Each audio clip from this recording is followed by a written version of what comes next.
you've been hacked by the powerful and tubular Maine Coon hacker, Chiaki Katsumi, here to steal your data and your heart. Hi, hello. Wait, does it have the reverb? Uh-oh. Hold on. Okay, there you go. It was totally intended. It was totally intended to be powerful. Yeah. It was all part of the grand design. And our heart's time for surgery, not literal. No, it's a metaphorically. Impromptu? No. Totally on purpose. Exactly. This was totally planned just to make me sound more imposing. Yes. Hi, hello.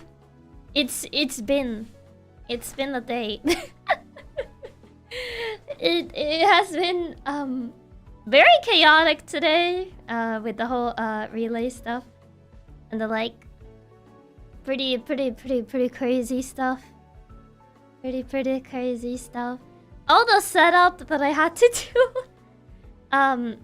just to do the relay.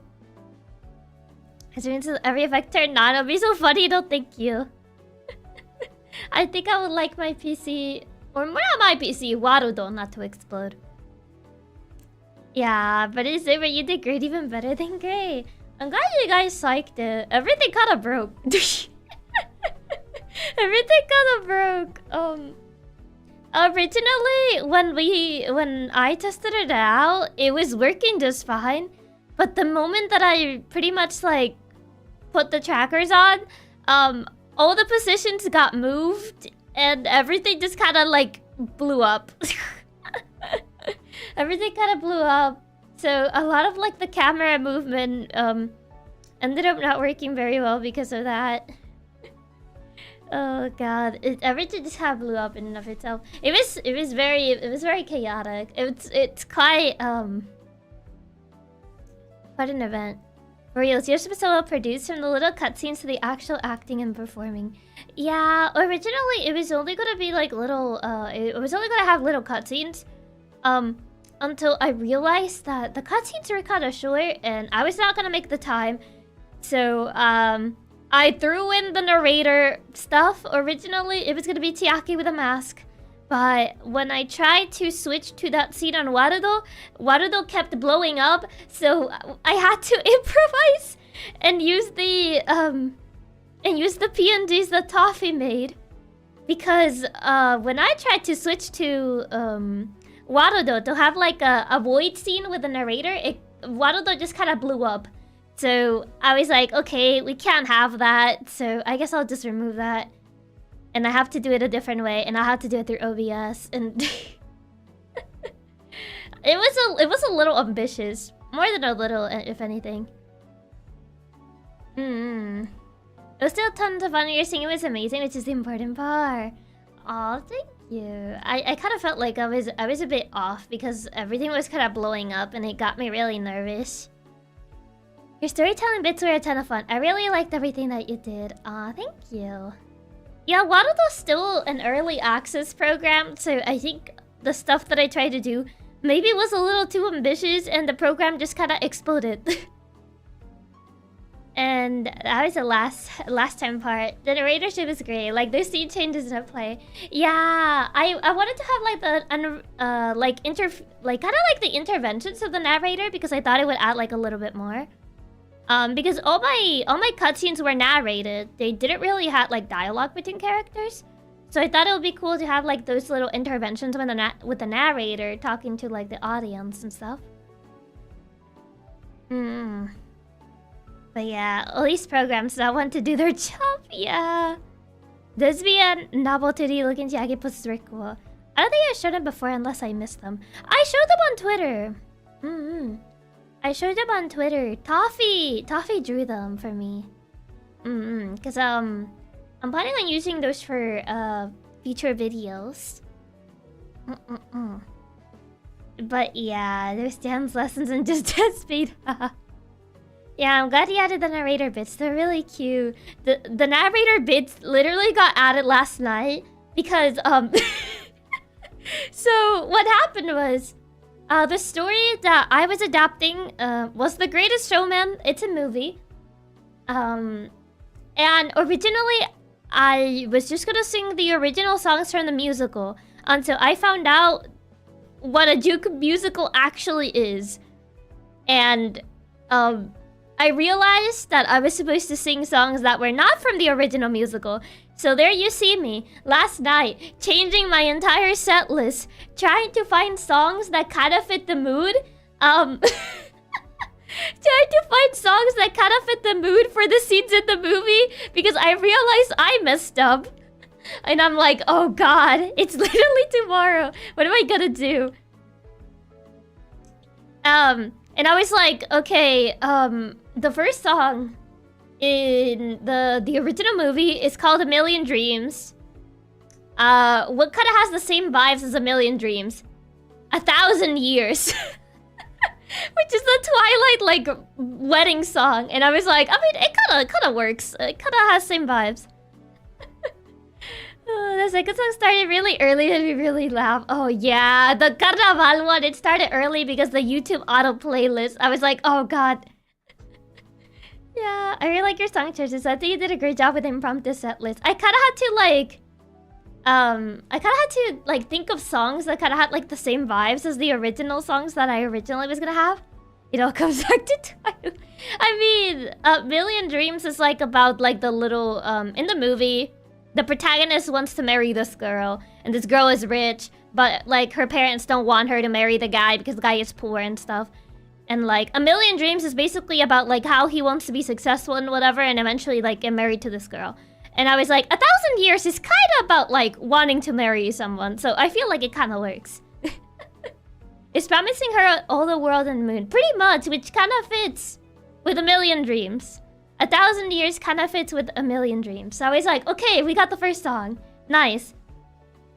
That works. And then the musical, well, the original musical movie has this song Come Alive. Which is kind of like a song about like, oh, like everyone is like overcoming their fears and like putting themselves out there and all that stuff. And I was like, I don't really know many cheerful songs. I don't know many cheerful songs. So I struggled a lot. And then it came to me. La vida es un carnaval y las penas se van cantando. And I was like, well, like that song is very uplifting. It's like all good vibes. That's why it was carnaval. Yeah, because the original song, Come Alive, it's like a very uplifting song about like, oh yeah, you should not be afraid, just enjoy life and whatever. And Carnaval is kind of have the same vibes. So yeah, they're a bit all over the place. I mean, the reason is because originally Jukebox musicals have songs from different properties. That's kind of how Jukebox musicals are. They're not songs originally made for a musical.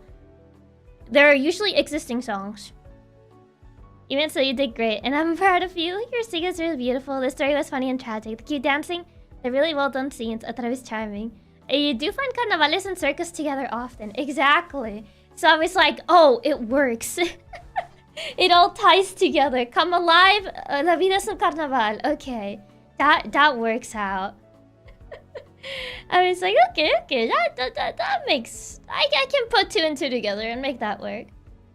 I'm going through like the original set list of the musical that I had for this, and then like what the changes were that I did last night.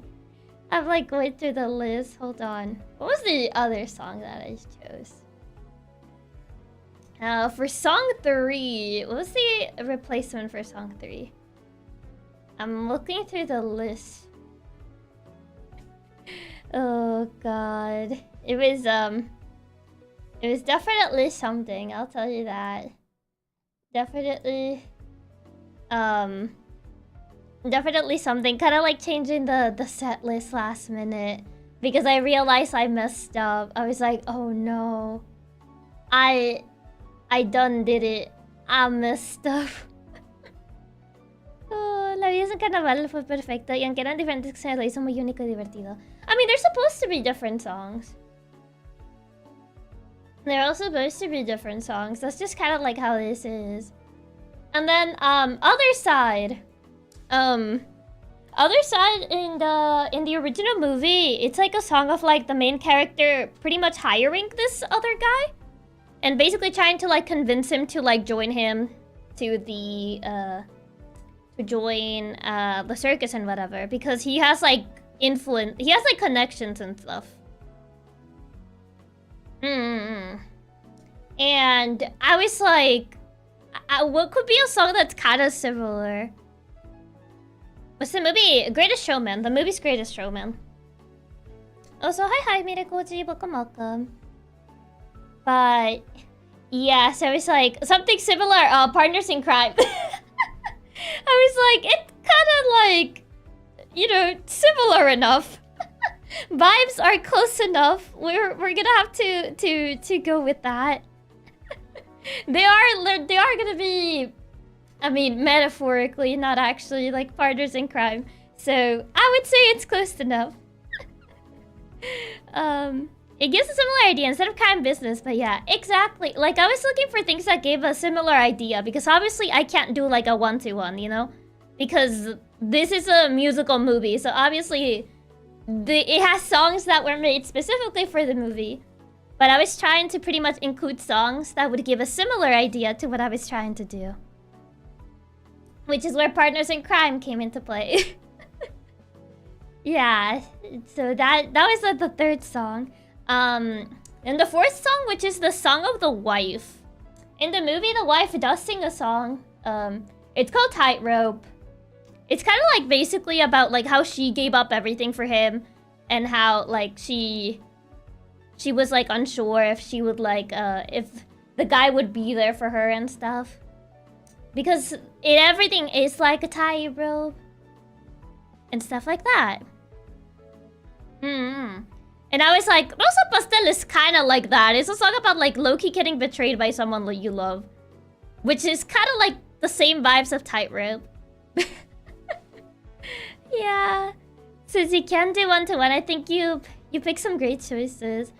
Yeah, I would assume that doing one-to-one also has problems with copyright. I mean, all these songs are gonna get copyrighted. They're existing songs, so everything's gonna get copyrighted no matter what I do. It's not a reason of like copyright. It's more of a that's just the idea of what the relay was. Jukebox musical. So it's like Rosa Pastel kind of has the same vibes as like Tightrope does. Similar topics, similar themes. So I was like, okay, we can go with Rosa Pastel. In reality, I had like a bunch of like heartbreak Spanish songs that I could pick from. But I decided to go for Rosa Pastel because of what the lyrics say. I went with Rosa Pastel based on lyrics. And then the other one, the song number 5, that is From Now On. I feel like Believer was a bit of a stretch, but like him being a believer kind of made sense with the context of the situation. So From Now On is basically the specific lyrics about the wedding. The wedding and pretty much like her not wanting to be like a side piece. That's kind of like what Rosa Pastel says basically. That she doesn't want to be a side piece anymore, which is essentially the same thing with the wife. Because in the movie she gets cheated on. I didn't really include that arc because I wasn't really gonna have time to include the arc of the wife getting cheated on. But yes, in the movie essentially she gets cheated on. So I would say Rosa Pastel kind of like actually fits the vibes more. So yeah. She gets cheated on? Yeah, she gets cheated on. From Now On is kind of like... From Now On is the original musical song. It's kind of like... Basically, the main guy hits rock bottom. And, like, he thinks that everything's over. The circus burned down. His wife left him. And... he pretty much is like, oh, everything's over. And he kind of sings about, like, oh, how I always appeal to the rich and whatever. Which, yeah. And then from now on, he's gonna be a changed man. And I kind of put believer because, like, him being a believer and believing again kind of worked with the whole redemption thing. And also I couldn't really think of a song that was super similar. But I thought like Believer kind of worked because, you know, it's about like him believing again. So yeah. It was hard, man. Maybe it should be kind of over it, yeah. Both her lovers left him? Yeah, both of them leave. It's close, he doesn't need a believer. Exactly. So it kind of fit with the whole idea of him like believing again and stuff. And then the greatest show, it's kind of like the big event circus thing. And I went with Centuries because it's like the whole remember me for centuries. And now he's gonna get remembered with his great show and whatever. So I thought it kind of worked in with as a replacement for the greatest show. Cause this is the greatest show. We da da da, it all comes down. And the stars won't up out now. Na na na na na, he's taking over you. This is the greatest show. So I kind of went with Centuries. Kind of has the same vibes of like, oh yeah, you'll remember me for centuries and yada yada yada yada. Which kind of makes sense with the theme of the whole putting the show and how the show will be like remembered. So yeah, that was my thought process for the replacement of the original musical songs. And the vibes. I know like probably it kind of felt random because there's like English and then there's like Spanish songs, but there was thought process. There is actually thought process in this entire thing. In me picking these songs, it actually, like, I was panicking a lot because I was like, oh god, I want the set list to kind of like be related to like the vibes that the original songs have.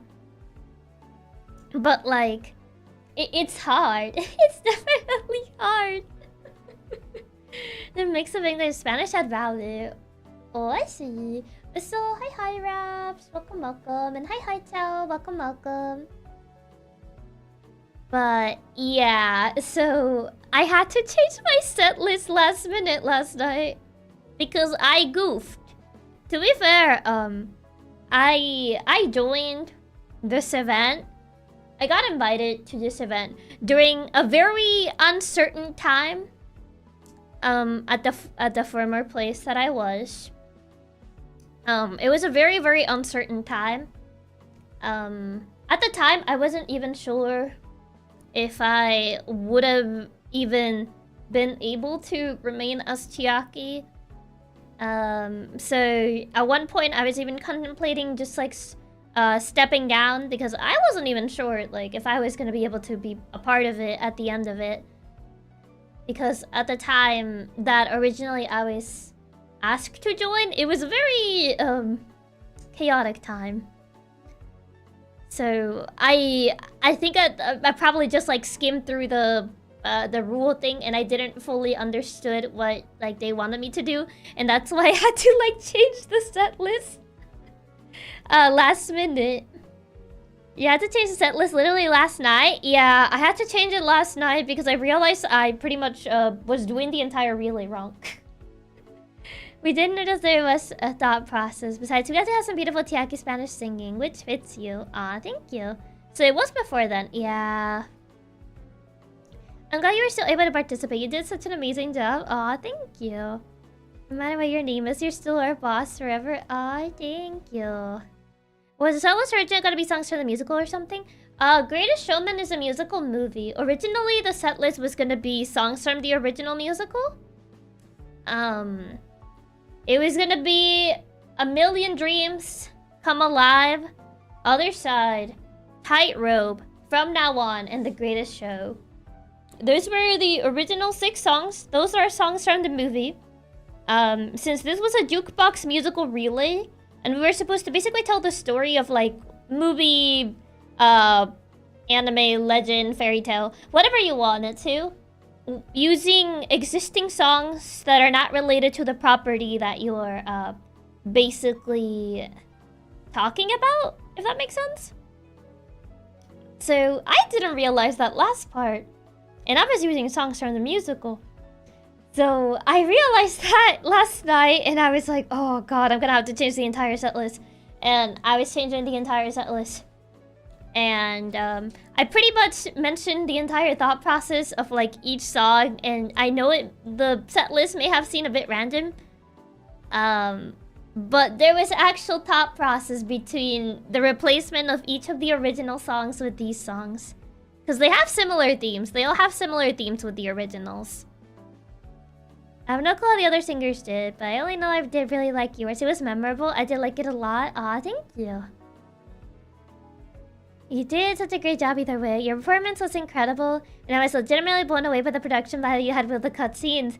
Yeah, I pretty much like recorded the cutscenes, and then like pretty much like the whole camera work, and we pretty much had to like setting up like finding all the stages we were gonna use on Warudo and all that. So that was the theme. That's an interesting idea. Yeah. Pretty much. I thought the songs still fit well. You could tell how the songs tied in with the story you were trying to tell. I try to make them tied a lot to the story. I feel like even with it being random, you really did well picking replacement songs. All of them fit with the story, and it flowed really well. I'm glad. Our boss is a genius. You did great. I wouldn't even have noticed you changed any of the songs. Yeah, I had to change them all. Also, I have a call-in in a couple minutes, so I'm probably gonna put like a little BRB sign. And I'm gonna mute during the call-in. I'm keeping an eye on the time. Basically at 8:30, I have a call-in for Tokaku's birthday. So, I'm gonna put like a little BRB thingy-majiggy while I'm over there. Yeah, you weren't kidding when you said you were being ambitious. But it was so worth it because the end result was incredible. I did tell you guys this was a little ambitious. Maybe so ambitious that Warudo couldn't handle it and it broke all the camera work. And all the positioning that that we prepared over time, which was a little upsetting, not gonna lie. Because the camera work was really cool. Like, having the camera change while I was singing. But unfortunately, when I wore the trackers, Warudo just didn't know what to do, and it messed up the positioning of everything. And it exploded, so... yeah. No worries. So anyway, Katsu's chat, only chill and chat. A little was an understatement. Warudo just wasn't ready. The attempt was made and succeeded. You handled the scuff so well, though. You turned into a funny segment. Yeah, I tried to at least turn it into a little funny segment. You know what they say, the show must go on. The show must go on, so I tried to at least turn it into a little funny segment when everything blew up. So, yeah. It was a very chaotic morning because my slot was was kind of early for me. And because I picked up the time wrong, I didn't realize the times were in EST. And like, I only realized when like the graphic was posted, and I'm just boo-boo the fool, I guess, because it's at 1 p.m. my time. And I'm like, oh great. Oh, guess I'm boo-boo the fool because I didn't notice that it was actually kind of early. It was like, well. Yeah, it happens a lot. Having to translate those time zones. Yeah. I only realized once the graphic was already out, and I was like, oh, okay, fine. I'll figure something out. And then, like, in the morning, when I was, like, wearing the trackers, 2 straps went missing. 2 of the straps that I used for the trackers went missing. The strap on the waist and the strap on one of my legs went missing. The upper leg one and the waist one went missing. Since the waist one is kind of important to prevent the model from dying, I had to use a satchel that I found in my room. Pretty much tied the satchel around the tracker and tied it around my waist and prayed that it didn't fall off. Which is kind of like why I originally wanted to move more, but I was very deadly afraid that if I moved a lot, it was gonna fall and I was gonna break. Yeah, those 2 straps went missing last minute. be fair, it could happen. I just told you the hour and not the time. So it happens more often than not when organizing stuff like this. Yeah. You managed to find them or they're still missing? I found them. After the relay ended. I put all the straps, I put them on my chair while I was like putting all the trackers on the straps. And then I realized like those 2 straps that were missing, they just fell on the ground and somehow I didn't find them. Even though I looked around my entire room like a bunch of times, I didn't find them. And then like after the relay was over, I just see them on the ground and I'm like, well... They show up after the relay. They showed up after the relay. Oh, and stuff falls and then disappears until you forget about them? Yeah, literally... When I was like removing all the trackers, they just decided to appear and I was like, are you serious right now? Yeah, it's when I don't need it anymore. I was just like, I was angry. I was just like, you can't be serious that they show up when I don't need them anymore. But yeah, my roommate and I joke that there's a portal to the void somewhere in our house and things fall into it all the time. It's the, what do you call it? It's the little, the gnomes. The gnomes that steal the things that you're looking for. That's how it always is. You lose it when you need it, and then when you don't need it, then they just materialize. Exactly. In my house, they say there's a duende. Not the gnomes! Yeah, the gnomes. They steal your things when you're looking for them. But yeah, I pretty much was wearing this, like, random satchel that I found in my room.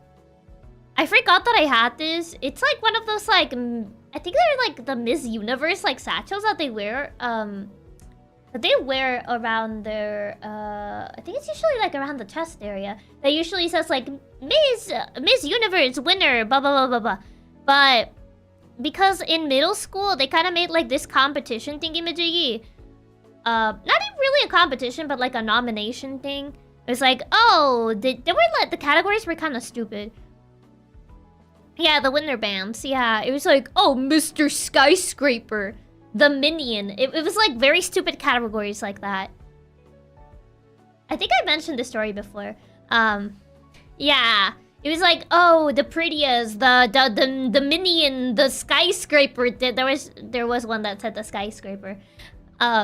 The Grumpy. And, like, those categories. Yeah. The most tubular. Yeah, you read up your friend getting a mean one? Yeah, my friend got the grumpiest one. And she knew she was gonna get it, so she left early. I see the winner bands. Of course, Aki will win the prettiest. I feel like if I say which one I got, it's gonna sound like it's a flex. Which was yours? I feel if I say which one I won, you guys are gonna think like, ah, she's flexing. Oh, was those the ones they bullied that one girl with the voting her as the grumpy one? Yeah, it was that. Say it to the humble cry.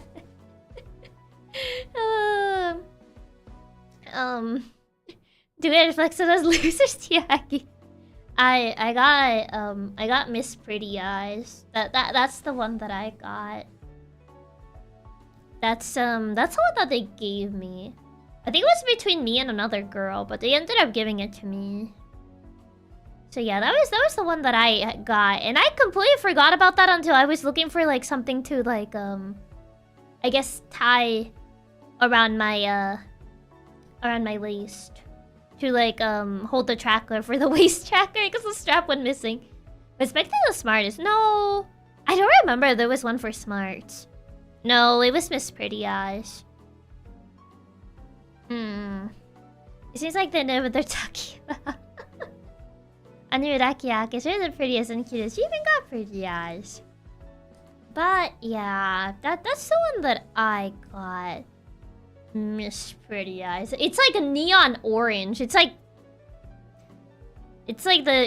very thick material, so I couldn't really cut it. I was thinking of cutting it in case like it didn't really work to tie the tracker on. But the material's kind of thick.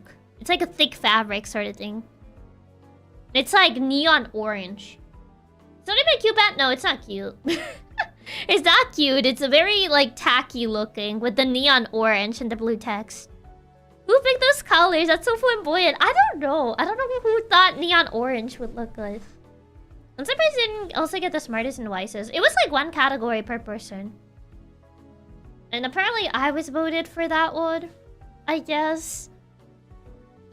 Because everyone had to get like, everyone had to get picked for one, pretty much.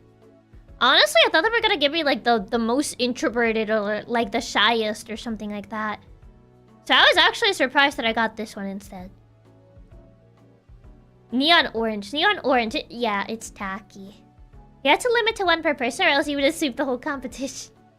I mean, it's gotta sound like a flex if I say it though.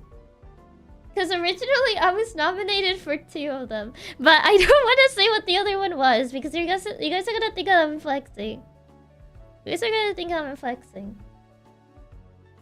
Her box shall henceforth be known as Chiaki Big Boss, a tubular pretty eyes most tubular cat hacker. Tell us flex on us. I don't know, take a guess. You're actually nominated for the prettiest. Yeah, I was. She's not telling she's flexing still. How is that flexing? How is that flexing? We knew it. Oh god. It's kind of embarrassing her. Right, you are the prettiest. Let us face you, boss. We'll explode if we can. Oh, don't explode. Our boss is the prettiest was till you're pretty hacker. Yeah, I got nominated for 2. Obviously, since people can only win 1, they ended up giving me the eye one. Since there weren't really that many nominees for the eyes other than me and another girl. You'd have won both though. Shame that you have one because you deserve both. Nah, flex so you can. People will make sure to remind you your faults like height. Oi! What do you mean faults? Ah. What do you mean faults?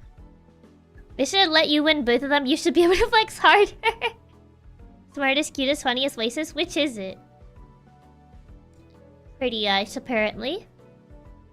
Apparently so. But yeah, I completely forgot about that thing.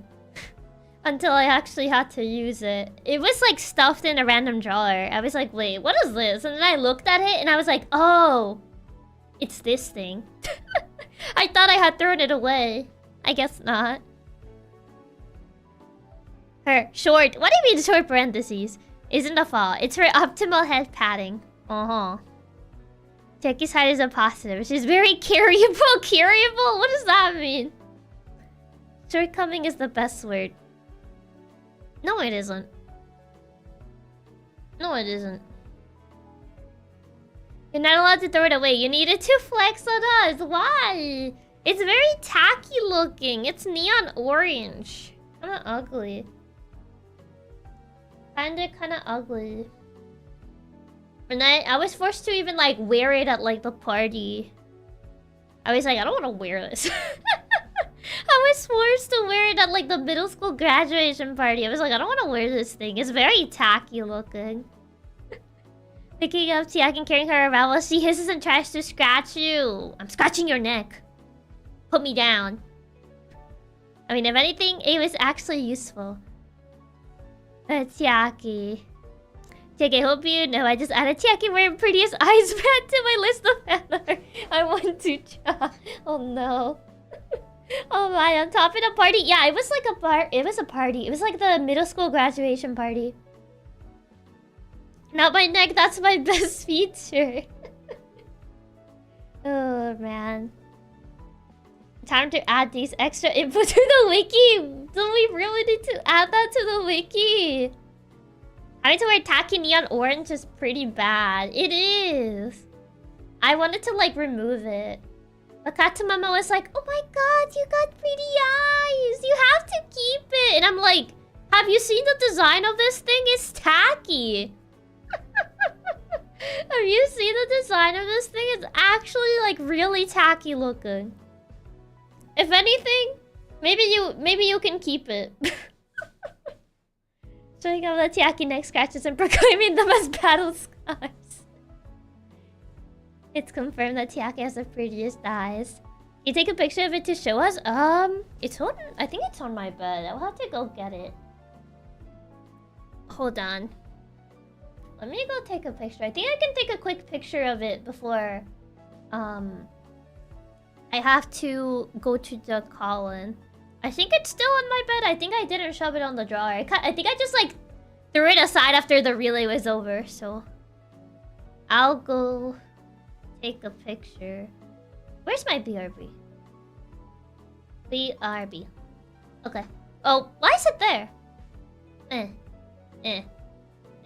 Oh. Yeah, call us in a few minutes. Yeah, so I'll speedrun getting that. So I'll be right back. So, BRB.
Okay, I return. Okay, I'm back.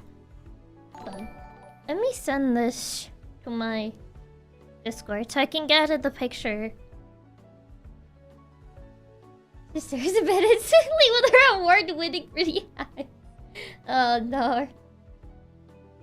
Let me... Okay, gotta make sure I send it to myself and I don't send it to, like, Mane-san.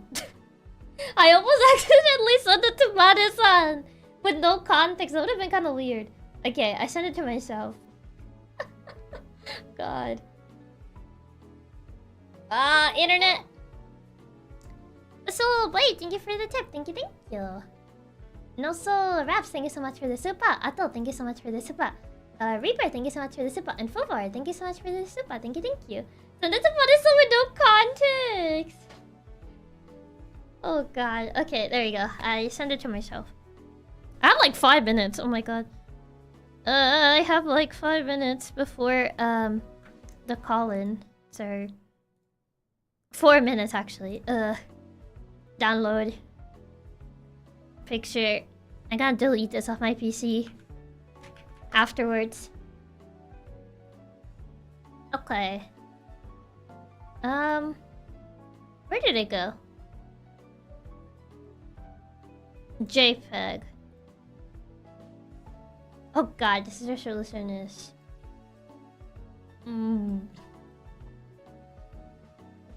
Told you it was tacky looking. I told you it was tacky looking. I straight up told you how tacky it looked. But yeah, here it is. Oh, see, Lord, that works. I told you. I warned you. It actually looks really tacky. It just got the most default font. It does. My grandma has a pattern like that. I warned you that it's like very like neon orange, but yeah, this is the thing that I was using for the tracker. For the waist tracker. But yeah, there it is. I warned you that it looked kind of tacky. I like how there's literally no decoration at all, just orange band with text. Yeah, it's just fully orange band with text. But yeah, do you love wearing traffic cone orange? No, I don't. Actually, no, I don't. The silver letter don't even fit on the orange. Hey, you can tell a student designed this? Yup. This was designed by the students. This was actually an idea by the students as well. Like, the teachers were just like, okay, sure. They didn't even supervise it. That's why some categories were not so great. Yeah, that explains everything. Yeah, this was suggested by students and handled by students. So you can kind of tell based on this design. You can kind of tell. If anything. The red design makes it seem like one of those relay races. It's supposed to be orange. It's like neon orange. Okay, yeah, it's like in 2 minutes. Hold on. I need to get ready for the call-in. It's in like 2 minutes right now. Okay. So these awards probably weren't very nice. Yeah, there were like some not very nice ones. Unfortunately. Okay, I'm keeping my eye on this. Okay. Below the call-in, we'll jump into support you. Thank you. Okay, let me just prepare the text in advance because it's like in 1 minute. On two the goose. Calling right now. I don't know if this is very visible, but that's visible enough. I'm watching. She has another guest right now. So yeah. So hi train, welcome. I'm keeping an eye. I don't know if I should drop in because she has another guest right now. But like my call-in slot, it's like literally in a minute. Yeah, call-ins get off schedule all the time. Yeah. I know she has like a guest over right now. But I'm afraid of like opening the stream because like I feel like right now on my main monitor I have OBS. Let me see. Oh please. I'll peek. I don't know if she like lost track of the time. So I am send a message because like it's already time, but I see there's another guest in here, so I don't. Yeah, I never see she said a quick DM. I might have to check her stream. She might be busy with something because I noticed she still has another guest. But I sent a message, but I don't think she has seen it. Oh.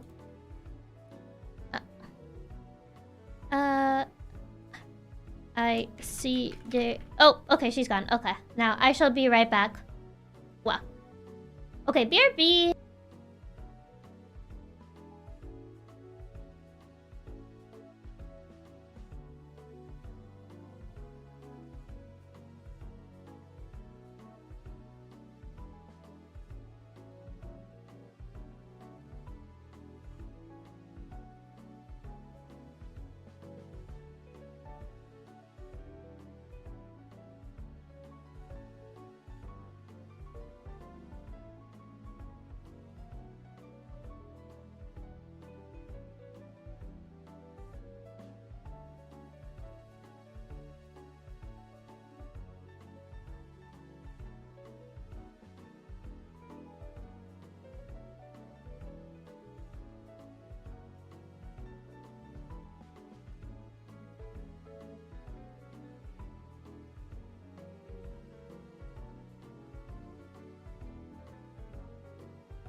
Okay. Let me remove. Okay, I'm back. I return. I have returned. I feel like I went 1 minute extra.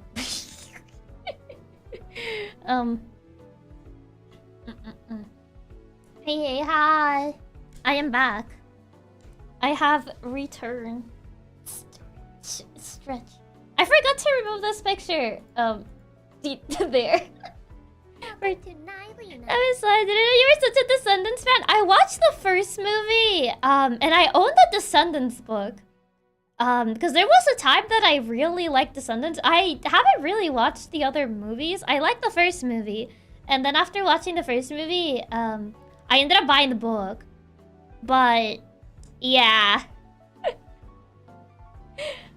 I don't think I watched the second one, though. It was more like an enjoyer of the first one.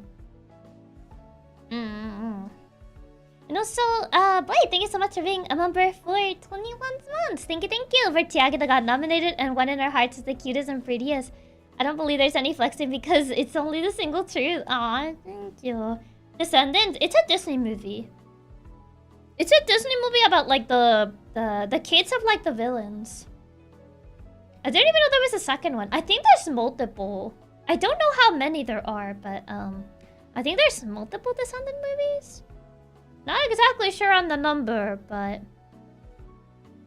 Descendants, that show, their movie is not a show. I don't know if there's a show nowadays, but at least I found out about them as movies. There's a series? Wait, they made a series? I haven't been keeping up with Descendants, I'll be real. You're talking about that Korean show? I don't know which Korean show you're talking about. I was talking about the movie. Like a Disney movie. So it's vaguely similar to Lion King 2, given the whole tale of the villain. Not necessarily, no. There's a TV show too. Apparently. I watched those movies since my daughter liked them and dressed up like the villain for Halloween. Aw, cute. I think I've seen a TV show. Oh, there are 4 movies, 1 more in the works, and 3 TV shows. There's 3 TV shows? Why do they have 3 TV shows? Yeah, I only watched the first movie and I own the first book. I think I bought it during the era that I read a lot of like, what's it called? Young adult books. And I collected them as hardcover books. And I think I still own it. Because I never sold it or anything, so it's probably around there. Now coming the short movies and the specials. 3 TV shows. I didn't realize it was so expansive. I haven't really kept track of it for a bit. Okay, there was more than 1 show. Funny of the genre, never got into Twilight. I mean, Descendants is not really like Twilight. Or do you mean... Oh, yeah, I never really got into Twilight. I don't know what it was about it that just, like... I did read, like, young adult books, but, like, Twilight in particular just never really appealed to me. Like, I tried watching one of the movies, and it just... I don't know. It never really clicked with me. We all had that era. I still have some of my young adult books stuffed in a box somewhere. Disney pumped that IP a lot. It was a bit popular. It was a bit popular, yeah. Nowadays, I don't know if it's still as popular. To be honest, I haven't heard of Descendants since when it was still popular. It feels like it kind of died and was forgotten. I don't think it gets mentioned a lot. I mean, time was just kind of weird. Yeah. Chiaki toy movies are hilariously bad. Watching them as an adult with no prior interest was fantastic. It must still be popular if they're planning a movie for next year. Maybe? The Twilight baby and the wolf guy wasn't appealing enough? No. I never understood the whole Jacob versus Edward. I thought they were both weird. I didn't like either of them. I thought they were both really weird. I mean, Jacob does the weird imprinting thing on Bella's daughter, which is weird behavior. And, like, it's odd. Oh, God. Chiaki, did you want 2 bad guys fight for your love? Not if the 2 guys are like that, no. That whole imprinting thing is just creepy. Yeah, the whole Jacob imprinting, and then Edward's just weird, too. Edgar's also weird. Twilight is great. It gave us the Jacob mocap suit. They're both weird. They're both really weird. To be honest, they usually are so weird when it's about vampire related. Yeah, the imprinting thing is actually just kind of gross, and I have no clue what they were thinking. It's odd. It's odd. Everyone in those movies are weird. I can only think of like 2 normal people in those entire movies. Not average, Joe. That's not what I mean. I just feel like, in general, Jacob and Edward are just kind of weird. They're weird men.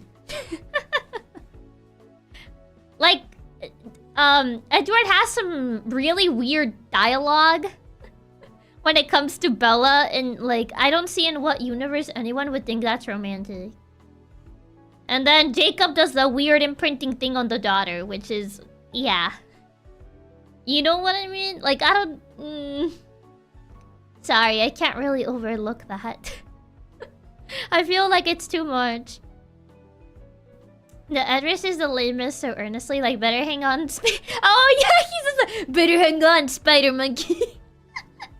They're both kind of just creeps towards Bella. But that's the appeal, they're alone in the world. None but you understand them. So they're sad little men. Is that what you're trying to tell me? Or like, what's the appeal in that? That's an actual line!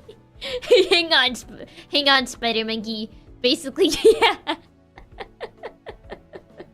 I can't say that I get it. Oh, God. Oh, no.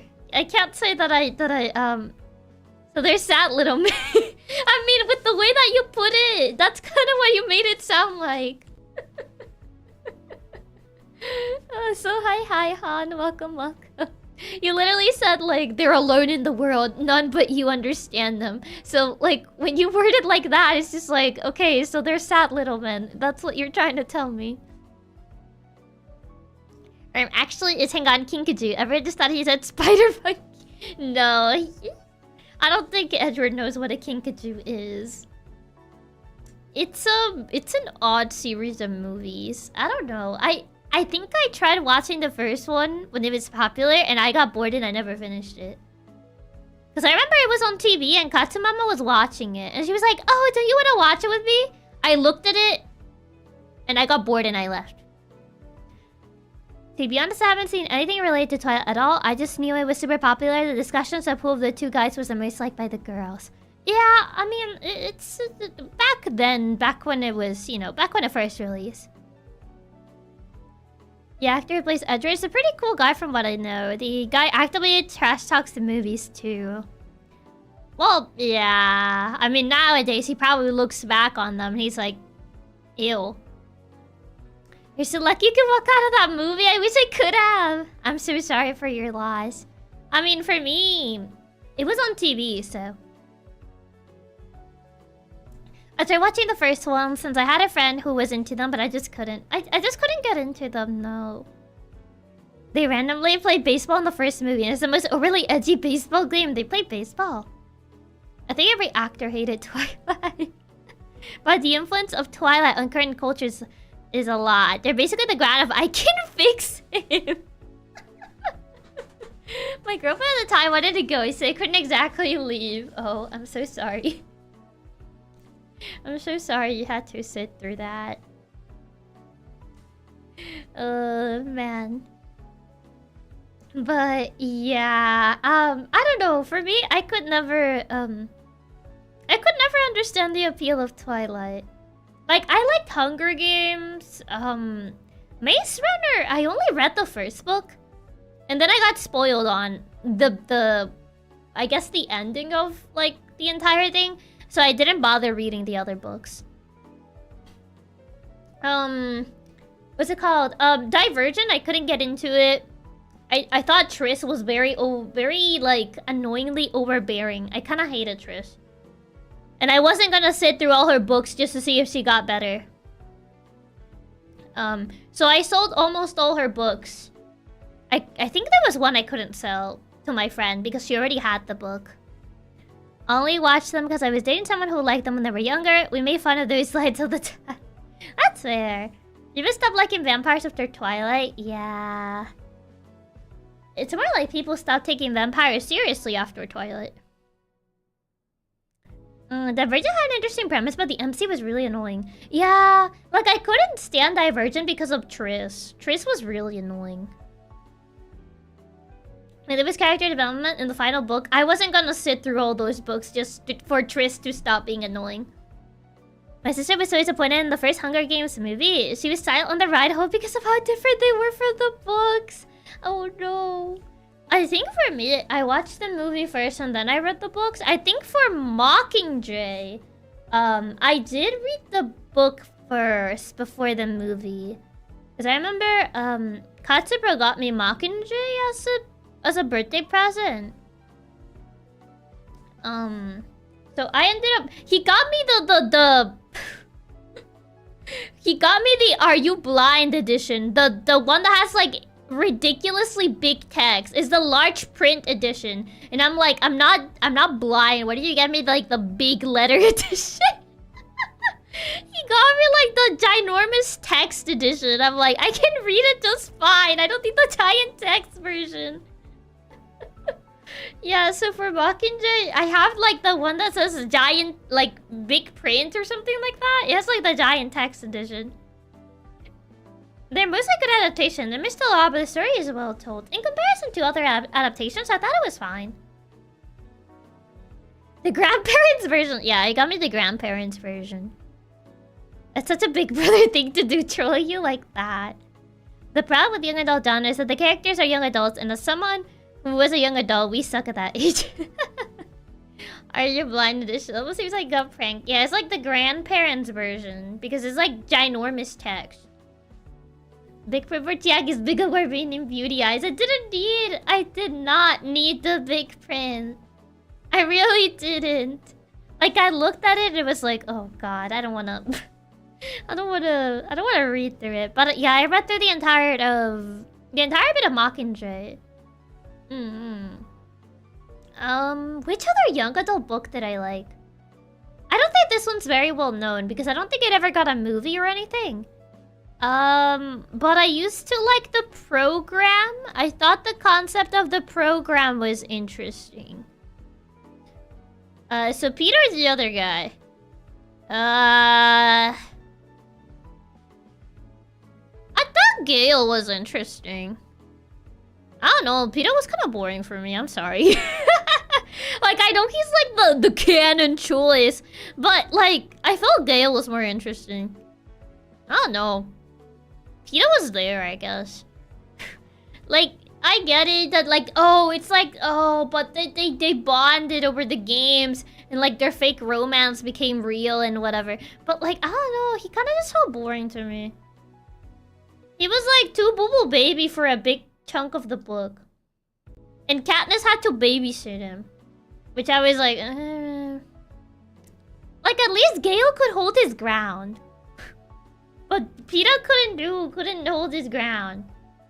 Like, in the Hunger Games, Katniss kind of had to, like, babysit him quite a bit, I feel. Also, hi, Citrus. Welcome. There's the one thing we know Chiaki hates is Boo Baby. I heard that Katsu don't be dead. Wait for her boss. I don't know. Like, I thought Peter was kind of boring. So I thought Gale was more interesting. So I kind of wanted her to end up with Gale. But I knew she was gonna end up with Peeta anyway. Because, like, the book was very obvious about it. They were not very subtle with it. So I was like, yeah, she's gonna end up with Peeta anyway. Even though I thought, like, Gale was more interesting as a character. And kind of like, I don't know, I feel like he matched Katniss's vibe better. But the whole, like, oh, soft boo-boo baby man and, like, strong woman, I guess. Rule 1 of Romance Media, your pick never wins. Yeah. You know, Chiaki also hated boo-boo baby's better boyfriend too. I'm sensing a pattern. Peter's childhood friend bias was too strong. Western books always make them win. Yeah. Wasn't Gale technically like a childhood friend too? Like, I don't think Peter was like a childhood friend. Was he? He just gave Katniss bread that one time. And Katniss was like, oh my god. Boyfriend. Candace at this time, but Candace is always a family person. I mean, I feel Gale could have adapted though. Like, I don't feel Gale was like against adapting because he also helped like Katniss's family. So like, I feel Gale could have adapted perfectly fine. Gives bread one time points boyfriend. Yeah, what's her childhood and hunter partner? Exactly. That Gale was a childhood friend. Peeta was a trauma bond boyfriend. Yeah, Peeta was the one that gave her bread one time and Katniss was like, boyfriend. Gale was like her hunting partner and childhood friend.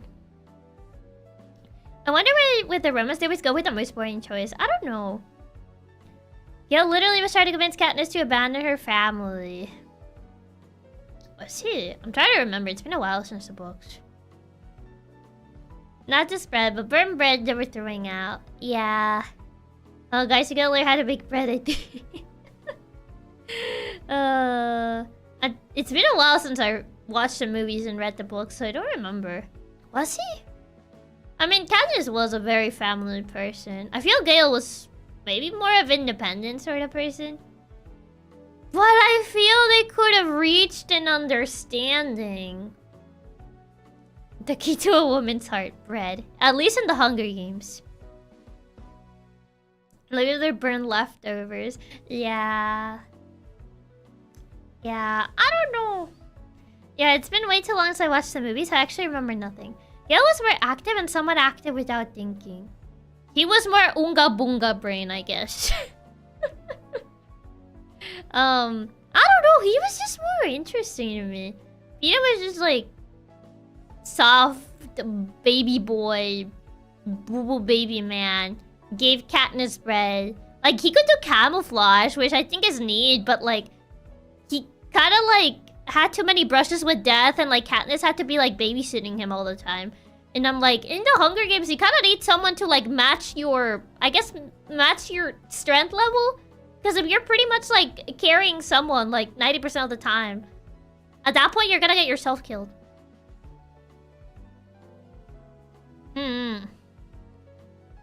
So I'd give you some free bread. I might consider falling in love with them too. Unga bunga brain, he was the brute type. Like, his last reaction did save lots of lives, and in the second book he was more ready to leave everybody behind, almost forcing Katniss to leave with him. Steps to get a girlfriend. 1. Get into a post-apocalyptic scenario where most of the population is starving. 2. Give bread. Jackie was the power levels to be equal. I mean, if we're talking about like Hunger Games, right? I feel like Peeta was too much of a dead weight. Like, I get it. It's like I guess the opposites, because Katniss is kind of like, she's very independent, but she's still like a very family person. And Peeta is bread boy, I guess. He's soft bread boy, or something. And he's like the emotional type and whatever and whatnot. But like, my soft like the bread he gave her.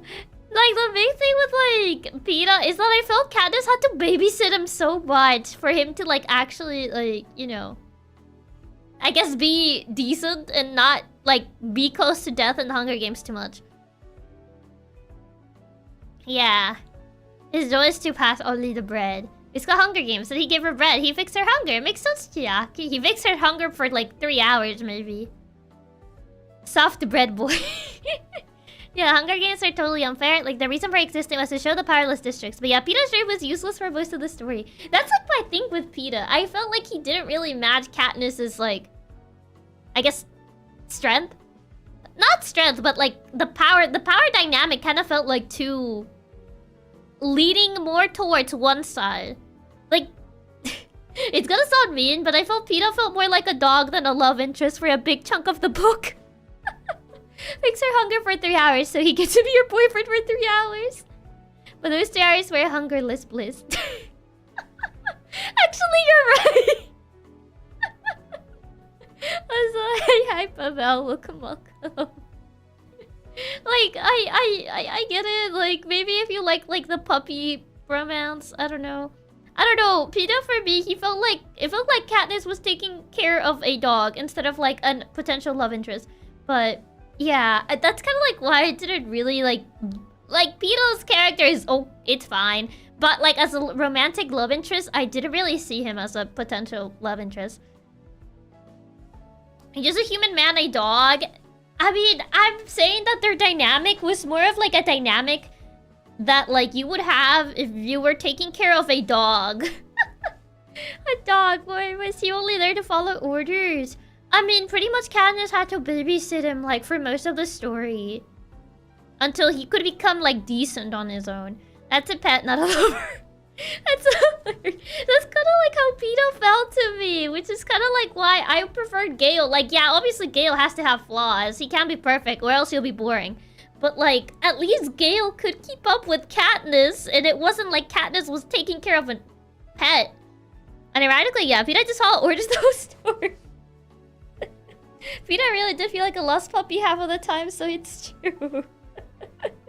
Like, I don't know. That's kind of like the thing for me with like the Hunger Games romance. It was the boo boo baby archetype. Oh, so hi Daniel, welcome. Like for me, that's how Peeta felt. Also, hi Pavel, welcome. But yeah, that's why I kind of preferred Gale as a love interest for Katniss. Honestly, I do hate those one-sided relationships where one person is just completely deadly. Partners should be helping each other, not just one person being entirely reliant on one another. Yeah, that's kind of like the thing. I feel like for romance relationships and the like, I feel like there needs to be a balance. Like both partners kind of like help each other, and it's like, you know, a nice balance. But here, it kind of felt like it was very it was very one-sided in the sense of like Katniss was kind of carrying the entire relationship and Peeta was there.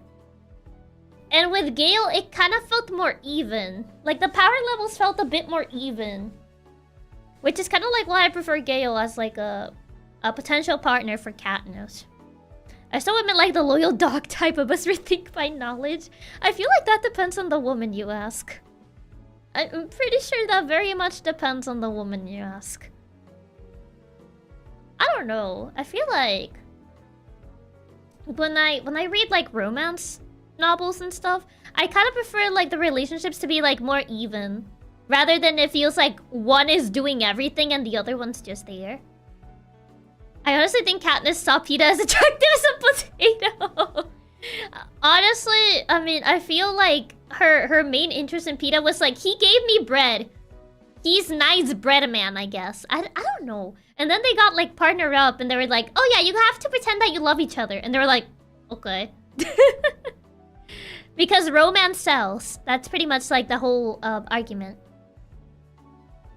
Sometimes in relationships you have to carry 90% of the emotional labor for a bit until things work out. But in Peeta's case, it was kind of the entire story instead of being situational. That's the thing. If it was situational, it would make sense. But like almost the entire narrative, it's a little too much.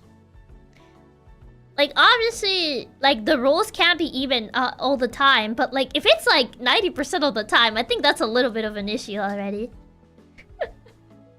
Yeah.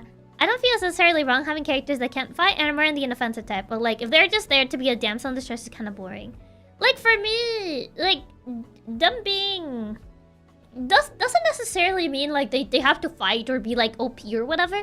It's more of a matter of, like, it doesn't feel like the relationship leans towards one side, and that one side has to carry the entire thing.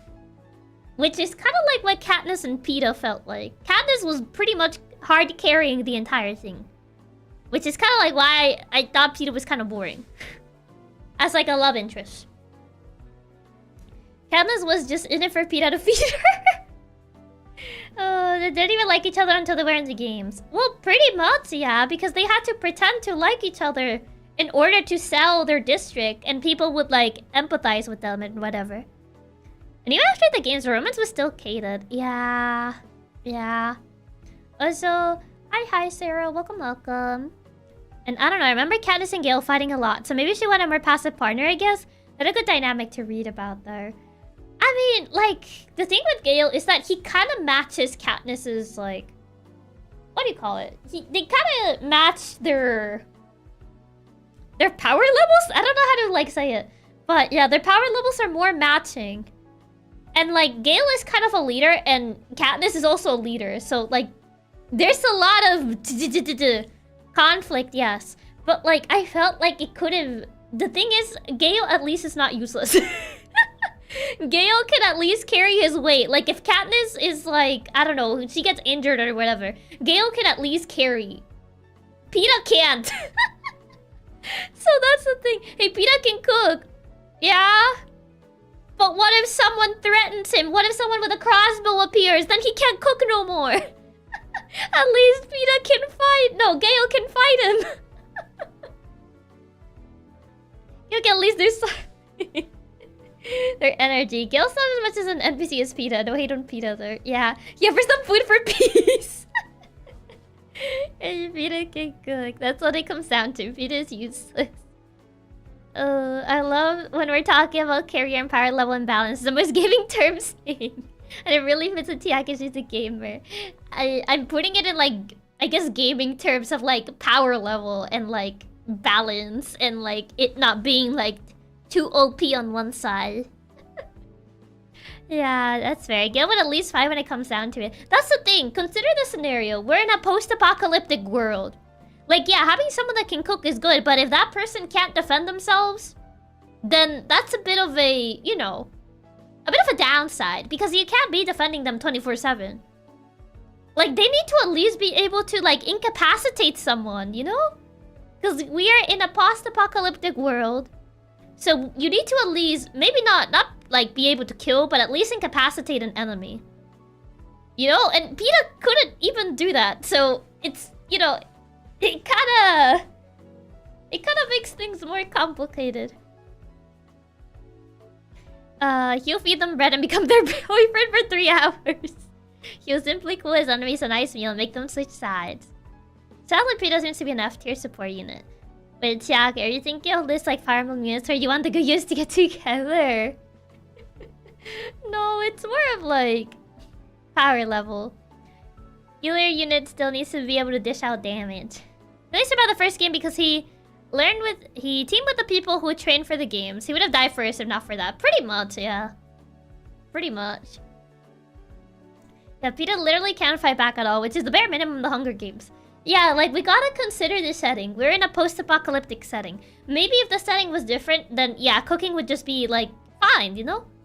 He doesn't need to be able to fight, but we are in a setting where being able to defend yourself is, you know, a necessity.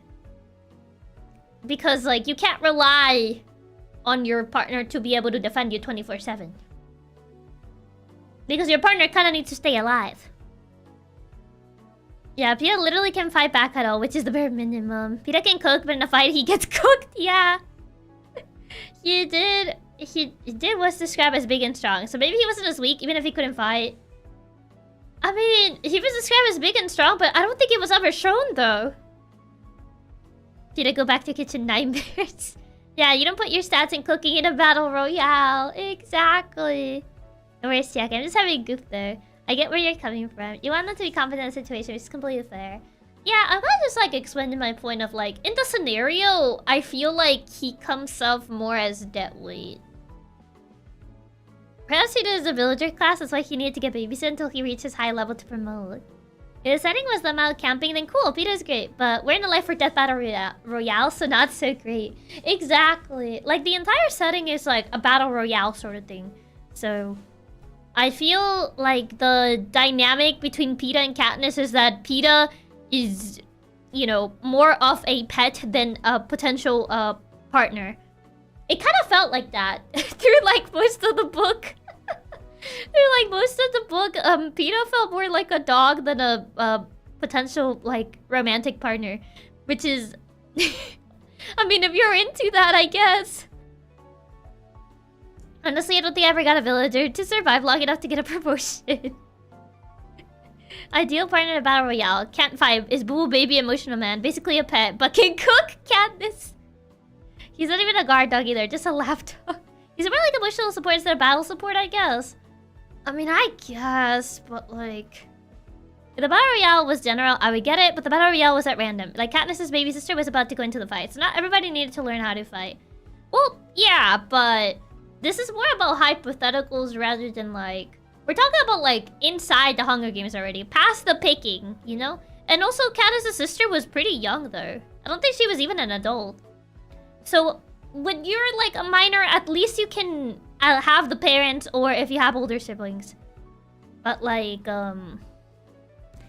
yeah. Like, she did not get chosen because Katniss pretty much, you know, volunteered. All participants were teenagers in 2 to 18. Were they? I don't remember. In 12 to 18. How old was Katniss? Was she like 16? To be fair, if a stereotype about real, having someone that dragged down the team could pose a real life risk. Like, they could at least try to train them. Like, not necessarily... It doesn't have to be, like, necessarily, like, fight, but incapacitate. Like, that can be either knowledge of, like, poison berries or... I don't know, animal taming or whatever. Like, you know, some survival skill. That's a... Like, it doesn't necessarily need to be, like, fight. It can also be something that can incapacitate or something that actually is helpful. You know what I mean? If it's a serious type of battle royale, having someone that drags down the team could pose a real risk. Like, they could have at least tried to train him. If he's only emotional support, I guess that makes Peeta a class dancer. But studying the books, it makes sense. Peeta has knowledge of the most important thing, bread. Like, he learns camouflage later, which is, you know, it's something. Camouflage helps, which, you know, that is something. I'll give him that. But I still don't think of him as a good potential love interest. His relation is too much of just being a puppy to Katniss. And if Katniss wanted a dog, she could just get an actual dog. Gotta have the squishy support to learn stealth. I mean, having some self-defense knowledge could still be useful, even if you won't do any fighting. Yeah, like, you know what I mean? Like, if I remember, Rue had some knowledge, but I forgot what her knowledge was. I don't remember if it was poison or, like, not bird communication. But she had some knowledge of some sort. An actual dog can detect enemies and fight at least. Oh, yeah. Like, you know what I mean? She could listen to birds, I think. I think it was something related to their birds or poison. I don't fully remember. Runio trapping for animals. Yeah. Like, trapping for animals is still useful because you... Even if traps are made for animals, in the Hunger Games, you can use those traps for people. You can incapacitate people with them. So that is still a useful thing to know. And Rue was a child, younger than Peeta, by the way. So, I'm saying. I know how I would have improved Peeta. Make him learn about poison so he can deliver poison bread. Yeah. But, yeah, I don't know. Peeta's relationship with Katniss was too puppy dog. He didn't really feel too much like a partner, rather than just like someone that would listen to whatever Katniss said and do it without really questioning it. I mean, I guess some girls are into that. I guess. I suppose. I don't know. I just thought Gale was more interesting. I found Gale to be more interesting than Peeta.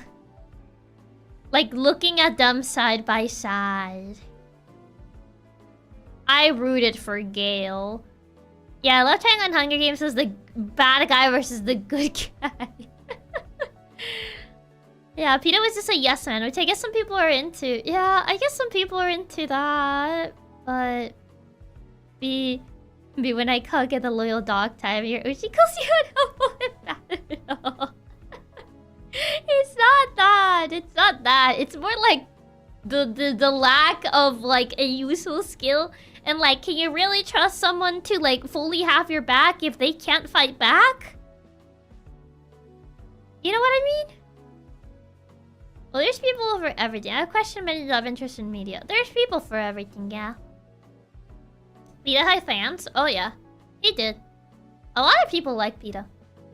I personally wasn't one of them. I personally rooted for Gale, but I knew he was gonna lose anyway. Yeah, but he makes a great loaf of bread, Chiaki. You just don't get it. It's okay, Chiaki. Practice a sword till become a good unit boss. It's related to the setting. For me, I consider the setting a lot. I'm considering like this particular setting. Like if it was a different circumstance, maybe it would be fine. But like considering this very, very specific setting, you know, Rooted for Gale, even though she was doomed. Yeah, I kind of accepted it because the book was very obviously pushing for Peeta and Katniss. And I was just like, it's fine. It's fine. I'm used to rooting for the underdog anyway. Maybe they liked him as he was the underdog. Did he have any good traits besides passing on bread? I mean, you just like him because he's like an opposite to Katniss. He's like soft, boo baby man, and Katniss is like strong, independent woman. Which everyone was like, the duality. And like, they complement each other. Yeah, after the second book, it was obvious how they were changing Katniss to like Peeta. Yeah. Yeah. And I feel like objectively, even Katniss would have gotten like tired at some point of like Peeta just being Boo Boo Baby Man so many times, but they kind of just changed her in the books for her to like Peeta, despite that. Opposites attract is such an overdone romance trope. Yeah. They're like, but they complement each other because like soft boy and like a tough, strong, independent woman, you know? I guess it's because of that. I don't know. I suppose at the end of it all, Peeta understood what Katniss went through better than Gale, but that's stretching it a bit. I mean, I guess so, because like Peeta went through the Hunger Games as well, you know, so obviously in that sense he would have a better understanding. But I don't know. They complement each other because one is useful, the other is just like, I guess they wanted to do it as like, oh, Katniss is like so battle hardened and she needs to be like more in contact with her emotions, and that's why Peeta exists. But I never really felt that Katniss was emotionless. If anything, she had her emotions like pretty in check. Like when can I spoil this? I feel like it's been a while since the Hunger Games, and we're talking about the Hunger Games anyway. So like, it's a bit of a trope, but I guess people enjoy it. It would be nice. The thing is also that the story focused on the end of the war. So more calm partner is better for more than an explosive proactive partner, I guess. But they could have made like, they could have done like a character development for Gale to not be as explosive anymore. You know what I mean? Go for it. Anyone who wanted to know about the Hunger Games already has by now. I think it's how its voice is already old. Yeah. Like, when Rue died, for example, like, Katniss was, like, she wasn't emotionless. She even, like, I think she made, like, a memorial for her, if I remember correctly. She did, like, the bird whistling thing when Rue died. And she did, like, the sign that you weren't supposed to do because that was count as rebellion. Like, she did it for Rue. Like, she wasn't emotionless, so I don't think, like, she needed, like... Oh, she needs, like, an emotion... Like, she needs, like, an emotional man to fix her lack of emotions. Because she wasn't emotionless. So, I don't think, like... Peeta was that much of a compliment, really. But... Being so was his whole personality. I mean, yeah, but, like, they could have made that as, like, something he eventually works towards. She was also very close to Prim. Yeah. Yeah, they could have just made Gale chill out a bit more if they wanted to make it work it out. Like, it could have been his character arc, like, learning to, like, chill out. Yeah, she was never, like, a ruthless, heartless person or anything. She was just keeping her emotions in control because she needed to survive. Exactly. So, like, I don't think, like, it was more of a, oh, heartless, emotional woman meets emotional guy and learns, like, how to, have proper emotions or... whatever, whatnot. Because she wasn't really emotional. Like, she wasn't really, like, emotionless. Yeah, exactly. Katniss didn't really need someone like Peeta bringing her down to earth or anything, so it just felt weird. Yeah. Yeah, something the movies didn't manage to capture. As the story progresses, you see how Katniss had her internal monologue trying to understand the world around her. Yeah. Also, D-Bops, thank you so much for the tip. Thank you, thank you. Late night, Chiaki. Yeah, great work on the relay. It's me, your boy, Barnum. It's me, your boy. Yeah. Happy rolling. Ah, thank you. Thank you so much for enjoying the relay and for the tip. Thank you.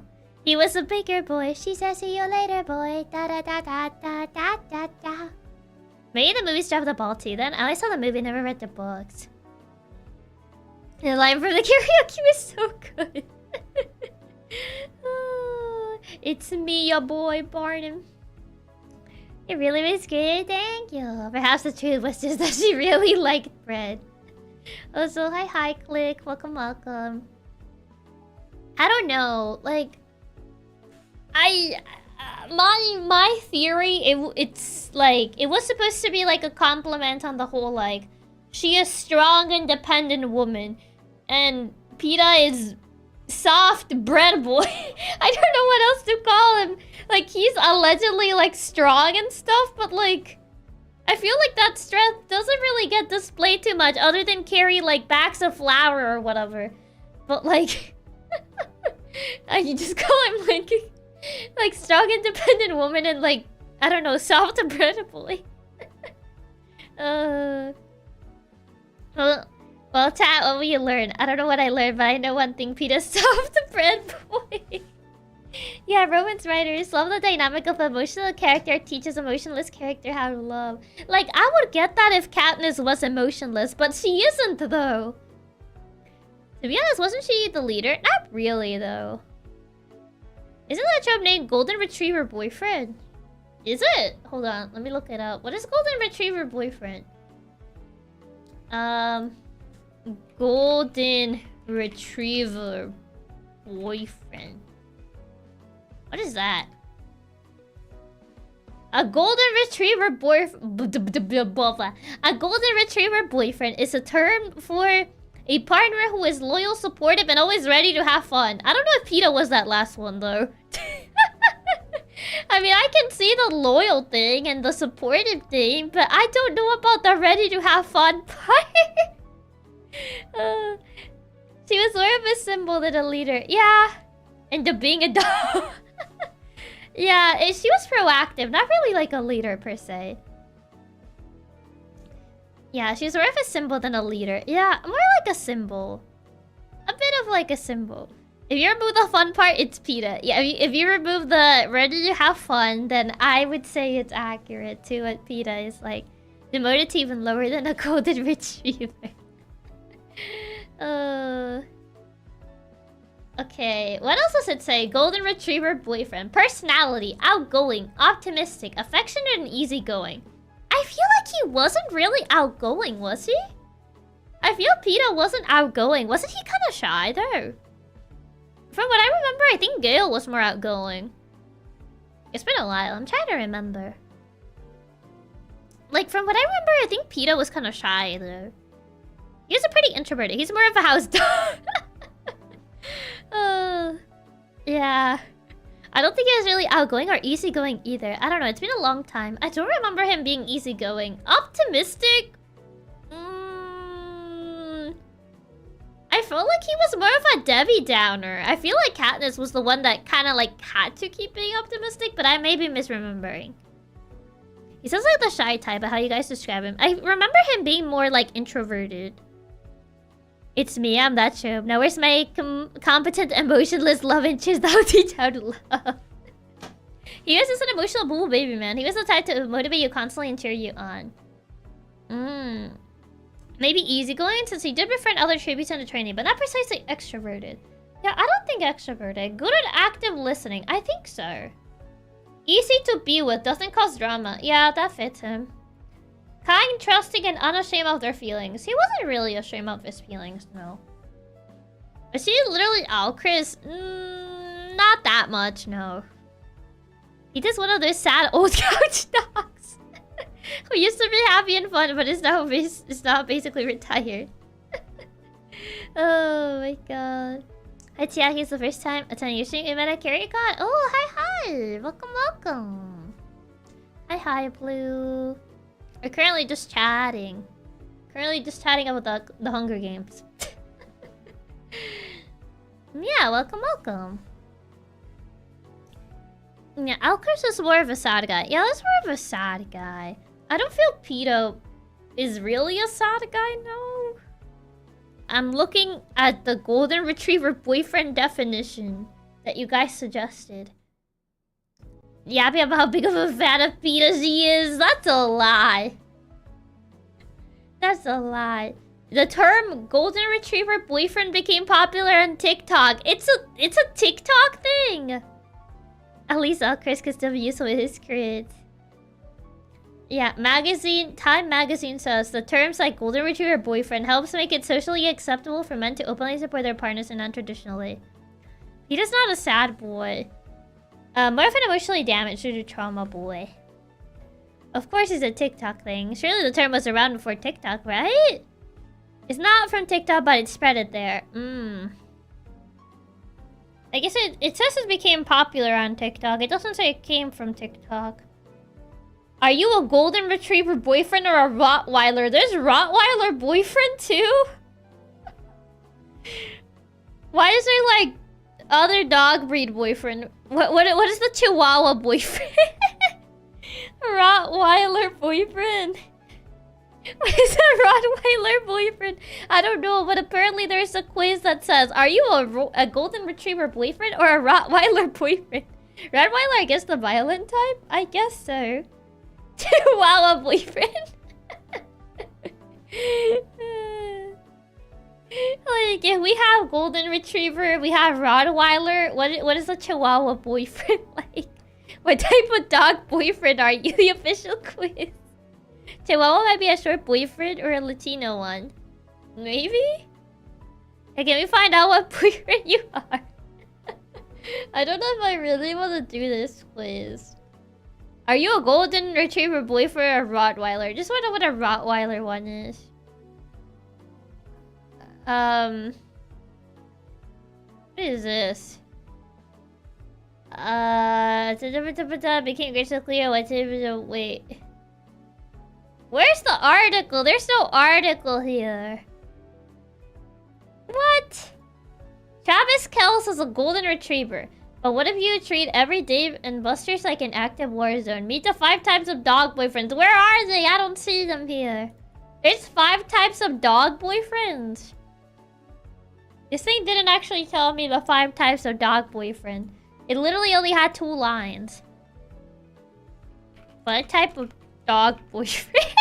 Oh my god, my Google search is gonna be tainted with this nonsense. Doesn't even have definitions. What type of dog is my boyfriend? Oh god. There's a husky boyfriend. There's a Rottweiler boyfriend. There's the German Shepherd boyfriend. And that's it. I could only find 4. The other website claimed there were 5. It doesn't even have definitions. There's 5 times. Or why it might be more affectionate is they're big babies. We really do search some of the weirdest stuff. We really do get into the most random topics, don't we? Your recommendations are gonna be messed up now. They are. I only found 4. Yeah, there was only one website that mentioned 5, but it didn't actually show the definitions. Last one has to be Chihuahua. Why all dogs? I don't know. We already found out what the golden retriever boyfriend was. He says the definition of a Rottweiler boyfriend. Disclaimer, check it again, sir. The dog boyfriend video? No, thank you. Okay, it says, Rottweiler boyfriends are quite the opposite of golden retriever boyfriends. These partners are more reserved and observant. In a group setting, they may not contribute to the conversation much, but that doesn't mean they aren't paying attention, so they're more introverted. Similar to the Rottweiler breed, these partners are defensive when the situation calls for it. They're ready to pounce if someone is rude to them or their partner. People pleasers often pair up with Rottweiler boyfriends because they make them feel safe. Oh, so yeah, it's more on the shy but aggressive. Yeah, it says defensive, introverted, loyal. Interests, being with their person. Long walks and listening to music. Dislikes large crowds. Anyone except their partner. Hates everybody except their partner. It sounds like a mega quiz. No, it's not like that. Apparently the whole golden retriever boyfriend thing is like a term that's actually I don't know where it comes from, but yeah, you know, I'm beginning to think you can't boil people down to dog breeds. Call me crazy. He's the bad guy. I think so. It's like the bad guy archetype, I guess. Then there's the husky boyfriend. Yeah, oh god. So it says, if your partner is a mix of fearless and fuzzy, they're most likely a husky boyfriend. These types of partners love a good old-fashioned outdoors, so they're the extroverted. Camping, hiking, skiing.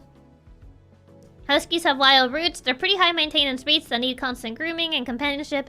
Husky boyfriends have a pack mentality, so they like being with the bros. And love to be around their partner and friends, but don't be surprised if your husky boyfriend is picky about food, clothes, and weather. But if it's a husky boyfriend, it says, characteristics, adventurous, brave, and high maintenance. Am I a Rottweiler? Oh, yeah, that's me, fearless and fuzzy.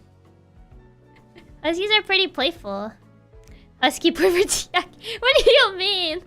So social boyfriend? It's kind of like social, yeah. They like running, outdoor activities, and singing. I mean, to be fair, huskies do like howling. They're very vocal dogs. They're very dramatic too, so maybe they should have added characteristics drama queen. Drama queen, drama kings. Huskies are literally very dramatic. Howling is really fun. Have you seen like those videos of like huskies being really dramatic? It's really funny. So yeah, I would add on characteristics that they're pretty dramatic. Because huskies are very dramatic too. Drama queen isn't there surprising. It's so funny. I love dramatic husky videos so much. Half of the husky videos I see are they're just howling screaming. What about borzoi? I don't know if there's like borzoi boyfriend. Drama queen, I can confirm it as my sis used to have one. I treat everything like the end of the world. Yeah, they treat everything at the end of the world. They're very dramatic doggos. They're very silly, goofy. They'll howl over the most silly things. They do. They're definitely howlers. They howl a lot. It says, they hate heat and sensory nightmares. That last one's very specific. But yeah, overall, husky boyfriends are like the outgoing, like being outdoors sort of stuff. I love huskies. If I had a bigger house, I would get one. I love huskies too. They're really cute. I also really like Malamutes. They're similar to huskies but bigger and floofier. If I actually had like the space, I would love to have a Malamute, but I can't really own a Malamute. They hate sensory nightmares. So is there someone out there that loves sensory nightmares? What's a sensory nightmare? I'm not sure. It's funny that both the huskies I've had don't howl at all. Really? Man, that's crazy. Because that's uncommon, I would say. Remember, Chiaki, the algorithm's gonna think you're either looking for a dog or a boyfriend. Oh no. Yes, Malamutes are so cute too, but I think I will literally die from allergies because of all the flu. That's fair. Just break a couple of walls in your house. I googled and was greeted with such wonderful titles as your boyfriend isn't a golden retriever, he's a borzoi. What does that even mean? We went from golden retriever boyfriend to borzoi boyfriend. Oh god. Huskies really do adapt well in soul spaces as to why my sis had to find someone to take care of him as her apartment was too small. It is a light novel-esque title. Oh god. There's the German Shepherd boyfriend. It says intelligent, watchful, devoted. It likes sports, learning new tricks, and cuddling. Dislikes when their partner is sad. Is this just like the nerd? Like the smart one? If you have a sweet social partner who's got your back in awkward situations, you might be dating a German Shepherd boyfriend. I guess social and smart? Question mark? German Shepherd boyfriends are more approachable and friendly than Rottweilers, but they're ready to attack if someone is rude to their partner. Don't mistake a German Shepherd boyfriend kindness for weakness. So, not nerd. Yeah, I saw the intelligent, thought it was nerd, but no, it's like social. Who likes when their partner is sad? Exactly. Just like when partner is sad, Chiaki. Is this one a nerd? I saw the intelligent and I thought it was the nerd one, but no, it's pretty like social, but like also it's social and kind and like can actually throw hands. That's what I got from this. I want to find the Borzoi one. Oh my god. Jeez. This is such a rabbit hole. What's the difference to Husky though? Just so it's actually smart? I guess so. I don't know what the difference between like the German Shepherd and the Husky are. I mean it says that like the Husky is more like wanting to be like outdoors and stuff. And like very high maintenance. German Shepherds are apparently not high maintenance. Like German Shepherd boyfriends, I guess. Oh god, this is so hi, welcome, welcome. German Shepherds went Husky, but not dumb. I guess it's like less dramatic too. Words like lanky and aloof. Husky seems like the jock, super social but sporty but a bit emotional. I guess so. Oh god. I'm trying to find oh, there it is. Oh, it's a TikTok. Your boyfriend isn't a golden retriever. He's a borzoi. What does that even mean? It says, what is a borzoi boyfriend? As a dog boyfriend type, they're best described on TikTok as lanky and aloof. They're the kind of boyfriend who just doesn't crave being the center of attention. That's apparently a borzoi boyfriend. Why are these actual things? Oh god, a borzoi boyfriend representation. God, so this is a TikTok thing. There's a bunch of like TikToks. Oh god, what it means to be a golden retriever boyfriend. What is this picture? Borzoi boyfriend rolls off the tongue well. Not Chihuahua boyfriend. I don't think there's Chihuahua boyfriend, no. Why do boyfriends have Pokemon types? I don't know. I don't know. This is such a... Oh my god. There's Doberman boyfriend as well. There's the Borzoi boyfriend. So there's the other type. There's also Doberman. I thought it would be similar to Rottweiler. Large, graceful, elegant dog breed. Pretty much a Borzoi boyfriend, lanky and aloof. They're the kind of boyfriend who just doesn't crave being the center of attention. Borzoi boyfriend is excited and affectionate when their partner comes home, just without the tendency to jump and solve her. Okay. That'll be funny. A dark type boyfriend is a grass type. I have to research what my type is. Like, now I gotta know my type weakness. People be googling these like they're googling like what their horoscope symbol is, like their horoscope sign. Oh. It's hard to look it up, but it seems that sensory nightmare is a literal thing, but having your senses overwhelmed. Oh, I see. So that's what it means. I should type of dog would even Katsudons fit in. I better be a water type. Oh, whenever you saw Borzoi boyfriend, I keep thinking of Bunsy buddy. Not Bunsy buddy. What if I want to be a Bulbasaur boyfriend? I don't know what that would even be like. I'd better be a water type. This was quite the rabbit hole to go through. I didn't know this was a thing until today. Oh god. Jeez. Oh my god. How did we even end up here? I think it's because like someone mentioned PETA being a golden retriever boyfriend, and I googled what a golden retriever boyfriend was, and then we got into this entire thing. We'll define some of them as the random deep dives. There you have a little writing idea. Describing boyfriends as Pokemon types. Oh god. It means I'll be a grass poison and have a Megastone, of course. We really do get into like the most random of rabbit holes. Goes even deeper than the VTuber rabbit hole. It does. But a lot of it is on TikTok, and I don't want to enter TikTok. A lot of like the nuance of it seems to be on TikTok, and I rather not. I'd rather not, actually. What would the Katsudon boyfriend be? Small and mischievous.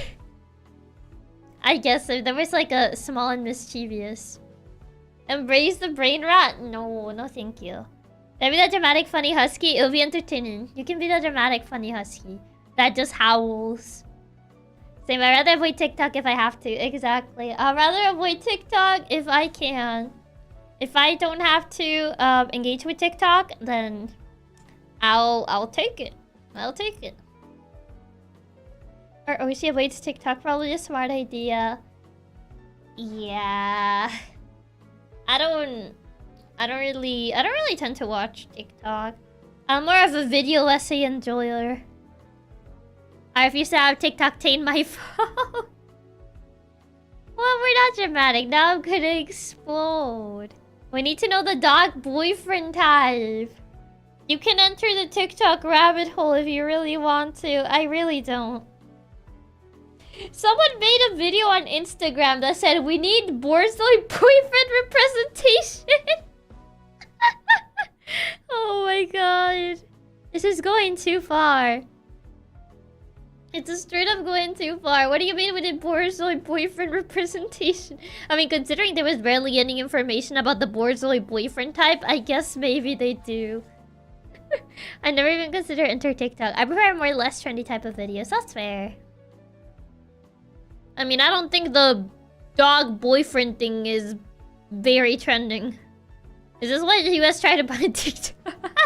Maybe. Borzoi boyfriends are underrepresented in media. Borzoi boyfriend needs some better rep. I was hoping there would be a corgi type. There doesn't seem to be a lot of like other dog types. I wouldn't even be surprised if there was a whole community surrounding us. So might be like a golden retriever but old. It just said lanky and aloof. How is borzoi boyfriend even a thing? I thought it was a meme dog. I don't know. I don't know why is it a thing. But someone made a video on Instagram 3 months ago. Saying that apparently borzoi boyfriend needs more representation. Which I'm like, okay. I didn't even know that there was like the whole archetype of like categorizing boyfriends as dogs, but okay. It weirdly feels like astrology but with dogs and boyfriends. That's pretty much what I said. People be googling what type of boyfriend they have, like they're googling their astrology symbol. Shiba Inu boyfriend's race. What does that even mean? How would it even be represented? I don't know. I know a person IRL that very much falls into the category of borzoi boyfriend material. He can be summoned by posting borzoi and Better Call Saul gifts. There you go.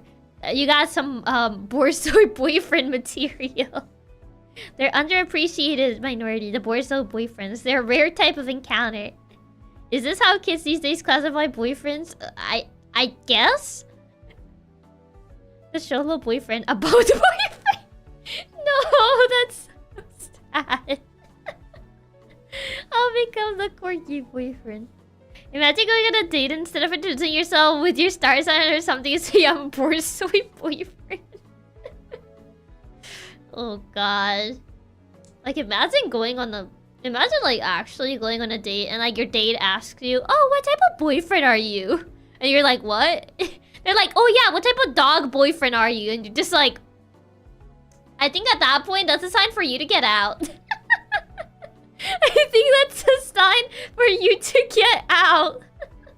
That might be a sign for you to leave. Not even what type of boyfriend, what type of dog boyfriend? Yeah, you gotta switch my dog boyfriend. Oh please don't let this be a thing how they call people their boyfriend. I'll literally get up and leave. As you should. As you should.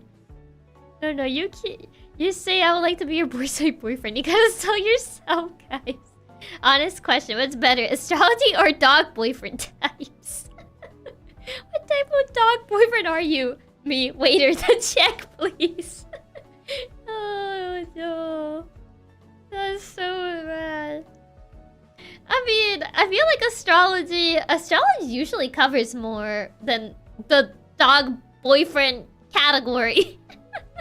At least dog boyfriends is funnier. At that point, it just means they wanted more having a pet than a boyfriend. Maybe they're really into... They're, really strong believers of the dog boyfriend category? I don't know. Weenie dog. Oh, thank you for the super Andrew. I wouldn't even wait for the check. I would dine and dash if I didn't ask about dog boyfriends. Imagine a questioner is like, go choose your boyfriend archetype. Choose your dog boyfriend archetype. Astrology lets me know my stars are like 2 guys, and that's cool, I guess. I prefer borsoi boyfriend. A borsoi boyfriend category. Oh man. I didn't even know there was a borzoi boyfriend category until you guys brought it up, and I had to Google it, and apparently it does exist. And they're underrepresented, apparently, according to this one person on Instagram. Choose your boyfriend archetype starter. Oh my god. Just wait until they add the rest of the dogs. They also surpass our astrology. I mean, considering the amount of dog breeds there are, yeah. It should be reliable. The star signals, the star signs are different dog breeds. Oh yeah. Don't add the other dogs as a patch. Gotta wait till the next patch before they get added. Oh my god. We really do get into the most random of rabbit holes. The other breeds are DLC. No way. No way. I wonder how they classify those that don't fall into any category. I guess just regular boyfriends? I can't wait for the Basset Hound boyfriend fads. What would even be a Basset Hound? I mean, I guess it depends on Basset Hound person. Basset Hound dog personality. What's the most bland type of dog breed? I don't know. It says Basset Hounds are very easygoing, friendly dogs who enjoy being in the company of humans. They're great with kids. Get along well with other dogs. These dogs are very intelligent, but quite stubborn. Well, Basset Hound boyfriend. I feel like a Basset Hound boyfriend would be like a family type of boyfriend. It's very easygoing, very friendly, very approachable. Probably gets along well with your family. Says they're great with kids. They get along well with other people. They're very intelligent, but they're probably also very stubborn. So, like, if you get in an argument with them, they probably wouldn't budge. There you go. I made up your Basset Hound boyfriend. I made up your Basset Hound boyfriend archetype.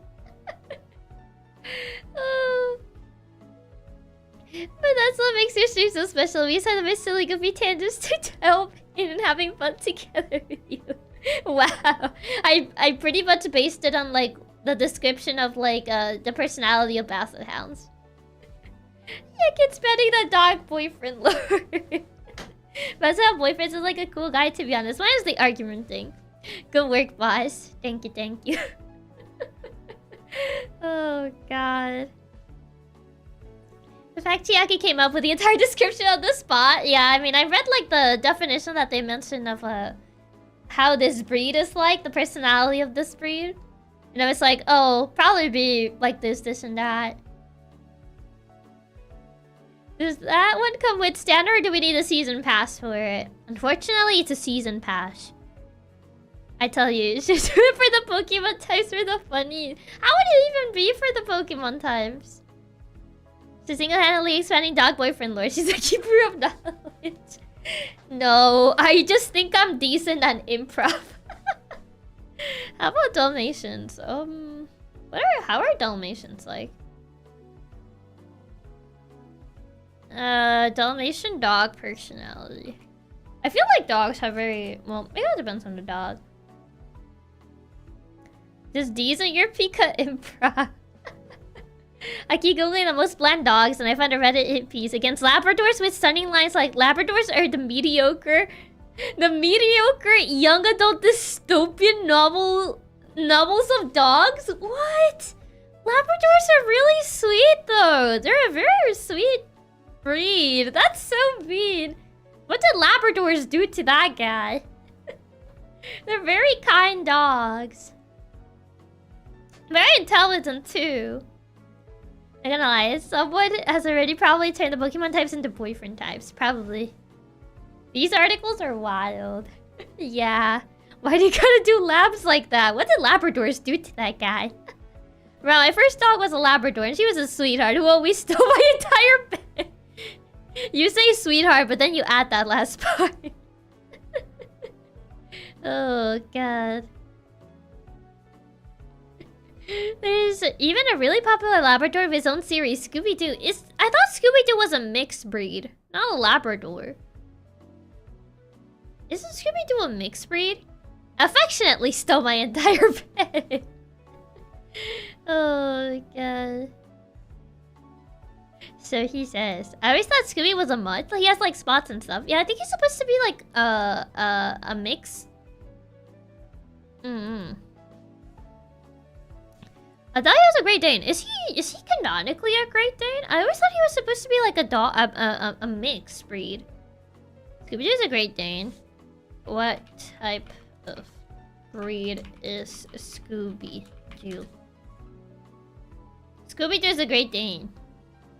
He's the same breed as Marmaduke? Huh. He's the size of one, that's for sure. He's a big dog, yeah. Never knew he was a Great Dane. I guess he's a pretty big dog. I guess so. I mean, large, clumsy dogs. Yeah, that checks out. Marmaduke wasn't a Labrador? You think Marmaduke is a Labrador? What? No.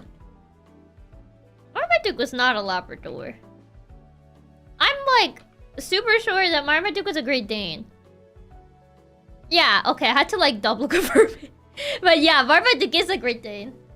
Because I remember I looked at it and I was like, yeah, Marmaduke's a Great Dane. Never seen Marmaduke. I feel like Marmaduke is a bit of a niche movie, so I don't blame you. But yeah, Marmaduke's a Great Dane. The dog lore. I don't know my dog breeds. For me, they're all dogs. I feel like dog breeds, like... I mean, for me, I feel like I'm better at identifying dog breeds than, like, cat breeds. But to be fair, I've owned more dogs throughout my life than cats. So... The Katsumi family has always been more of a dog family than a cat family. So, yeah. All puppers are good puppers. Simply as that. Yeah. Yeah, Marmaduke is a great thing. Dog breeds are a bit easier to remember than cat breeds. Cat breeds are more like big cat, fluffy cat, small cat. He's someone who has like 50 cats through his life. I could only name like 5 cat breeds. Well, yeah, you're a cat. It'll be weird to own another cat, right? Exactly. Me too. I've had like 6 dogs since childhood, but never cared for their breed unless they need a special treatment. I don't know. I remember I used to have like this book that mentioned like I don't know if it had all the dog breeds, but it did have like a good amount of them. I remember I got this book when I had my my first doggo. She was a toy poodle. She was very smart. She was a smart little fella. I loved her. I just feel like dog breeds are more distinct than the cat breeds. Yeah. Cat breeds are just where you got them from, like Trash Can Cat. What breed of dog is Chiaki Katsumi? I'm not a dog. I'm a Maine Coon cat. Not a dog.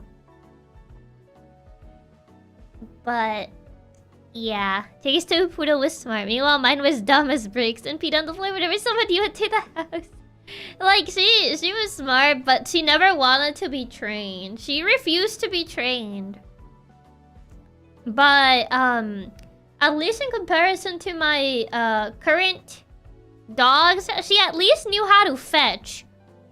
My current dogs don't know how to fetch. I've heard smarter dogs are more difficult to train. She was like very stubborn on like training. But she knew how to fetch at the very least. But like she knew how to fetch, and whenever you told her to go outside, she would go outside. And if you told her to go to her bed, she would go to her bed. And that was like the gist of it, because she refused to like learn anything else. Now my dogs know how to play fetch. They'll chase a stick, but they never bring it back. Yeah, like for me, one of my dogs, like, I throw a toy and he goes after it, but he doesn't bring it back. Chiaki Katsumi would be a great Dane because of her love of Scooby-Doo, which transcends dimensions. The only dog I had was what is known as Chobu, which is kind of a ridgeback that is single-mindedly focused on digging giant holes every waking moment. Oh, so it's the type of dog that digs. None of the dogs I ever own have been like diggers. Like none of them dig. Oh, cute! Little guy. But yeah, he's big dog, so definitely gonna dig. None of my dogs like toys at all. They're so lazy except the alpha. She always loves hunting birds. Oh my god. For me, it's like half-half. One of them does like toys. The other one, she doesn't know how to play with toys. Like, you throw her a toy and she looks at you like, what is this? I mean, to be fair, I feel like she was raised more as a company dog. The way she behaves is definitely more of like a company dog. Like a dog that was probably accustomed to being with like elderly or someone like that. Cause like she definitely like whenever someone like feels ill, she's like always there, and she always goes to like the room of whoever feels like ill, and she always stays there. It's like a very like company dog behavior. She's like a support dog. Yeah, she's kind of like trained like a support dog. She kind of like, for example, Kasumama tends to suffer from headaches quite often, like migraines. And like whenever she suffers from a migraine, like she knows. Like she somehow like knows, and she like immediately tries to leave and go to Katsumama's room, and she stays there the entire time. The digging holes. My biggest dog loves digging holes, which was nice for gardening, but we don't need more holes.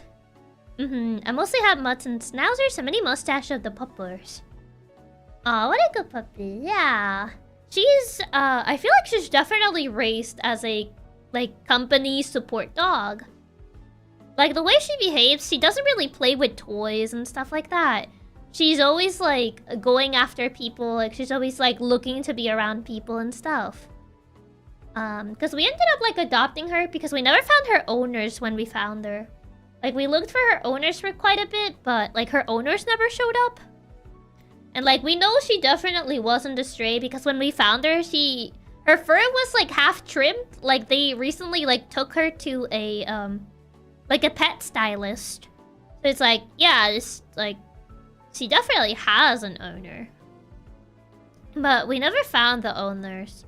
We looked for them for quite a while, and we never found her owners. So my Katsupapa ended up getting really attached to her, and he was like, let's keep her. And we ended up keeping her. It's really cool that you managed to get a dog that's sweet too. Yeah, she's really sweet. She found a better home. Yeah. But yeah, considering like the way she behaves, I feel like she was trained as a company sort of support dog. So like I always kind of like theorized that she was probably like she probably used to take care of like an elderly person or something like that. And probably that person passed away, and like the family just didn't know. The family of like the person that passed away just opened the door for the dog and just let it leave. That's how most dogs are. I could never find owners, so they're mine now, I guess. Yeah, it happens, unfortunately. Dad, I don't want more dogs. Also, Dad, the dog becomes his favorite. Yeah, that's kind of like how Katsupapa was. When my first dog passed away. She passed away because she was already pretty old. And she kind of suffered from asthma too, so with age it kind of just got worse, and yeah, eventually she passed away. So pretty much like after that, like Katsupapa was like, yeah, I don't want more dogs. We had another dog. We pretty much like adopted another dog when my first dog was already you know, she was getting really old, and Katsumama thought that the best idea was to get like another dog, so like she would cheer up a little bit, which is my Robin / Ranger. And then she passed away, like my older dog passed away like I think a year already. I think it's already been like a year. And like pretty much that Robin / Ranger grew up with my older dog. Like we got him when he was a puppy, and he ended up like growing up alongside her. So personally, I was really worried he was gonna get depressed when my older dog passed away. But since we ended up adopting this other dog around the time when my older dog was still alive, I guess he didn't really feel like, I guess, a transition that hard. That's it. That holds Pupper to the sun and Pride Rock. You're my favorite child. She is literally Katsu Papa's favorite child. Like, if you see how he treats like Ranger / Robin versus like my other dog, he's always like, "Oh Mona, I love you so much," and then he sees Ranger and he playfully does like "Arr!" just so he goes away. Because Ranger is a bit of a scaredy cat. He gets scared very easily. Yeah, it's always something scary. If you have 2 dogs and suddenly one of them passed away, it feels bad not to get another one to make sure they don't get depressed. Exactly.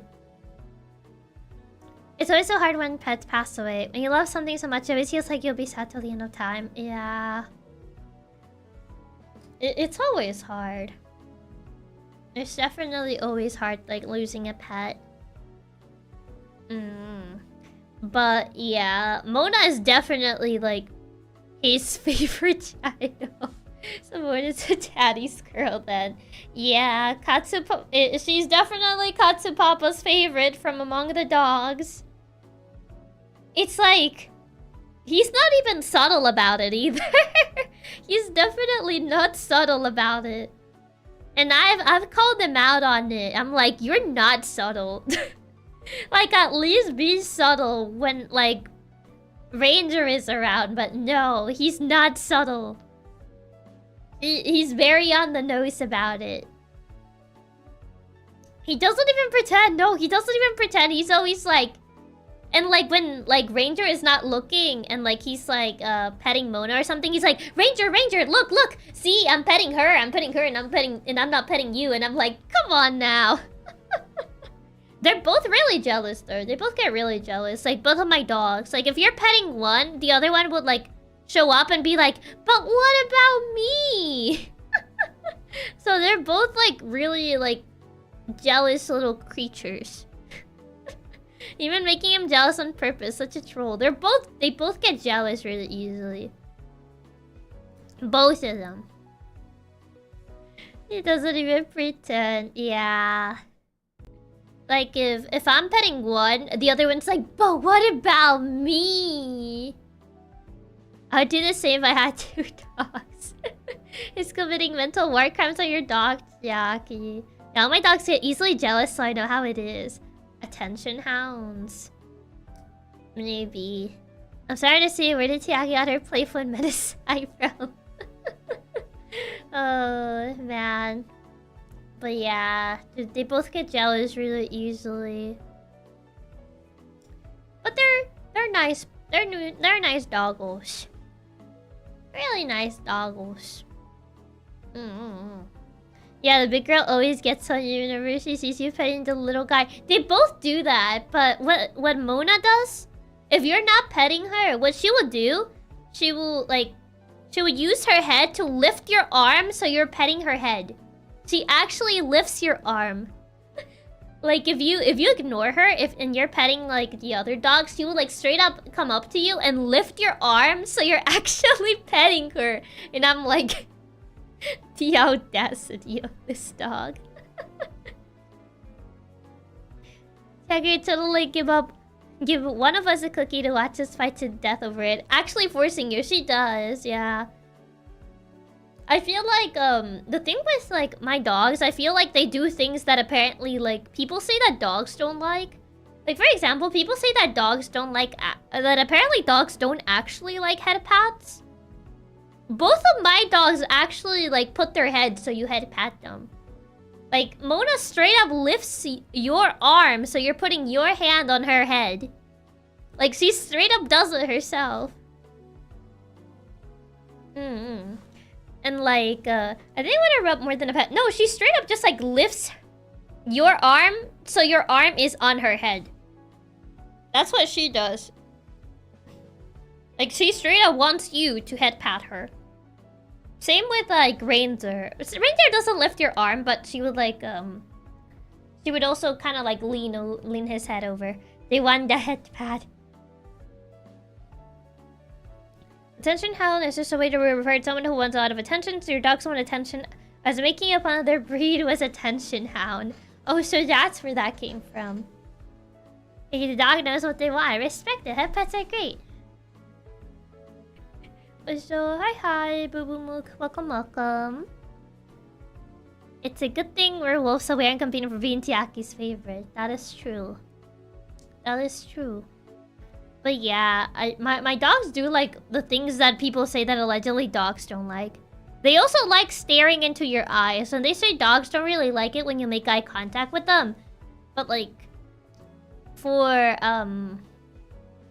my dogs, like for example, Mona, like if you're not looking at her and you look away and you're like, oh, where's Mona? I wonder where she is. She will like pretty much like try to get your attention. She's like, here, I'm here, look at me. And she wants you to look at her. Usually dogs say RLW stare them right in the eyes. My dogs actually like don't mind being stared in the eyes. No, don't forget about me. Yeah, she does that. The Katsu's favorite words to be legendary. I will stand in a circle pretending to fight till we get tired and take a nap. Yeah, but like my dogs don't really get riled up if you stare at them. I don't know. Like I remember, I don't know where Katsumama saw this, but she was like, "Oh yeah, I read somewhere that if you like, you call your dog's name and then you look away as if you don't see them, they will like try to get your attention." And she tested it out with Mona, and it actually worked. I know cats also typically hate being stared at too. That's curious. All animals have their own unique personality traits. I like how Mona lifts your arm to be petted. Yeah, it's really cute. You have some happy little doggos. They are. Yeah. Yeah, she was like, oh, I want to test that. And then she was like, Mona, where are you, Mona? And she kept looking away. And Mona was like, I'm here. And then she looked away. I don't see you. Where are you? She's like, I'm here. She kept like running around her. She kept like running around her to get her to see her. And she even like started like pawing on her at her leg. She's like, I'm here. Yeah, I've seen a ton of videos of people doing the call and then ignoring them. It's really cute seeing some of their reactions. I'm here, it's me, I'm right here, pay attention to me. Yeah. Oh god. So yeah, at least with her it works. I don't know if it works with Ranger though. Never really tried it with Ranger. But I know with Mona it definitely works. Cats hate being stared at, so that does explain it. I don't like it. It feels awkward. It's awkward, it feels weird. Sounds like it's time for a second experiment, Chiaki. No, don't look at me. Time to decide with Ranger and see if it works. For sure, yeah. Well, if I test it, I'll let you guys know if it works. No! Cover their eyes! Okay, we'll leave them good. I never said it like that. No. Close those eyes. I don't like seeing those eyes. Close those eyes. Oh my god, those are creepy. I hate those. Okay, they're covered. But yeah, okay, can we stare at this award-winning eyes? No, don't look at my eyes. Look at my eyes. I don't like being stared at. Oh man. But Chiaki, people stare at you because you got the prettiest eyes. But it's awkward. It's awkward, man. Look at my eyes. Don't you dare close your eyes. The world famous Chiaki bombastic side eye. I can't really do it. I can't really do a side eye, no. I tried, but it's kind of hard to do it on this floor. I think because the eye tracking of my eye tracking on my webcam isn't very good. So it's kind of hard to do like a bombastic side eye. Okay. Chiaki, I'm getting such mixed signals here. For you say close your eyes, then tell me don't you dare close your eyes. What am I supposed to do? Oh, man. But don't you dare close your eyes is just the Aladdin quote, you know? Just the Aladdin quote. Nothing else. Nothing more. That's it. That's all there is to it. Hey, do you hear about the Dire Wolf revival? I did. I did see it, yeah. I saw it. I saw the pictures, yeah. You can't Disney quote your way out of this one? Why not? Speaking of Disney quote, I still need to watch Mufasa. I still need to watch Mufasa, though. It's already 10, oh my god.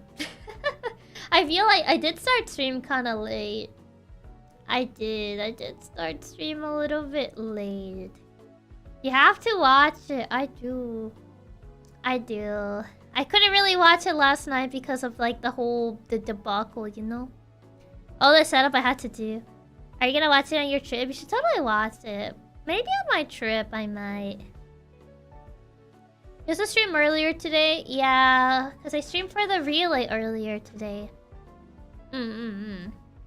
Yeah, it sounded like you were insanely busy. Yeah, it was definitely a very, very busy sort of day. #1 Lion King fan Chiaki has to watch it. I mean, I do. I have to see if it's as bad as people say. It can't be bad if they have Lin-Manuel Miranda as the music composer. I say that, but then I get reminded about Vivo. Oh, make sure you get lots of rest today. You can't say that after Vivo. You can't say that. I mean, I guess you can't always get a W. You have to catch some L's eventually. It's worse than bad. It breaks everything you know about the story, does it? Yeah, if you want to go ahead and answer, you can get some food and rest. I'm happy you aren't as busy anymore as relay is over and you can enjoy your full Disney vacation. I mean, I still need to work on some prep for debut, but I'm at least a little less busy now. A little less busy. Viva put the L in Lin-Manuel Miranda. Oh my god. That sounds like something my cousin would say. When one of her insults towards like this character in one game was like Lin-Manuel Miranda looking thing. And I was like, what did Lin-Manuel Miranda did to you? And like she just had like this irrational hatred towards the way Lin-Manuel Miranda sounds. Unless you're planning to debut for next, so you can take those deserved holidays. But I need to start working on the prep though. It's important because if I leave everything for last minute, it's just gonna pile up, you know? Is Lin-Manuel Miranda ugly? I mean, I don't know. He's just okay, isn't he? He's fine. He's okay. I don't think he's particularly ugly, no. I think she said, like my cousin says, she hates the way he sounds. Like something about like his voice just irritates her. I was like, because he kept saying like it's something about his voice, something about the way he speaks, and I was like, I don't get it. So I decided to put like this interview, not an interview. It was like Lin-Manuel Miranda like answers Google's most asked questions about him, and I started watching that video, and she got really mad. She was in the room with me, and I started playing that video because I wanted to understand what it was that she kept seeing, that she just hated about his voice, and then she just got really upset when he started speaking.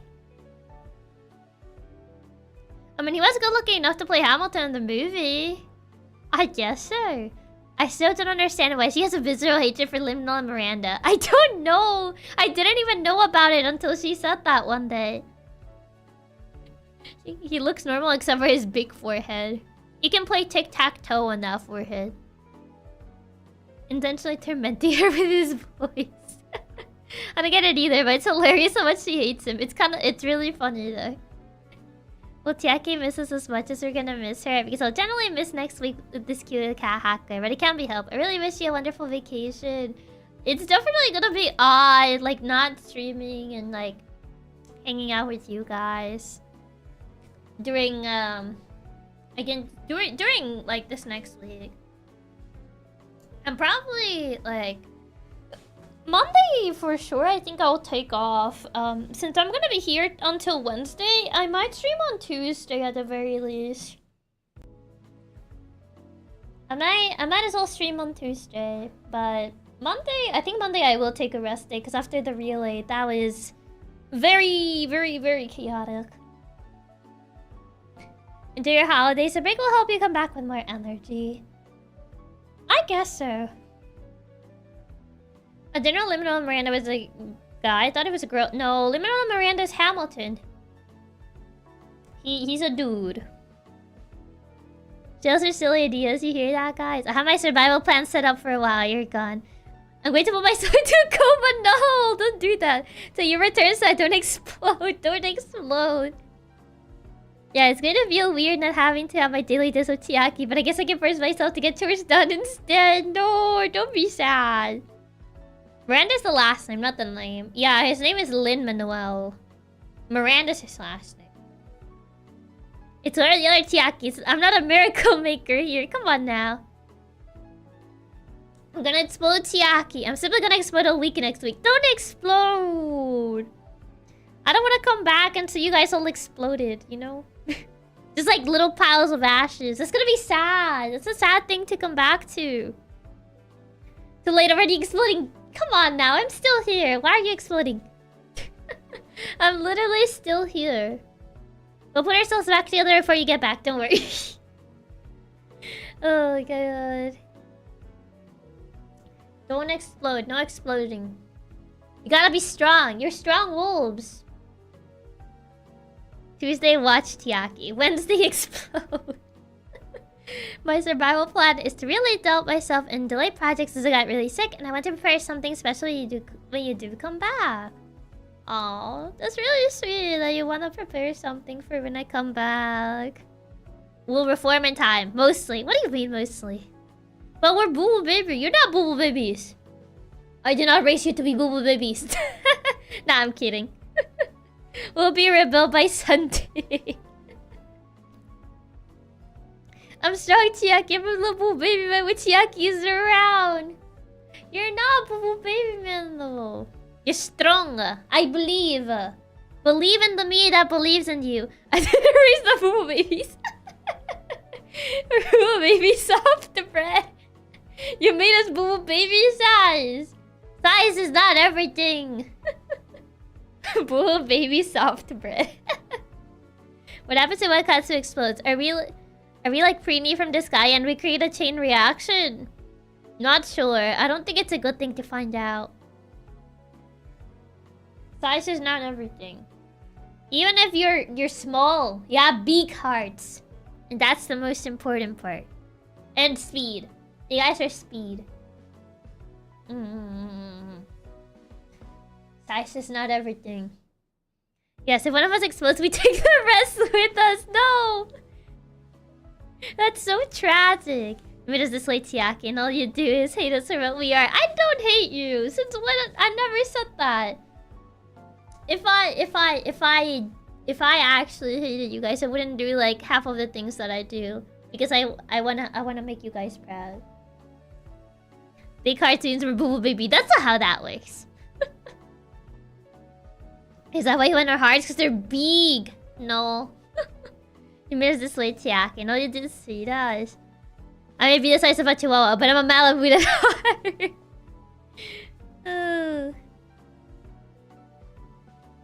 Why do you hate us? I don't. I don't. You always make us proud, Chiaki, with everything you do. You made us very proud, Chiaki, and you'll keep doing it. You're super amazing after all. Ooh, thank you. It makes me happy that I can make you guys smile with my silly goofiness. That my silly goofy nature and the random tangents that we talk about usually. I can't help it. I'm needy. I miss Chiaki every minute, every second she's away. I always look the most forward in the day to spend time with you because you make me happy. Oh, it's really sweet. We love Chiaki. Chiaki for 3,000 years. 3,000 years. I mean, what's the average lifespan of a katsu? Do you guys live up to 3,000? I'll do my best not to explode till Thursday just for you. Why till Thursday? Till you can't explode next week. You can't. 3001. That's such a specific number. 3 months. What do you mean 3 months? Not 3 months. You guys been here more than 3 months. Unless you're relatively new to the stream, then I guess you haven't been here that long. Your silly goofiness is what I'm here for. You being the way you are makes me smile a lot, and I love getting to watch you as much as I do. You're my favorite cat hacker ever. Ooh, thank you. That makes me really happy to hear. Well, we don't seem to age when we explode, so we age very slowly. We'll live whatever it takes to stay with Chiaki. Aww. That's so sweet. Aww. My heart. But yes. Every cartoon suffers from the Y2K8 problem, so they'll explode in 2038. Why on 2038? Don't explode in 2038. You can only explode on the year 3000.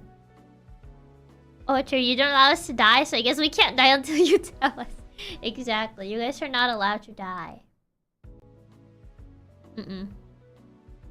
You only die the moment I die. Pretty much. The moment that I die, then you die. We collectively vanish like that. How could we not love Chiaki? Have you seen her pretty eyes? I've read the one awards. Are katsus run on Unix? No? But then who will carry your legacy? What is this satanic bot? She's taking us with her. If I go down, you go down with me. What is this? What kind of pact? The destiny bond. That does not include graduation cert. Totally not a cult, by the way. That leader is always a cult. No, we're not a cult. Taking hit us with a destiny pie. I knew we were in a cult. I didn't know she had this kind of power over us. I am powerful and tubular after all. I am indeed powerful and tubular after all. What can I say? Chiaki's ability was Perish Song. She'll take all of us down within 3 turns when she wants to. Oh man. Oh man, oh man. She built us with Destiny Bond pre-installed. It was on the fine print. So that's the true meaning of the karaoke. She sang us Perish Song. Oh god. The lore keeps expanding. Oh man. Oh man, oh man, oh man. You know we can't read Chiaki. That's unfortunate. Are we actually just really weird looking wobble face this whole time? Not wobble face, no. Not wobble face. No, no, no. Why Wobble Fay? I mean, I guess because Wobble Fay has a Destiny Bond thing. And Wobble Fay is scary, actually. The whole, like... Because it's usually built for, like, countering and, like... For countering both, like, special and physical attacks. Wobble Fay scares me. Especially on Nuzlocke. Don't expend the eyes in her tails. What eyes? What eyes are you talking about? I don't know what you're referring to. I'm afraid I don't know what you're talking about. You know the blue body isn't the real Boba Fett? Wait, it's the tail? No way. Where did they say this? Then what is the blue part? I thought Boba Fett. Wait, but what about why not? Yeah, where did they say that the blue part wasn't the body? His whole body is the tail. I did not know Chiaki did Nuzlocke. I've done Nuzlocke before. But, I've never completed, like, a solo Nuzlocke. I've done, like, Soul Links, which is basically just, like, a Nuzlocke, but with, like, another person. I've done, like, 2 Soul Links with my friend. We did, Gen 5 and we did Gen 7. The blacktail has eyes? It does. Kinda scary. Yeah, Tail's the little guy. The blue part is a punching bag. Huh. Boba Fett is usually a docile Pokemon that would never attack first. I mean... It doesn't attack first, but the counters that it does are pretty scary. Pretty scary.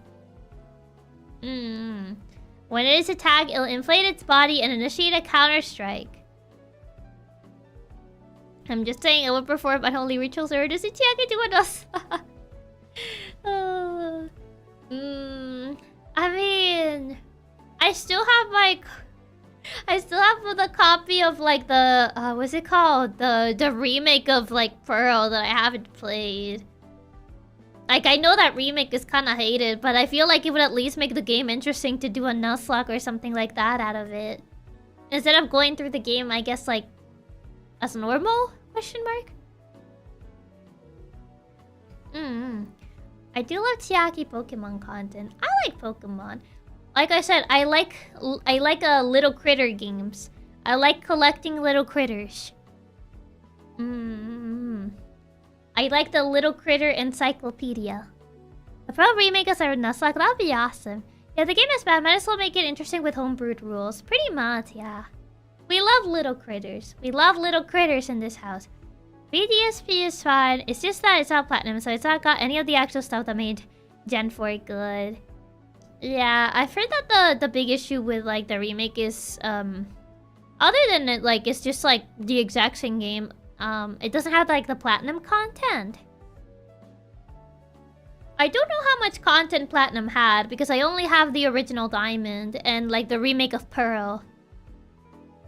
So... don't know. Don't know. I feel like I would have to pick... like, as much as I love Piplup, I feel like I would have to pick Chimchar just because Gen 4 doesn't have fire types. That's because Gen 4 doesn't have fire types other than like Chimchar and Ponyta. And if we don't find Ponyta, then we're kinda doomed. We're kinda doomed. Yeah, isn't Chimchar literally one of the only fire types? Yeah, it's him and Ponyta. Pretty much. Platinum added a ton of stuff while also just making it a better region. I own Platinum, to be honest it's good, but I don't really feel like you're missing too much. Really? I actually never played Platinum either, so I don't know how much content they added. My bro played the remake. It wasn't that bad. It was really similar to old Pearl and Diamond. It's just the graphics are different. Platinum extra Giratina story. Random starter. Man. Don't worry. In BDSP, they added fire types to the underground at least. Wait, they added fire types? Did they? Is it not just like the same Pokédex from like the original Diamond and Pearl? We'll leave on the Ponyta capture. You can make it through without a fire type Chiaki. I've done it.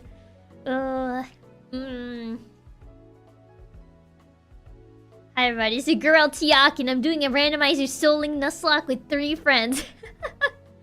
I've seen that apparently some people have done like Soul Links with like more than 2 people, like 3 or 4 people. I don't know how that is usually managed, since I've never really done like a Soul Link with like more than 2 people. Oh, did they have new fire types in the remakes? Yeah, but ESP added the underground grottos to make them... to make there be a better dex. Am I just soloing with more than 2 people? This is like pure chaos. I don't know how it's usually managed. I forgot they added a new area. You can like capture other Pokemon from previous gen, but my mind is fuzzy. Interesting. Yeah, I've been watching a 3-person Soul Link and it's brutal. Is that crazy? Jeez. Also, Star, thank you so much for the super. Thank you. 4-way Soul Link would be chaos. It would. So you can get Magmar and Houndour in the underground. I think you get Rotom forms easier too. Oh, that's actually really nice that they actually allow you to get more fire types. That's actually really nice. Magmar yuck. You're not a Magmar/Magmortar fan. One person loses something and the other one loses a good Pokemon. It steamrolls quickly. Yeah, that is true. Well, remember Pearl and Diamond are the game Cynthia's a champion. They are.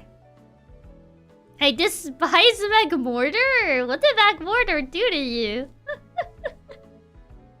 I mean, I'm kind of indifferent towards Magmortar. Like, I don't hate it, but I also don't...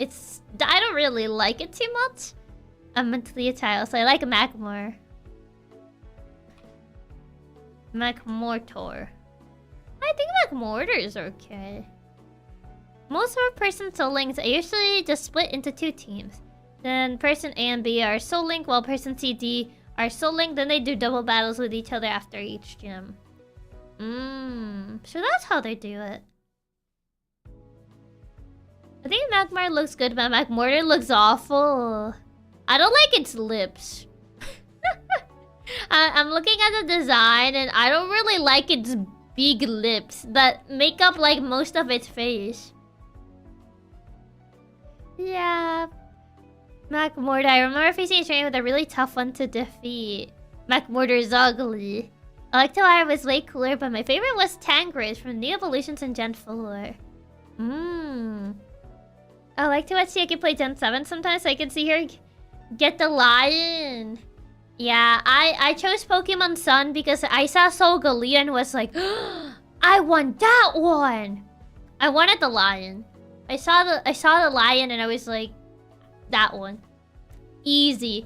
As much as I love like moon and like constellation motifs, because I really like those sorts of motifs. Lion though. There's the lion. I have to. I'm legally obligated to pick Sun because Solgaleo is the legendary. I personally prefer Lunala, but I like both designs. I like the motifs of Lunala. I like the whole like constellation and like night sky sort of motifs. But I like lions though. Isn't her contract as a Lion King 2 fan? I try to see the lips as a beak to try and make you feel better. Of course she wants the lion. She's the biggest Lion King fan. Lion King 2 is literally my favorite animated movie ever. It's in her contract. Lion is the correct choice, Chiaki. You made the correct choice. I really like both Gen 7 ones, but Lion was cooler. Lion's cool. It was an easy pick. It was an easy pick. I think for me, the harder pick was Gen 6. With Yveltal and Externius. Because I like both designs, but edgy Deathbird. I don't know why. I think it was... I just saw it. It was like edgy Deathbird. And its shiny looks like flying bacon, so it's silly. And started by Solgaleo lovers. Come on, someone else has gotta love Luna. Big Space Lion. Yes, Big Space Lion. Unless you chose the edgy bird. What do you mean? Because everyone was gonna pick Externius. Because Externius is the competitive one. The sign of our meta. Flying bacon. You haven't seen his shiny version? Hold on. Shiny Yveltal. Is there like a GIF? I want a GIF. It was... type GIF. I want a GIF. GIF. Yes. It's a whoopee. That's okay. I'll deal with it. Okay. And then... Where did it save? Why? Why Veltal? How big is this? I don't know where it went. Did it not, like, appear? I don't think it saved properly. No, I don't think it saved properly. Oh no, it didn't save properly. I'm sad now. Yeah, it didn't save properly. No, this is so sad. Okay, I'm gonna try a different one. This one didn't save properly. Okay, maybe this one saves better. Okay, shiny white Veltal.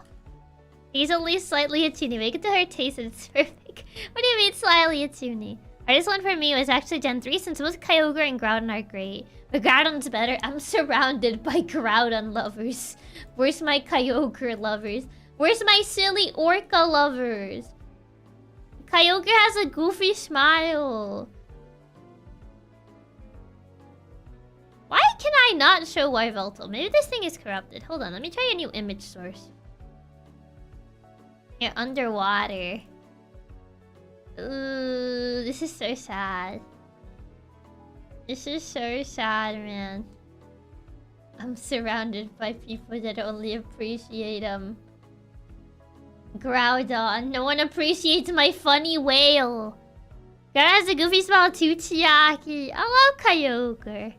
There's the people who aren't Team Magma. Exactly. I like Beakfish. Now I got Alpha Sapphire and I come to appreciate him. Finally, someone appreciates the big fish. He's just a silly guy. He's just a silly goober. He's just a little guy in this big, big world. Taki's a meta lover since we chose Kyogre. I don't choose him because of the meta. I choose him because he's goofy. And I like goofy little critters.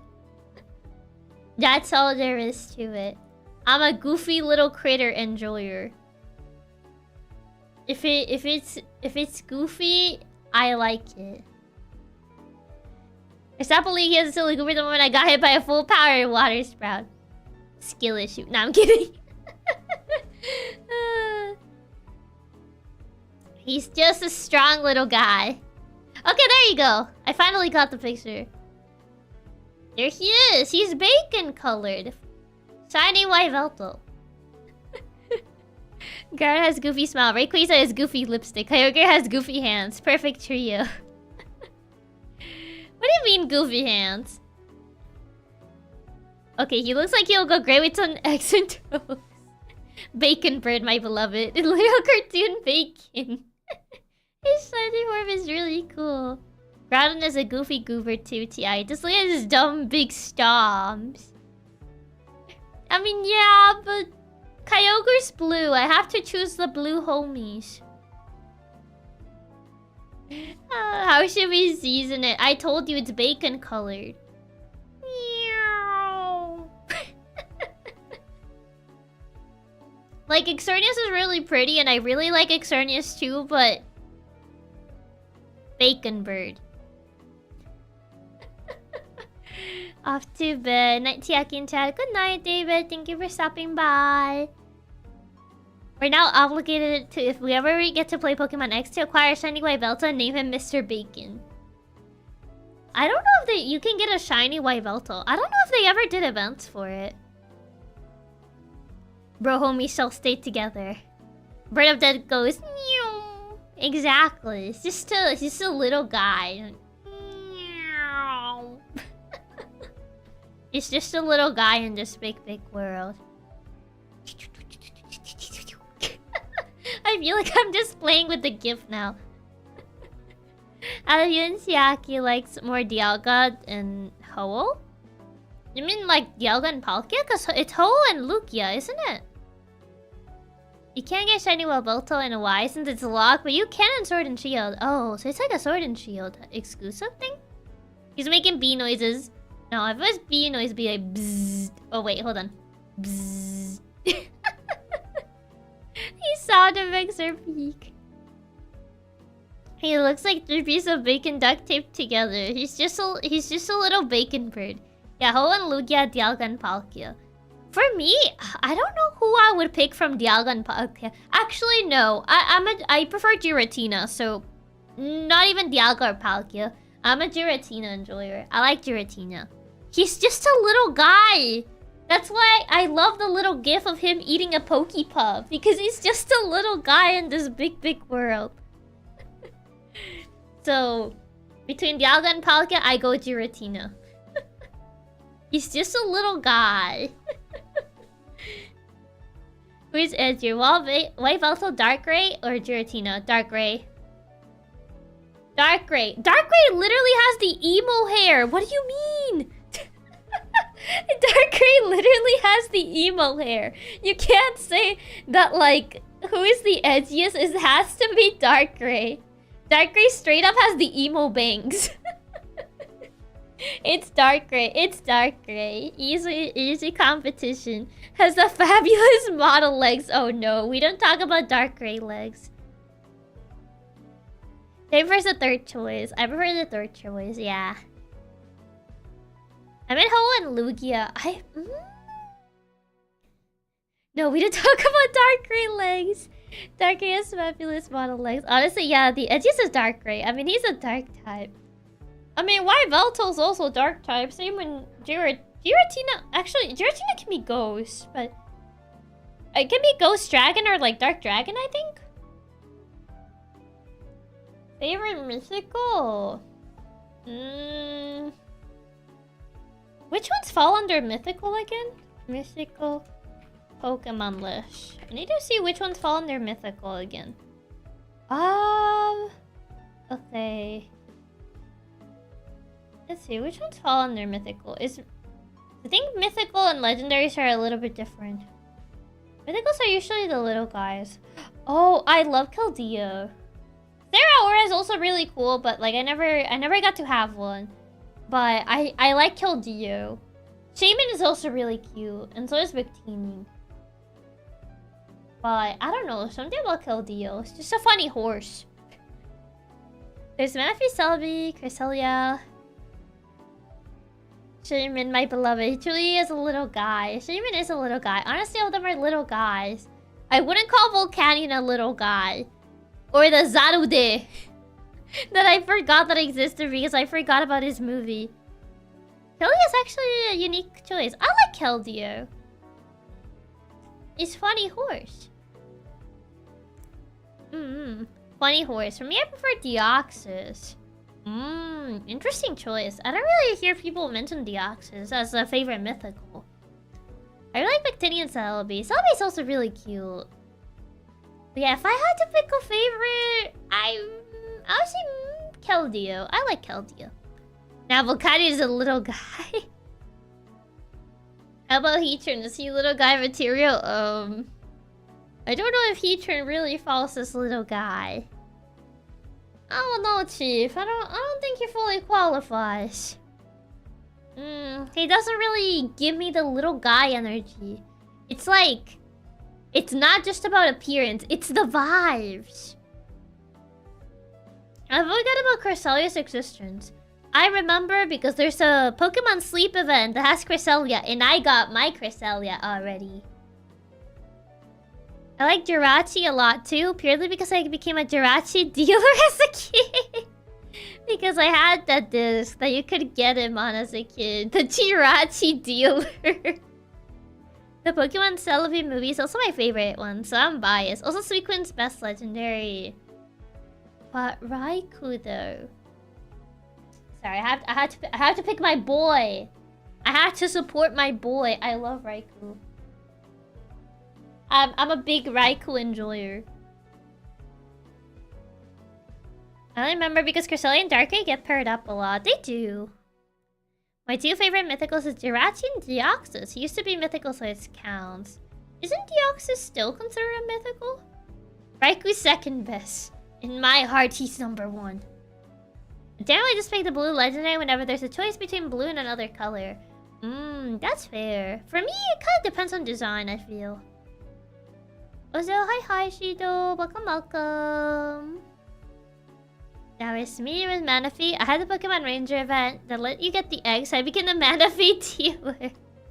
Raikou is on the version of a Raging Bolt. Katsu's get that guy. Unbelievable. How dare you say that to my face? I think he was upgraded to legendary after some time. Noted, to the fun tunnel he goes. The samurai quick sent to Tall Boy Raging Bolt. No.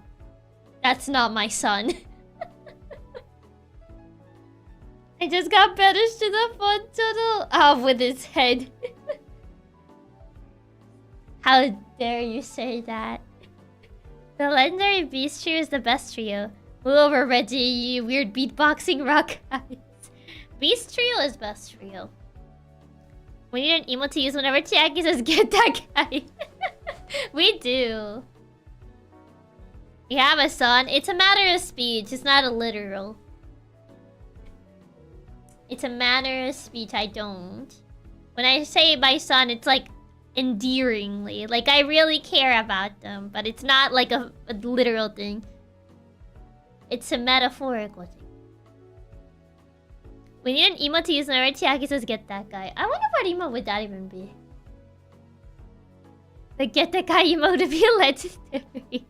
You know what? If I'm going down anyway, Suicune's cooler than Raikou. Unbelievable. Do you have no shame? Maybe a cat is with a cop hat. Maybe congrats on getting a son. I don't know if like a Katsu's with a top. What are you gonna do? Double banish me? Lock the fun tunnel so you can't get out. That. SMH. In my own household. Unbelievable. That Emo could be an angry Katsu with fangs and Toriyama eyes. Raiku's a saber-toothed tiger, so that's way cooler than Suicune. Double banish, so the COD zone. Not the COD zone. Oh, man. But yeah. But... have we gone through Quizzing Chiaki? Another box are legendary? Is Trail the Dance? I don't think so, no. I think I mentioned some of them, but not all of them. The Suicune Raikou Katsu wears would be deadly and also a little funny. A fate worse than death. Forced to play COD for all eternity. The COD zone inside the fun tunnel.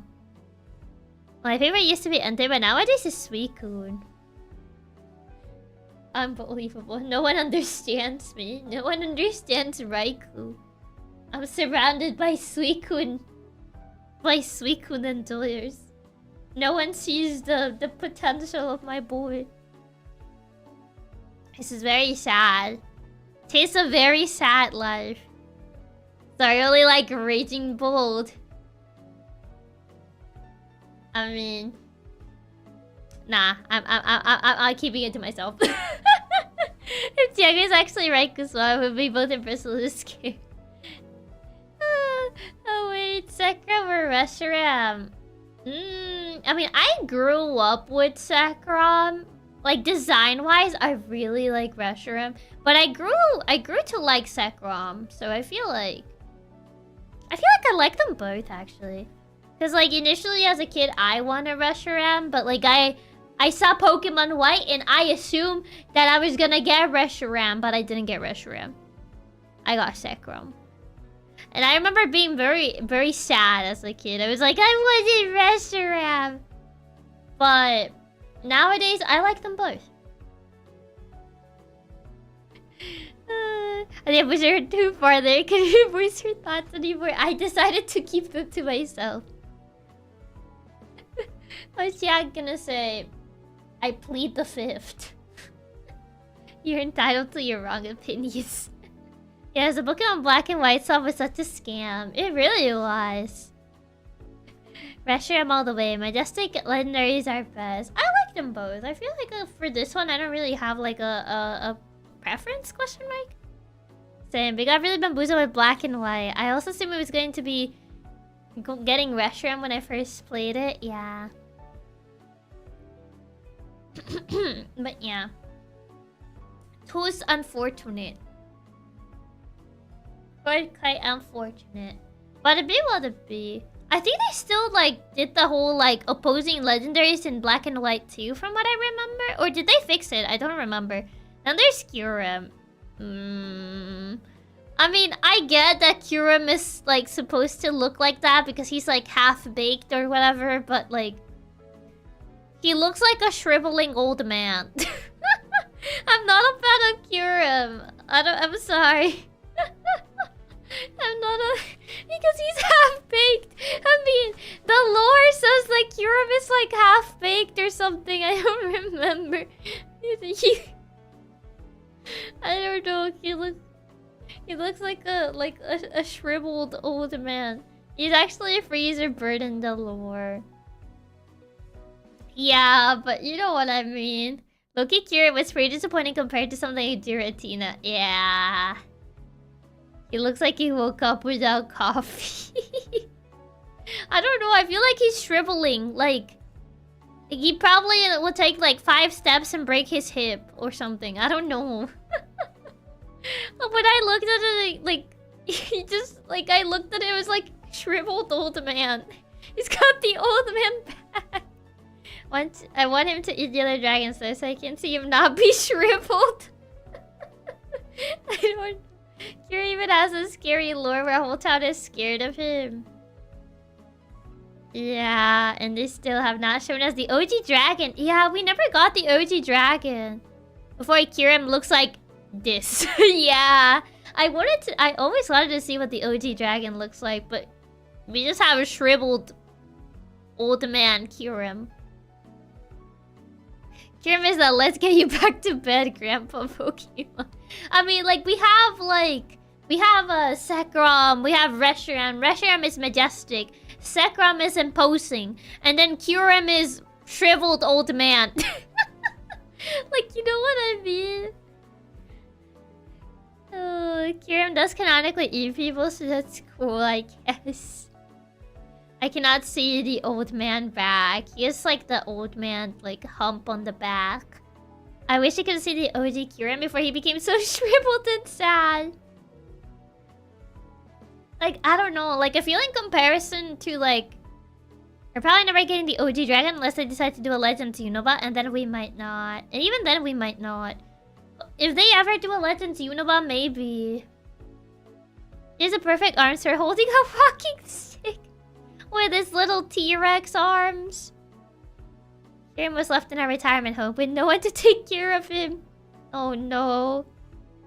I always thought he looked like a frozen chicken kinda, you know, kinda like one of those rubber chickens. I mean, I guess I can kinda see it. I don't know, I remember like seeing Kyurem's design the first time. It was like, what does he look like shriveled? Like shriveled old man raisin. I don't know.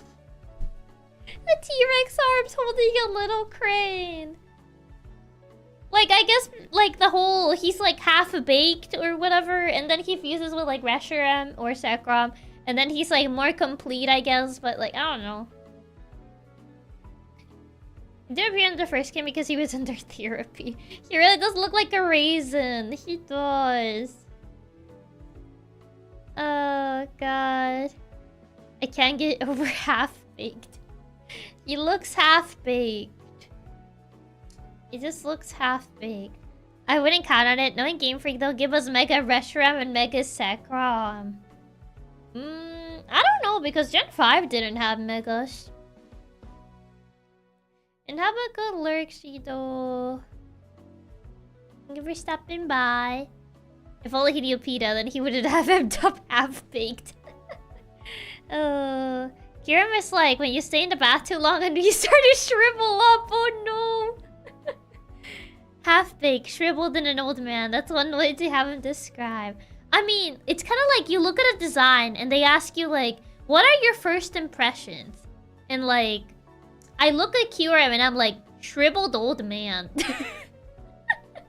I don't know, that's the impression that I get. I don't really get like imposing or like intimidating. I feel like I just see a shriveled old man.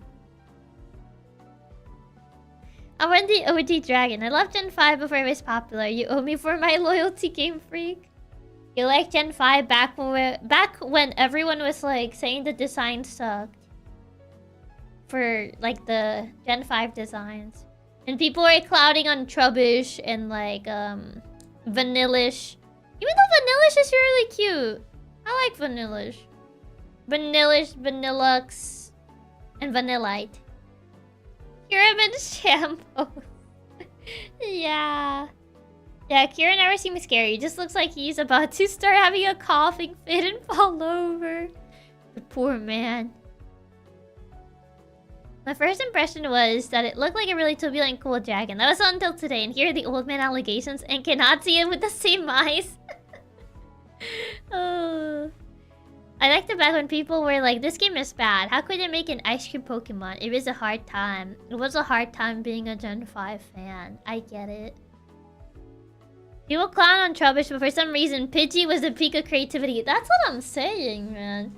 Like, we literally have muck, which is literally just a pile of muck. But then they clowned on Trubbish. They're like, Gen 1 had perfect designs. And I'm like, Gen 1 also has, like, simple designs. Voltorb is a thing. You clown on Trubbish when we have Voltorb on Gen 1. Like, come on now. Be real. People really bashed them because of the ice cream and the lamb. A little bit of Pokeball of Pokemon, exactly. Trubbish is fine, he's cleaning them street. Vanillish could go back to the ice cream cart, but I like Vanillish. He's a little ice cream. A little bit of Pokemon. We lived through Krabby, who's just a crab. Literally just a crab. Like, come on now. Come on now. But yeah, I remember Gen 5 got a lot of, like, people bashing on the designs because of Trubbish, Vanillite, I guess Lampent, and like... I don't really heard Chandelure really that much. It was more like... Litwick and Lampent. I mean, Gen 1 had Seal. The Seal. Does Shiny Vanillish get a cool color? I don't know what Shiny Vanillish looks like. Shiny Vanillish. They're okay. They don't really get that creative with the colors. I'll tell you that much. I remember saying that I wanted, like, if they did a Vanillite, like a mega Vanillite of Vanillux. I wanted it to become a banana split. Actually, people just forget that Golden exists. Yeah. Yeah, Golden is just goldfish. Chandelure was one of the few Objectmons people actually liked. Gen 1 had the best Pokemon of them. Oh, give to us Mr. Mime. No! Because Gen 1 gave us Drowsy, and that thing deserves to go back to the drawing board. Drowsy and Hypno deserve to go back to the drawing board. Therefore, argument invalidated. We still need the Mega Vanillas to become real as well as the Mega Deliverse to become both of them. Yeah. Yes, breach Chiaki. Banana Split is actually my favorite ice Pokemon. Yeah, they didn't hit with those, did they? Drowsy gave us new creepypasta material. He had a purpose. No, he didn't. Both Drowsy and Hypno deserve to go back on the drawing board. So, for that argument, for that argument invalidated immediately.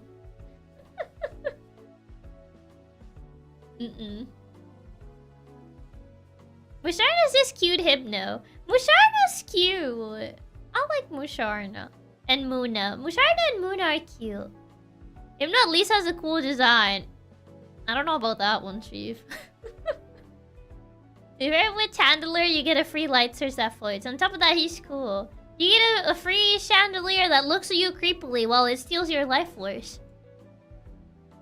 We didn't get a Gigantamax Vanillux, now that I think about it. Yeah. No Gigantamax, no Mega. I'm saying Mega Delibird. He becomes actually good. And then people will be like, oh, Delibird, no. And he becomes competitive. And then you see a bunch of Mega Delibirds on competitive. Not gonna lie, since I was little, I thought Drowsy and his evolution to be kind of gross and creepy looking. Cool, this is the same Hypno we talking about. Musharna's cute as long as it doesn't open its eyes. Wait, Musharna? How does Musharna looks with open eyes? Hypno looks like a creepy dude that would stare at you in the park. Oh, I confused him with the other Hypnotist Pokemon. Yeah, Hypno's the creepy one. Hey, you level the Pokemon out, just take your soul to the underworld. You know, just little silly, goofy stuff. So you love RNG delivered meta. Mega Deliver should have a whole Santa slug. That would be cute. Sadly, I feel like Aram Bundle was supposed to be the new Delibird, so they're probably gonna go back to ignoring its existence outside of December. Man! This is so sad. One can dream. One can dream. Oh, man. Are we maybe getting Mega Vanillux? Let's go! Vanillux fans, we're thriving. If we actually get a Mega Vanillux, imagine. Because those were like the two ones that I actually said as a joke. Mega Vanillux and like Mega Delibird. Imagine someone only having Delibird in their team. Truly just like gacha strats. Vanilla stocks on the rise. Vanilla stocks on the rise. I'm telling you. Mega Vanillux's peak, let's go. Mega Vanillux possibility, maybe. Who knows? I know like everyone says like, oh, Mega Flygon. But Mega Vanillux though. Make it a banana split. Please, Game Freak, I'm begging you. If it actually happens, I'll yell about how my Oshi could Mega Vanillux for years. Yeah.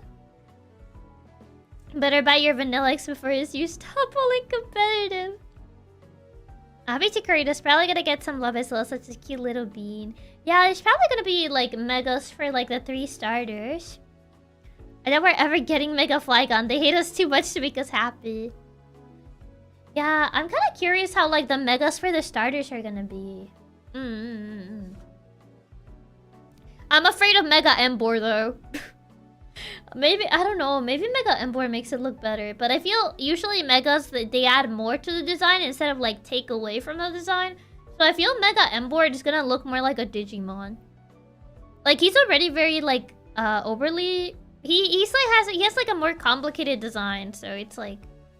Mega Embor, I feel it's just gonna be too much. I don't know. If Mega Vanillux not only happens, but also is a banana split, I'll literally buy you a Switch 2 and a copy of the game because you willed it to existence. It would be really cool if it was a Mega Vanillux and also a banana split. That would be great. I would love that. I'll have that on my team all the time. I really think Vanillux would have really fit in Scarlet and Violet with a terrestrializing mechanic. That'll work, yeah. At this point, I want Mega Flygon to be like the Dunsparce situation. Mega Embor hopefully fixes it, but I have zero faith. His design's already quite complex, yeah. My boy Flygon got overshadowed by Garchomp, then got artist block on a Mega for him. I mean, Garchomp is pretty cool though. I like Garchomp. When it's not used against me. Maybe they give him drums since he already looks like one. Mega Embor will really become a Mega Evolution from Digimon. The majority of Megas look good. And then there's Mega Swampert. What, you don't like a buff... What is Swampert supposed to be again? He's buff. He went to the gym.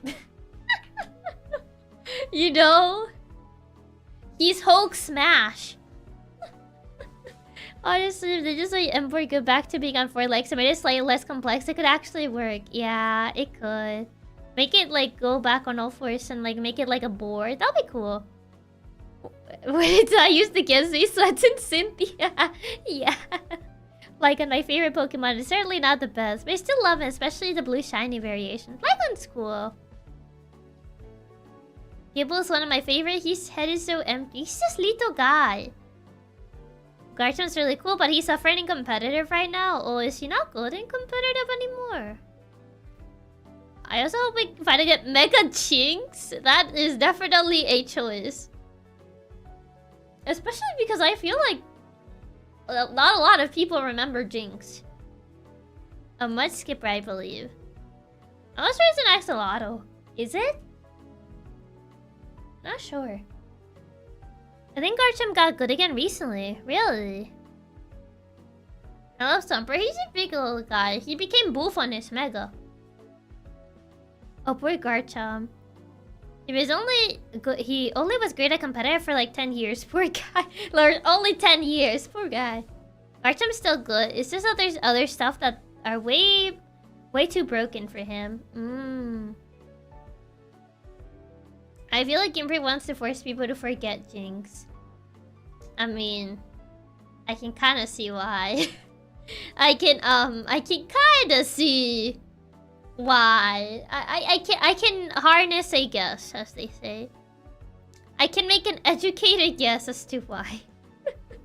As to why Game Freak wants people to forget about Jinx. That Jinx is a thing. Well, we all know why, Chiaki, and to be honest, it's a bit valid. Yeah, I think we kinda know why. But yeah. So kinda mad that they're making new Legends games on the France region, but the penguin that turns into Napoleon isn't one of the starters? Penguin that turns into Napoleon? Piplup? I'm trying to think of what other penguin starters there are. Smoochum is a little creepy. Yeah, it's hard to understand why Game Freak doesn't want people to remember Jinx. I'm pretty sure Mega Jinx was planned as well, but for obvious reason they said no, not dealing with that issue. They can make an educated guess why Jinx exists, especially because their design is already altered once. Yeah. Nah, I think they have such weird out of left field starters. It's fun. Really breaks them all, I think. Yeah, Napoleon they're referred to. Yeah, I think like the thing that confuses people the most is like two starters from the same region. Because usually with a what's it called? With the past Legends game, they try to make them all from different regions, but this region is like two Pokemon from the same region, and Tepig is here too, I guess. Never knew Napoleon was based on Napoleon. Me neither. That's the first I've heard. I mean, I guess Napoleon. I guess the name base. But it's not like I look at Empoleon and think, yeah, Napoleon. I mean, I guess the what am I call it? The thing around its neck looks like a shirt collar. Tepig just chilling with the Jodo duo. Yeah, he's there too. He's just chilling. His French name, Pangolian. Yeah, it comes from the French word, I don't know how to pronounce that. Penguin and Napoleon. Yeah, its Japanese name, Emperte. It comes from Emperor, Penguin, and Napoleon. Yeah, it is very much based on Napoleon. Interesting. But still, Angel, thank you so much for becoming a member of Nylina. Thank you, thank you. Napoleon, Emperor, and Napoleon. Does look like a naval leader. I guess so, yeah. I just never really thought too much about it. Yeah, I think it's weird. It's two from Johto, but I realized it might be because if they do a Legends game in Johto, next they can't use Totodile or Chikorita for even longer. I guess so, but still though, I feel like they could have swapped one of the Johto starters, so that way it's like different regions, but don't know.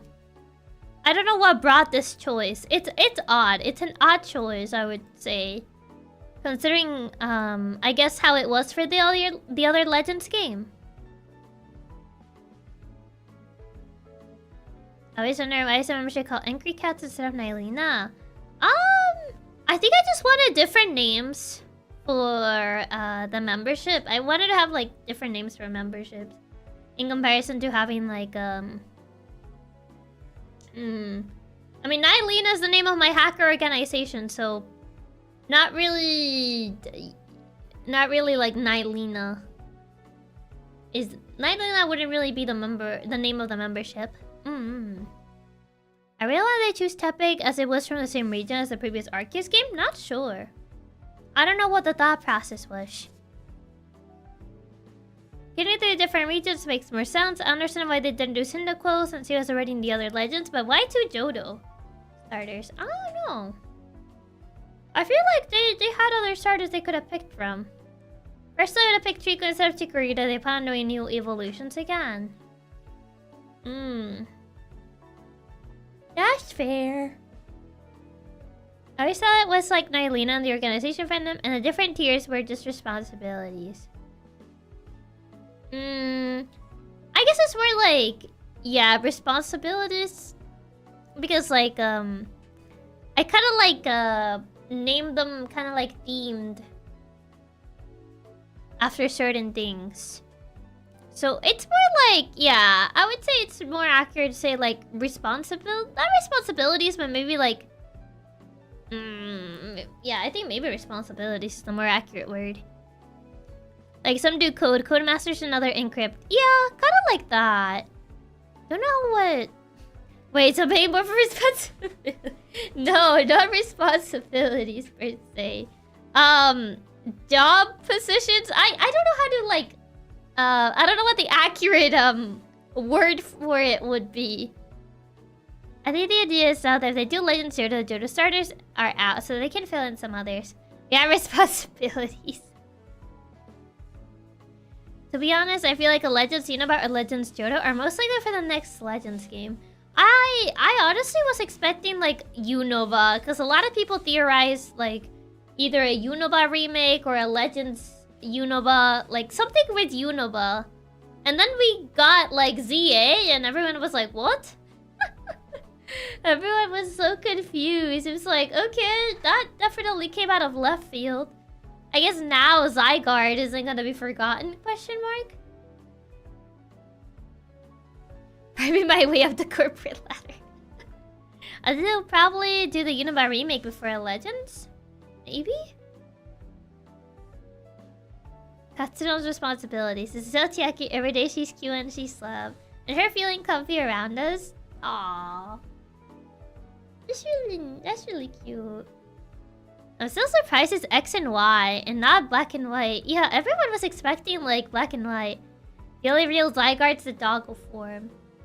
That's the only Zygarde I want. Like, I know it's like not the complete Zygarde, but I like doggo Zygarde more than complete Zygarde.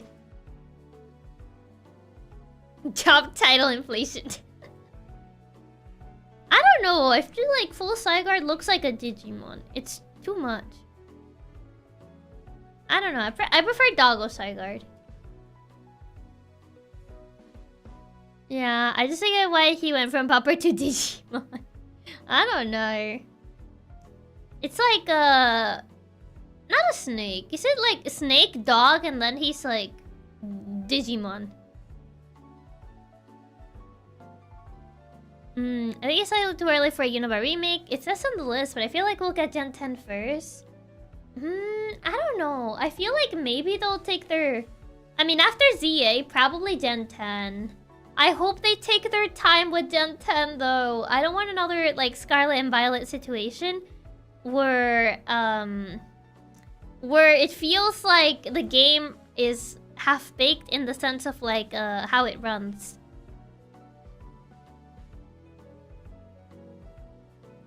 Are angry cats actual cats or just Katsudons in a catsuit? It's just Katsudons in a catsuit. I want them to take their time on Gen 10 and we don't need another Sky Violet incident where the game is half-baked. You can stop reading my thoughts. I'm just able to predict what you guys are gonna say. Yeah, Gen 10 is gonna be a big deal, so you would think so. Hopefully they'll let it cook. Yeah, I hope they let it cook this time. I really hope the Pirate Switch 2 they can fix the issues and the choppy frame rate. I mean, I guess we'll see with how ZA runs on the Switch 2. Imagine after seeing that Game Freak announces Gen 10 within the week. Oh god. I mean, I hope they don't announce it like soon after ZA is out. Like, I feel like they really need to take their time to cook. Like, seriously. Like, I don't want Gen 10 to end up being like Scarlet and Violet again. Pretty sure next year's the 30th anniversary for Pokemon, so I expect Gen 10 next year. You'll 100% keep working on ZA for at least a couple months. I mean, yeah. But real hopes that Gen 10's already in development because they need the time. Probably. It's probably already in development, for sure. Because, like, ZA... When was the release date for ZA? Pokemon Legends. Does it have a release date? I don't think... Wait, does it not have one? I could have sworn there was. No, it just says 2025. Some people say December 2025. Sky and Violet had the potential to be the best Pokemon games ever, but they dropped the ball so hard with the performance and stuff. And I say this as someone who really enjoyed those games. Yeah, it's sad. It's really sad. I could only wonder what gimmick they'll use for Gen 10 because, to be honest, Terrestrialize is pretty much peak gimmick with most availability to a Pokemon and not looking too goofy and not lasting one turn. I mean, Megas don't really last one turn either, though. Speaking of Switch 2, apparently it might actually be more powerful than the PS4. There was some pick comparisons that look really slick. Hope they'll deliver with it. I guess we'll find out once we get more... I guess more showcases with how games run on it. You keep making me yawn whenever you yawn. Are my yawns really that contagious, even through the screen? Am I that powerful? I love Megas, but they unfortunately choose which ones to give Megas badly, in my opinion. You think so? They really are. My bad. They always do set evolutions for Pokemon, and it would truly be Digimon then. Loki tempted me to go to sleep already. I mean, for some of you guys, it's already kind of late. Over here, it's 11. You're the most powerful cat hacker. I am. I am the most powerful. And tubular. It's both that your yawns are contagious, but also it's like 2 AM. I would feel like that also contributes, yes. Already Monday. Not... Well, you guys live in the future. It's not Monday here. It's only 2 AM. You say that as if that's not late. For some, it's already Monday. To be fair, I'm also very EP, so it's a little bit contagious. Yeah, they get mostly already strong Pokemon Megas. Like, why does Mega Rayquaza exist? For more powerful Rayquaza. I mean, to be fair, if they gave it to Pokemon that people don't really care about, not a lot of people would be interested in them, though. I wonder how Pokemon Champions will be for tournaments. I wonder. 2 AM is nothing for me. I wake up at 4 AM all the time to like Chiaki's tweets before I go back to sleep. Why do you wake up so early? Mega Rayquaza is there to sell merch. What, you wouldn't want a Mega Rayquaza plushie? 2 PM here, but I've been awake for far too long but can't sleep. Oh no. Now the insomnia. Is Chiaki aiming to get the Switch too? Probably not on release date. I would say I would probably get it once there's a game that I'm really interested to play.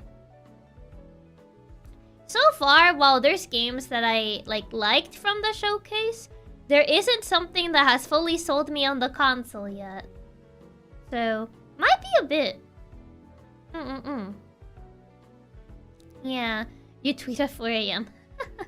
Hi Chiaki, I was getting up from watching Toka's stream for bed when I saw you live, so I figured I would stop by and say today.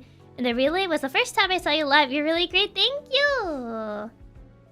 Thank you for stopping by! And thank you for watching me in the relay as well. And welcome, the watcher. Yeah. Hope to be able to catch you live again soon. Yeah, hope you stop by again soon as well.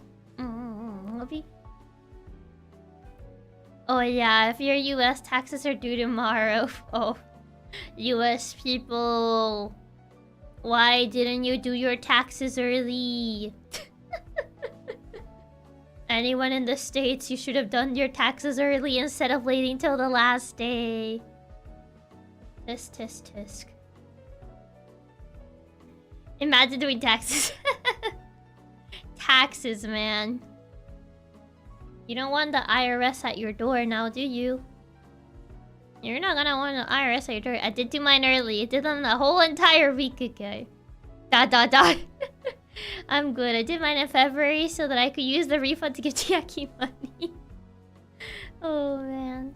Chiaki, please have the government disappointed in me. Please don't let my OCP, please, too. Oh, no. Not the government. Don't get in trouble. Don't get in trouble with the big guys. You don't want to get in trouble with the big guys now, do you? Mm-mm. Don't get in trouble with the big guys. Now. Gotta stretch. Haven't really stretched. I gotta stretch to the side so my tracking doesn't get captured. Are you doing her taxes stream? No. I have an accountant usually handle those things. I don't care what the IRS sends. I'm not paying my taxes. Hey, Chiaki, so theoretically, if I got arrested for tax fraud, you would totally bust me out, right? Just theoretically speaking, asking for a friend. Theoretically, he says. I like that Mr. Bacon has been flapping over there the whole time. I forgot I put him there.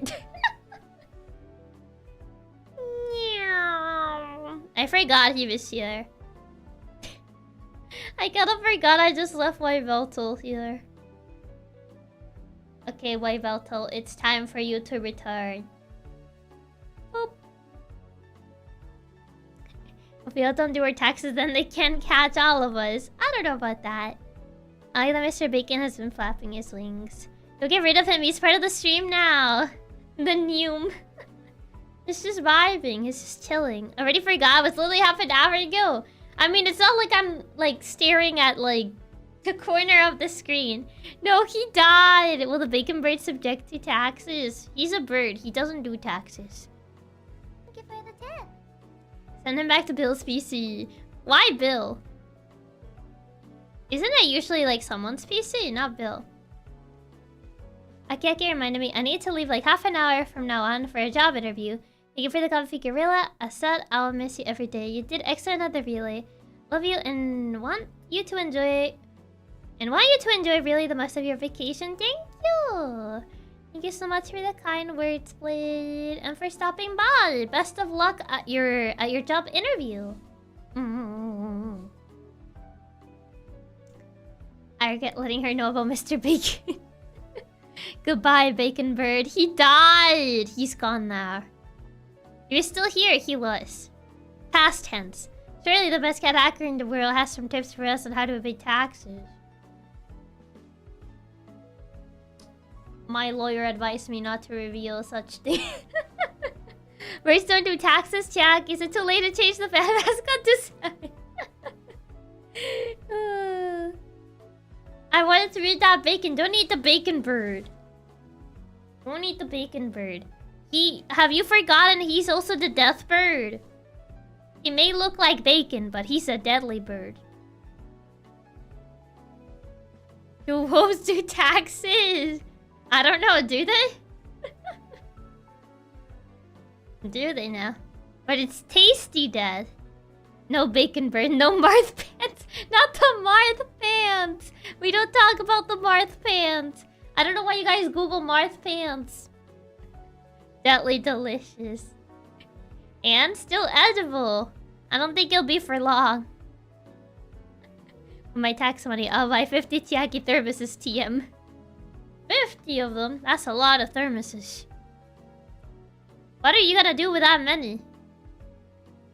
Like, I know people usually tend to have, like, a special collectible item, which is like, this one's for actually using it. This one is for the shelf. This one is for, like, when the friends come over.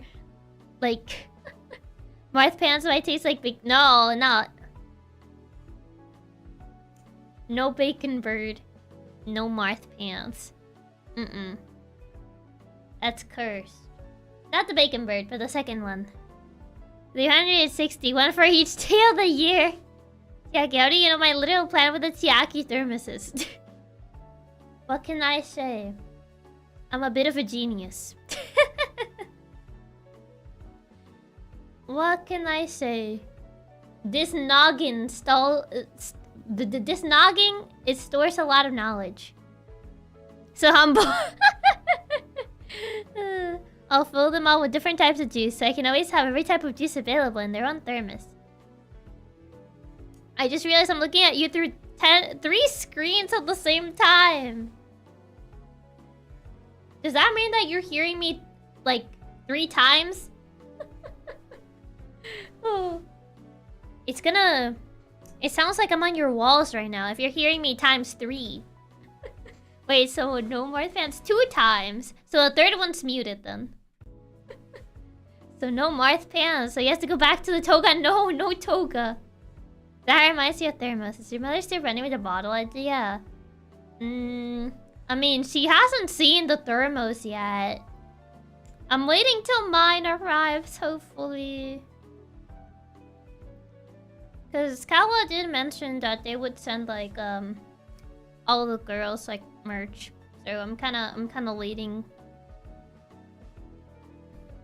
Hopefully this time arrives. Hopefully. Our humble Oshi. Turn on the reverse so he gets the ×6 Chiaki echo. Chiaki won the most humble streamer of 2024. What can I say? Deserved. Nah, I'm kidding. She's always in her walls. I actually don't even know how many of the thermos I bought because I went back the other day and realized they were still selling a few, so I grabbed those too. 360 degrees, Chiaki binaural beats. Yeah, I'm waiting for mine to ship. Hopefully this time arrives. Manifesting. I wasn't sure if, like, the birthday merch already shipped. I don't know if any of the people that got it already got, like, their birthday merch. She's gonna love the design. It's so adorable. Yeah, I really want to surprise her because she said when she mentioned about thermoses, she was like, I want one too, by the way. So I might just give her mine, honestly, because she said she wanted one. I guess I'll send you the model standee and some extras from the other keychains and stuff. Yeah, pretty much. Wait, you're getting a Chiaki thermos? I'm only finding out now. There's already a Chiaki thermos, yeah. That was my birthday merch for this year. There was a Chiaki thermos. What Chiaki can you handle? We're about to find out. No, the laser's the Christmas one. What about yours then? You need to have one too. It's literally your thermos. Well, yeah, but I know Katsumama wanted one. Katsumama's stealing the merch. Like, she was the one that suggested it, so I feel like it's only fair that, like, she gets to have one. She was the one that even brought up, like, the whole thermos idea, and it became a thing. She has good taste in thermos. You're lucky some bought extra. Thanks, Chiaki. I put one screen behind me, and now the sound of Chiaki's reverberating around by the room. Oh no. Blast her on the speaker, so then your entire place is actually shaking. Crank the volume up. Actually, don't. Don't go deaf, please. This is why I bought multiple thermoses. I knew this would happen. I'm reserving one for you now. This week, Kawa send you extra. Get that bass boosted. Yeah, get bass boosted Chiaki. You must crowdfund a thermos for Katsumama. I'll just give her mine. Once mine arrives, I'll just give her mine. No, play lycheetako. Not the lycheetako again. But Chiaki, like, your tea will always be cold. Actually, I did get, like, this like, thing where you put, like, your mug and apparently it keeps it warm.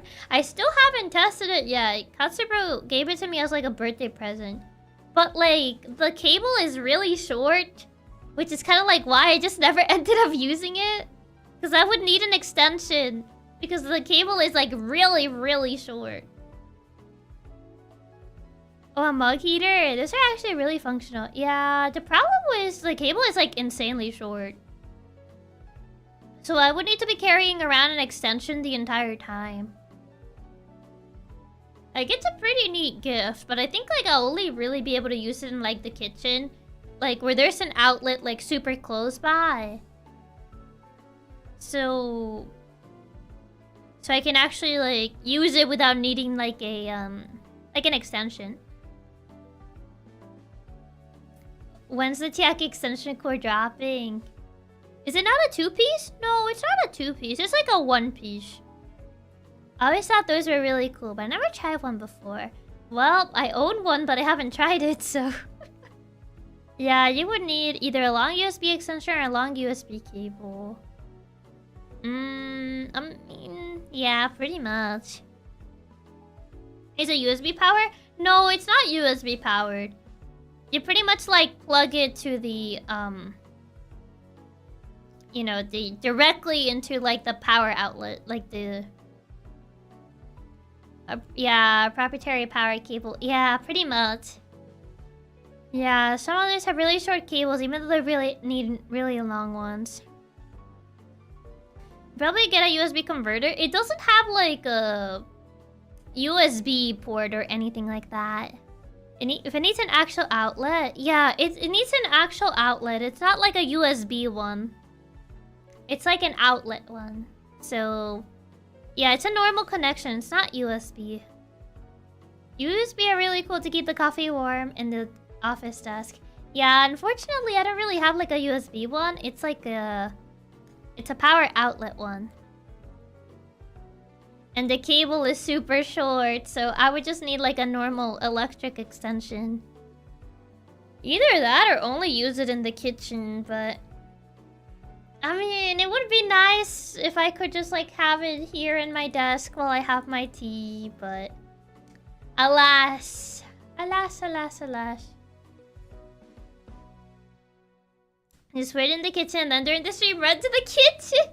Every time you want to sip. That's so inefficient. You must get her a portable battery to plug it into. I mean, to use it in the kitchen, might as well just drink the tea. I mean, yeah, but I don't really tend to drink the tea in the kitchen. I usually drink my tea while I'm at my desk, you know. Not really in the kitchen. So it doesn't really get too much use. It's kind of just been sitting there, which is kind of unfortunate, because I did want one of those. Time to get an extension cord just for her tea heater. Man, I mean, I think I kind of have to. I tend to take my time sipping on tea, so I would hate having to just chug the entire mug at once. Yeah, usually I take... I mean, you guys already know that I take my time. You don't have any more outlets near your desk? I do, but none of them are really, you know, they're all kind of far. Like, the cable is that short.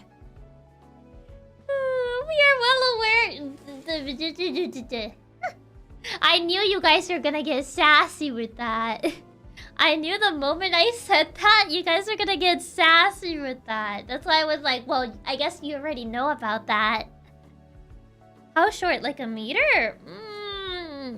Might actually be less than that. It's a very, very short cable. I mean, I never really measured it, but it's pretty short. So... Us? Sassy? Yeah. Yeah, you guys. Very sassy, actually. Quite sassy in nature. I wonder where you got that from. Yeah, we've seen you start a stream with a sip of tea and end the stream with half the tea left. Don't worry, Chiaki, you're savoring it. That's crazy. They made the power cord that short for something that's literally made to sit on your desk. Yeah, it's weird. Boy, we're not that predictable, Chiaki. You don't know for sure we would be sassy about it. I mean, I predicted it. You guys were. I wonder. Yeah, I wonder who could have caused us to be so sassy. I wonder. I don't know. Kinda odd. We won most sassy fan base of 2024. I mean, you guys are pretty sassy. Nah, we're pretty predictable. Who are we kidding? Only a little bit. Maybe they expect you to have an extension on the desk or behind, but closer to the top. Maybe.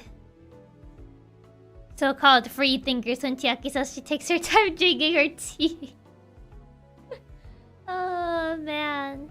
Like, I didn't even finish that thought because I knew you guys were gonna be like, we already know that. And I was like, well, I guess you already know, so I don't need to tell you. Tea drinker. I am a tea drinker. She thinks we're lame and predictable. She hates us. We're not free thinkers. We're simply Katsuron. You're little critters. Little guys. As they say. Imagine thinking. What is that like? I wish I could know what it's like to not think. Nuh-uh, I'm a Malamute size in my heart. What was the saying again? Delulu's a Salulu or something? I turned off the 360 Chiaki because I actually made myself dissociate for 10 minutes. Oh no. Oh no. I think that is a little too powerful, huh? I've never had a thought. Must be painful. But if imagine thinking, wouldn't that mean I would have to think in the first place? I mean, does imagination involve thinking? In a way, I guess. Chiaki calling me the Lulu. The Lulu is the Salulu. Yep, that is true. Thinking about thinking is thinking. Yeah, that's called overthinking. Maybe we're Malamute boyfriends. Not the Malamute boyfriend. I don't think that's even a category. I don't think so, no. Yeah, Malamutes are really cute. They're just big fluffy doggos. Very big fluffy doggos. Lots of fur. Lots of fluff. Very strong. And you already made up one category of dog boyfriend this stream. Why not a second one? I think I'm good. Just like us, very big and fluffy. I don't know about the big part. But, I mean, fluffy for sure. I don't know about the big part, though. You know what they say? Something... If you can dream it, you can do it? Question mark?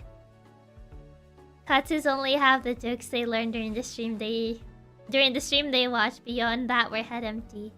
Are you calling me short, Chiaki? No, I never said that. Chiaki, we can't think, let alone dream. That's sad. Chiaki hitting us with a don't let your dreams be dreams. Exactly. Don't let your dreams be dreams. Or something like that. Yeah, let me find that quote. Don't let your dreams be dreams. Let them become a reality. But having dreams is not sad, it's whimsical, is it?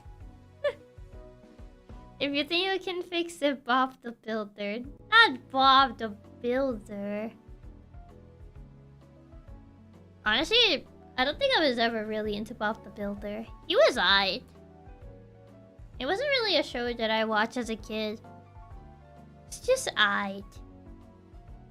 Just aight. But yeah. Oh god, it's actually getting kind of late. It's 11:39. Big yawn. Yeah, it's getting closer to 12. It's getting closer to midnight. Getting closer to midnight, make a wish. Same here. I never really enjoyed it, but I didn't hate it either. Yeah, pretty much same. It's almost 3 AM. Where did time go? It's almost 4 hours. Bob the Builder was my jam when I was like 5. Bob the Builder was one of those ones you watch if it was already on. We never actually went to watch it on your own. Referring to Bob the Builder as he was just kill me. I gotta rest. You work really hard this week. Okay, I wish Chiaki yapped for another 8 hours. I mean, maybe make it a more realistic dream. Chiaki, 11:11 was like 30 minutes ago. I mean, maybe for someone else, 11:11 hasn't happened yet. But maybe for someone else, it's 10:40 instead of 11:41. So their 11:11 is gonna happen soon. If you can dream it, you can do it. Yeah, that's the quote. You do need your sleep, Chiaki. I wish Chiaki's out for another 5 hours. There, more realistic.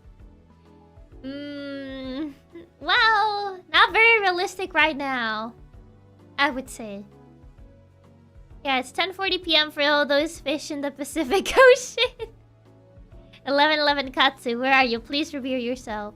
If there's any Katsus that still haven't arrived to 11 p.m., then you gotta keep an eye on the clock. You're gonna lose your 11:11 wish. So, can't miss that. 4:41 p.m. I think you're gonna have to wait a lot more hours. I'm afraid. 4:40 p.m. here, but I'm in the future. Yeah, you're a bit too many hours away from that. Maybe you'll have to wait a little bit longer. Sorry, my eyes aren't Chiaki. I missed the boss. No, you missed it. Just a little bit longer, Mark. Come back. Just a little bit longer, Mark and Shannon. You're almost there. Just a few hours away. Maybe more than a few hours, but saying a few hours makes it sound like it's less time. So if we stream 23 hours, we can double back. Then the bot would disappear because YouTube doesn't store bots for 23 hours. It only stores up to 12. Or a few hours early. I mean, it would be like... If you stream for 6 more hours, you'll make my 11:11 p.m. If the 11:11 p.m. come true, I'll just keep this tab open for the next 6 hours. Curses foiled by Neil once again. Yeah, maybe ask Neil to, like, make YouTube be able to store longer VODs. The cursed 12-hour limit. It's not enough for endurance streamer Chiaki. It just can't happen. Neil won't allow it. He'll delete the VOD. And then there will be no evidence. There will be no evidence that it happened other than your memories because Neil refuses to allow that evidence to exist. 'Tis very sad. It is but a very sad truth. If Neil deletes the VOD, we delete him. Oh my god. And Neil took that personally. He's gonna take that personally and he's gonna shadow ban you. Time to throw hands with Neil so he lets VODs be longer. We'll make sure the evidence survives. I mean, at that point, you'll probably have to split it into pieces in order for it to survive. He does that anyways. Bring it on, Neil. I double dare him. I've never done anything shadow ban worthy. I mean, he kind of just shadow bans out of nowhere, to be fair. He already shadow bans me enough already. It's nothing new. They don't fear the threat of the shadow ban anymore. They got used to it. Was that dancing Chiaki? Was that something made to follow or a recorded dance pattern? I forgot to ask. The one at the first song, that was a recorded pattern. Yeah, the Chiaki's was a recorded pattern. 24 hour Chiaki video. Where's this random Chiaki soundbites interspersed with awkward silence? Like one of those videos where it's like 24 hours of silence interrupted by random Chiaki noises. Oh, imagine. How do you shadow ban someone who no longer fears the shadow ban, Neil? That's right, you can't. I would just make 50 all, so Neil tries to shadow ban me. Please actually do that, would be so funny. I feel like that video would take forever to upload. Interrupted by It's like I don't know how many people would actually watch that. They would just have that as they sleep and just hear the We're like, I closed the game! And I just wake you up because I screamed I closed the game. It would take forever, but it would be worth it. I feel like I would wake people up randomly. Now it's certainly wake me. I like how you made a deep blue Chiaki for the relay. Yeah, I make the deep blue Chiaki. The video visual is just a T-posing Chiaki slowly zooming in. That's so intimidating. I watch it every single day, Chiaki. Nah, and this simpler wouldn't actually take so long. Would it? Because it's still 20 hours of footage, so I think it would still take a bit. The sweet comforting sounds of Chiaki and yelling peace. And yelling to peacefully fall asleep too. Oh god. Have you guys ever actually listened to like those videos though? Like those like 24 hours of silence with like insert random thing here. Imagine zooming into your 24-hour long timeline in DaVinci. Not the zoom in. Oh god, yeah, the zooming into the timeline. Didn't you not so long ago set to wake us up at 2 AM for a stream? I mean, if one day I were to do it. If one day... I've actually listened to those, yes, really? Yes. Yeah, I have. They're actually interesting. Really? One day. I usually just fall asleep to random streams or long-form videos. I usually just use, like, the whole, like... Oh, yeah, music to sleep to or whatever. I have used that before. The relaxing music to sleep to. I used to just sleep in silence, but I feel like I gotten used to sleeping with, like, sleeping music nowadays, so... Sometimes I've slept to videos, though. To, like, long-form videos. And then I end up, like, actually hearing those videos in my sleep. They're really fun. Like, you're listening to nothing and suddenly get yahoo! Yeah, same here. I actually need some sort of background noise to help me sleep. Yeah, that's fair. Are there any of you that actually sleep in, like, pure silence? Or do you not like silence? Does silence make you scared?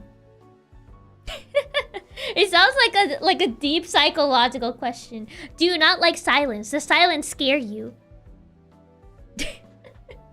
I sleep in silence. I see. I'm a silence-only sleeper, but I can fall asleep to music or videos if I'm really tired. Nope, the closest thing I watched was 40 minutes of the calm music, where they make it look like you're in a futuristic house above the city on a cloudy night with some rain. And I usually watch Chiaki to sleep though, because I'm too interested in what's going on to sleep. 24 hours of silence with intermittent Discord pings! Oh no! I hate that, I hate that, oh my god. I would actually get mad. Not the 24 hours of silence with Discord pings. Whenever I hear a Discord ping, I like immediately have to go check like my Discord. Like, I've heard like Discord pings in like videos before, and I immediately like check like my Discord. I'm like, what? And then I check and it's not my Discord, it's the video. I hate it. No. I don't understand why people listen to things like that. Personally, I don't care, but sometimes I do use my earplugs to sleep. She went from does anyone sleep in silence to do you fear the silence? Do you fear the silence? I sleep in either silence or Chiaki. Interesting duality. But also I don't go to sleep until I know I'll crash instantly. Oh, that's fair. I usually try to tire myself out to just like crash instantly as well. But there are times where I do like just lie there, hoping to go to sleep faster. I can sleep in silence and have before. I just enjoy listening to stuff while I drift off. Discord pings and videos, my arch nemesis. I hate Discord pings and videos. The Discord pings one is a huge no. I sleep exclusively to ASMR, even though I don't feel much. I get antsy without it. It makes sense. If you got yourself used to it, then it probably like feels weird to like sleep without it. Oh, once I watched that, it kept me awake at work and was really useful. Oh my god, it did the opposite. Sometimes I listen to Chiaki, fall asleep, and wake up to the sound of a random screaming woman you're reading to. I'm so sorry. I can imagine the whiplash. I can imagine the whiplash of like, you know, me streaming, you falling asleep to a stream, and then I rate someone that's a little bit louder than me, and then you wake up to like someone maybe screaming. Oh no, I'm so sorry about that. It gets me literally every single time. Even if I don't have any phone or PC near me, I'll still try to check. Oh yeah, it kind of reminds me of like that what's it called? It's kind of called like the phantom like phone syndrome or something like that. Like if you hear like your phone, like if you have your phone on silent, right? And you hear it like vibrate, even when it doesn't. I forgot what that is called, but it has a very specific name. I've had Discord notifications muted for so long that I don't even remember what they sound like.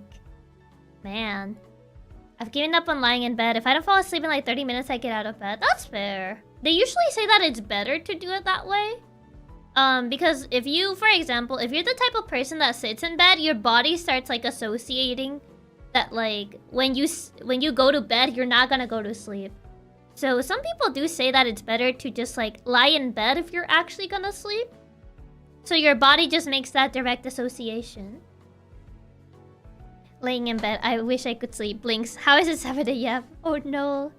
I just recently watched a 2007 movie that used to scare me, Dead Silence. Watching it again is nostalgic, but the story's kind of confusing.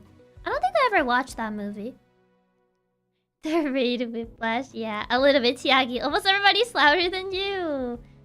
I'm pretty sure there's people that are not... that are like less loud than me. What do you mean?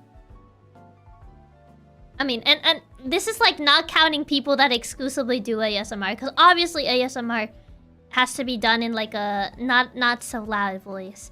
But I mean, like, you know, people that stream.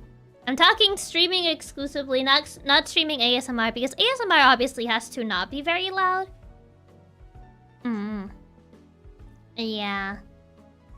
And every time they play Minecraft. Yeah, fall asleep in stream just to wake up and be like, who's this anime woman yelling at me?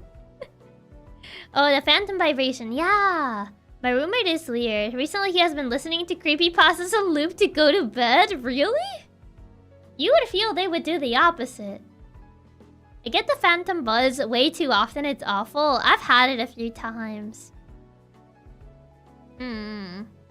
I get that buzz every once in a while, but it's rare now. Yeah, your brain stops associating bed equal time to sleep if you spend too much time in bed. Yeah. Well, at work, I'll feel the phantom vibration like every few minutes, and it keeps making me think it's a Chiaki tweet and almost never is. Oh no. Oh god. Man. I'm sorry. Yeah, I don't tend to tweet a lot. Going to be honest, not many VTubers are as quiet as you. Probably the only one I can think of is a honey bear. I would say there's probably a lot of VTubers that are more soft-spoken than I am. I don't know. I mean, I feel like I'm in the middle ground. Like, I'm not too soft-spoken, but I'm also, like, not too loud. You know what I mean? I feel like I'm in a middle ground. If I, like... If I'm going, like, based on, like, voice volume, I feel like I am middle. Right in the middle. Comfy creepypasta reading. How is that comfy? How is that comfy? Yes, he literally found a channel called Mr. Creepypasta that just does a 24/7 radio, and he'll just put it on every night to fall asleep too. I feel like that will keep me awake, not really fall asleep. Either that or straight up just give you nightmares. I think you're good middle ground volume-wise. I feel like I'm right in the middle volume-wise. You're on the quieter side, but not the quietest. Am I? Yeah, you're in that perfect middle ground in my opinion. You're not loud, but I can always hear you clearly too. He's a horror addict? Oh. Then that makes sense. I mean, my grandma sleeps to AI narrated novellas. Why specifically AI narrated novellas? Yeah, you need to scream with reverb every time she ends the stream to wake up all the sleeping Katsus. Get up! No, I'm kidding.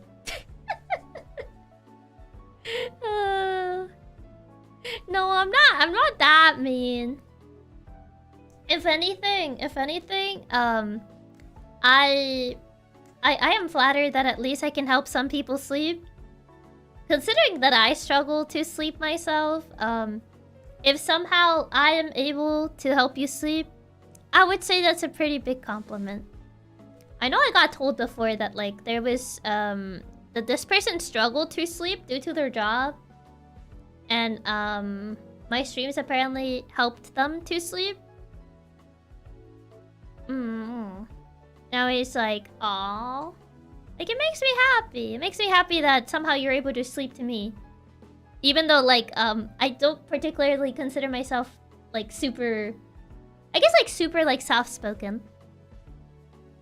Imagine being that desensitized to creepypastas. Yeah, I don't think, like, I reached that level of being desensitized with creepypastas. That moment when no scream. I don't really scream too much, I feel. Who needs sleep? Simply stay awake till your body deactivates. No, don't do that. Don't do that. No. But yeah, if somehow I help you sleep, I would say that's a good thing. I would say that's a good thing. I feel like a lot of people suffer from insomnia nowadays. So being able to find something that helps you sleep is, as they say, a godsend. You know, creepy comfy vibe videos is an entire genre that people fall asleep to. There's creepy comfy vibes, that's a thing? Attempt just no sleep for 2 days until your body starts disassociating and you see hallucinations. Don't do that. You know what? If you need to fall asleep faster, just wrap yourself in the blanket and become the burrito. Unfortunately, that doesn't always work for people. Nowadays, I went to sleep, but there's just so many things to do. So many things to do. Brain going on overdrive. There's something such as creepy comfy? Apparently. I didn't know that either. Only here for comfy cat hacker vibes. Not creepy required. Not the creepy pasta. Comfy creepy pasta reading. I mean, I can understand like doing like readings to like Wikipedia or stuff like that, because I know there's people that have done like comfy reading Wikipedia entries or stuff like that, which I can kind of see that being comfy, but like creepy pastas. My little brother used to play 10 hours of FNAF or PewDiePie song when he slept. Funny story, my older brother snuck in our room once to turn it off, and then next morning he got in trouble. Oh no. 10 hours of FNAF. You just hear like a bunch of jump scares. I suppose the comfy creepy is comfy because of the narration, not because of the content. Maybe. But at that point, you could like watch someone... Okay, actually, maybe it's because like usually people that like narrate like horror stuff, they tend to have like a very... what's the word? A very podcast type of voice, which I guess in a way... I can see how that is comfy, because I have listened to a few people that like narrate like horror stuff. And they usually tend to have like this very like deep, like rich podcasty voice. Very sexy man kind of voice. That's a way of putting it. Yeah, horror narration is really soft-spoken. It's usually very soft-spoken due to like the atmosphere that you're trying to build. Comfy creepies when Chiaki does the CC voice. I remember when I first heard about creepypastas back in middle school, and I was like, what kind of food is that? Oh yeah, the creepypasta. Why Wikipedia? If it's not a mystery story, or rain noises, or spacebot noises, then nah. I mean, I guess it comes down to preference. I don't know, maybe you want someone to read you the definition of some word you never heard of, or some history event you never heard of until today. Yeah, a lot of horror narrators have a deep soothing voice. Yeah, it kind of feels like it's a requirement, because I've seen a lot of like those horror like narration channels that usually have like that same type of voice, like the deep, like rich soothing question mark, like podcasty voice. Heavy storm with howling gusts of wind sound from abandoned building. That is so specific. 10-hour edition. There was a podcast reading all the terms of service of different products. All the terms of service that you don't usually read. Having someone read me the wiki entry on Chiaki Katsumi to sleep better. Oh man. I mean, I don't feel like my wiki entry has gotten updated in like a while, I feel. There's like a playlist with 522 of these kinds of videos. 522? Has creepypastas gone down a little? I really don't hear people talk about them anymore. Like, in comparison to, like, you know, other times when people would, like, bring up creepypastas more often, I hardly hear about them nowadays. I feel like unless you're really, like, in the creepypasta fandom, you're not really gonna hear about them. We must make the wiki longer. Actually, it has been recently updated. Wait, it has? Yeah. That's it. Wiki. What did they update? Oh, they added my chibi. What a pose. They picked the pose where I'm pointing. I feel like creepypastas have kind of fallen off. I feel like they have, yeah. For sure. They're definitely not as popular as they used to be. Unless you're in the fandom, then you'll hear about them. Updated 5 minutes ago? Wait, what got updated though? I don't know what the update was. I feel like creepypastas are their own self-contained community at this point. Kind of like SCPs. Did they add the previous eyes? I don't know. I'm trying to like see what they added, but I haven't seen like anything that got added. Someone said it was updated 5 minutes ago, but I don't see anything. Was there anything that got added? I don't see like anything like got added like right now. Yeah. The latest change was last month, the tag change. Oh, they probably changed my art tag. Wait, no, that's still my old art tag. Yeah, they haven't changed it. Yeah. Here's a joke. Man, that's so mean. I actually thought maybe they have updated it. Yeah. No, you had Light D instead of Life 2D. Oh, a typo. Nah, it's all about them influencers back in the day. We didn't like being influenced and we liked it that way. Walks away with K. I think another factor to the sleepy horror video is most of them are very dark, night dimly lit, so they help you sleep because it's less light pollution if you watch through your phone. Makes sense. Oh, did they add the kanji to my name? They did. Oh yeah, they actually added it, because it didn't used to be here before.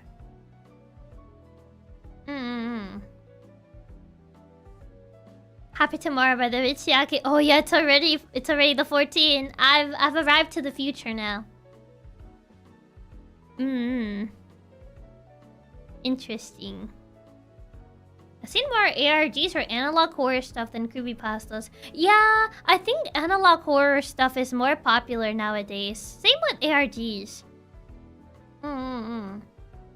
It's definitely... The era of like creepypastas being big is kind of like over. Right now, I guess the more popular horror... internet horror content is more ARGs, and analog horror. I've seen analog horror become pretty big. I don't really tend to follow it though. I usually like occasionally, not even usually, occasionally I have watched like some people that talk about like, oh yeah, this analog horror thing that became popular. But other than that, I don't really keep up with that. The cat hacker of the future. I have arrived to the future. She's made to the future with the rest of us. Yes, I finally made it to the 14th.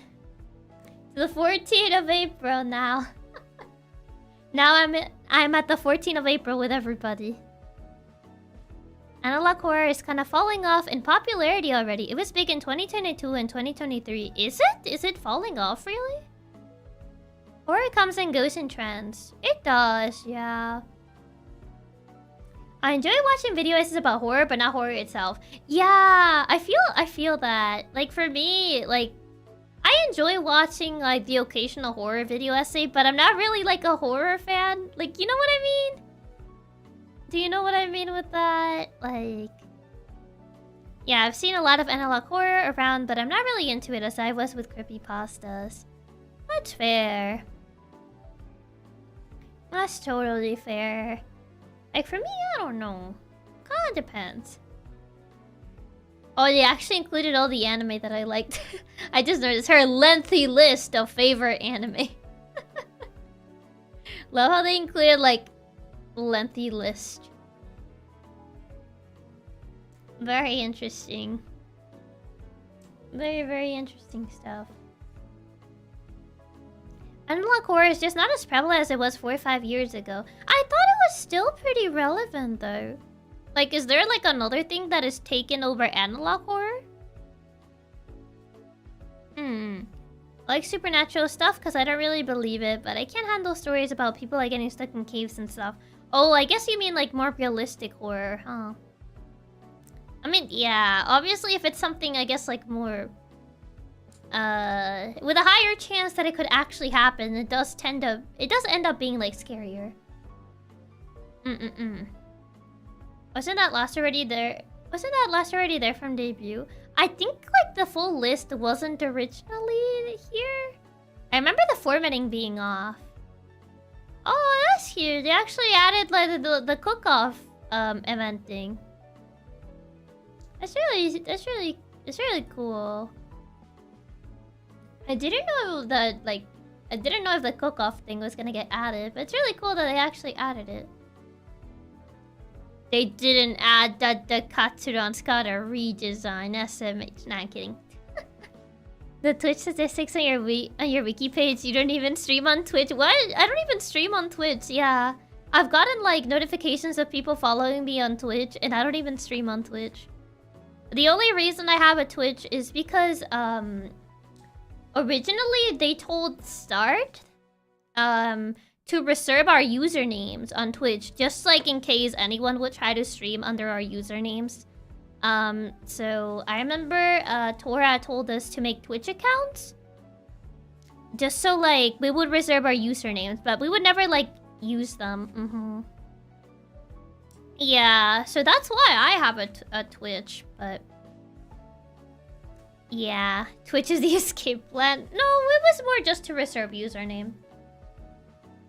I remember typing up a whole list for a few VTubers. They watch too many shows. Yeah. Like officially a tournament winner on her Wikipedia page now. I don't get people who caveman. Why would you do that? I mean, it's the sense of exploration. Like, some people like to explore, so I get the principle of it. I don't think I would do it myself though, but I get the principle behind it. Reserving your Twitch username just so no one can steal it is a smart idea, to be fair. Well, yeah. Since you have it, you think I'll stream on Twitch? Not really, no. Not really. I'm not really into the idea of multi-streaming.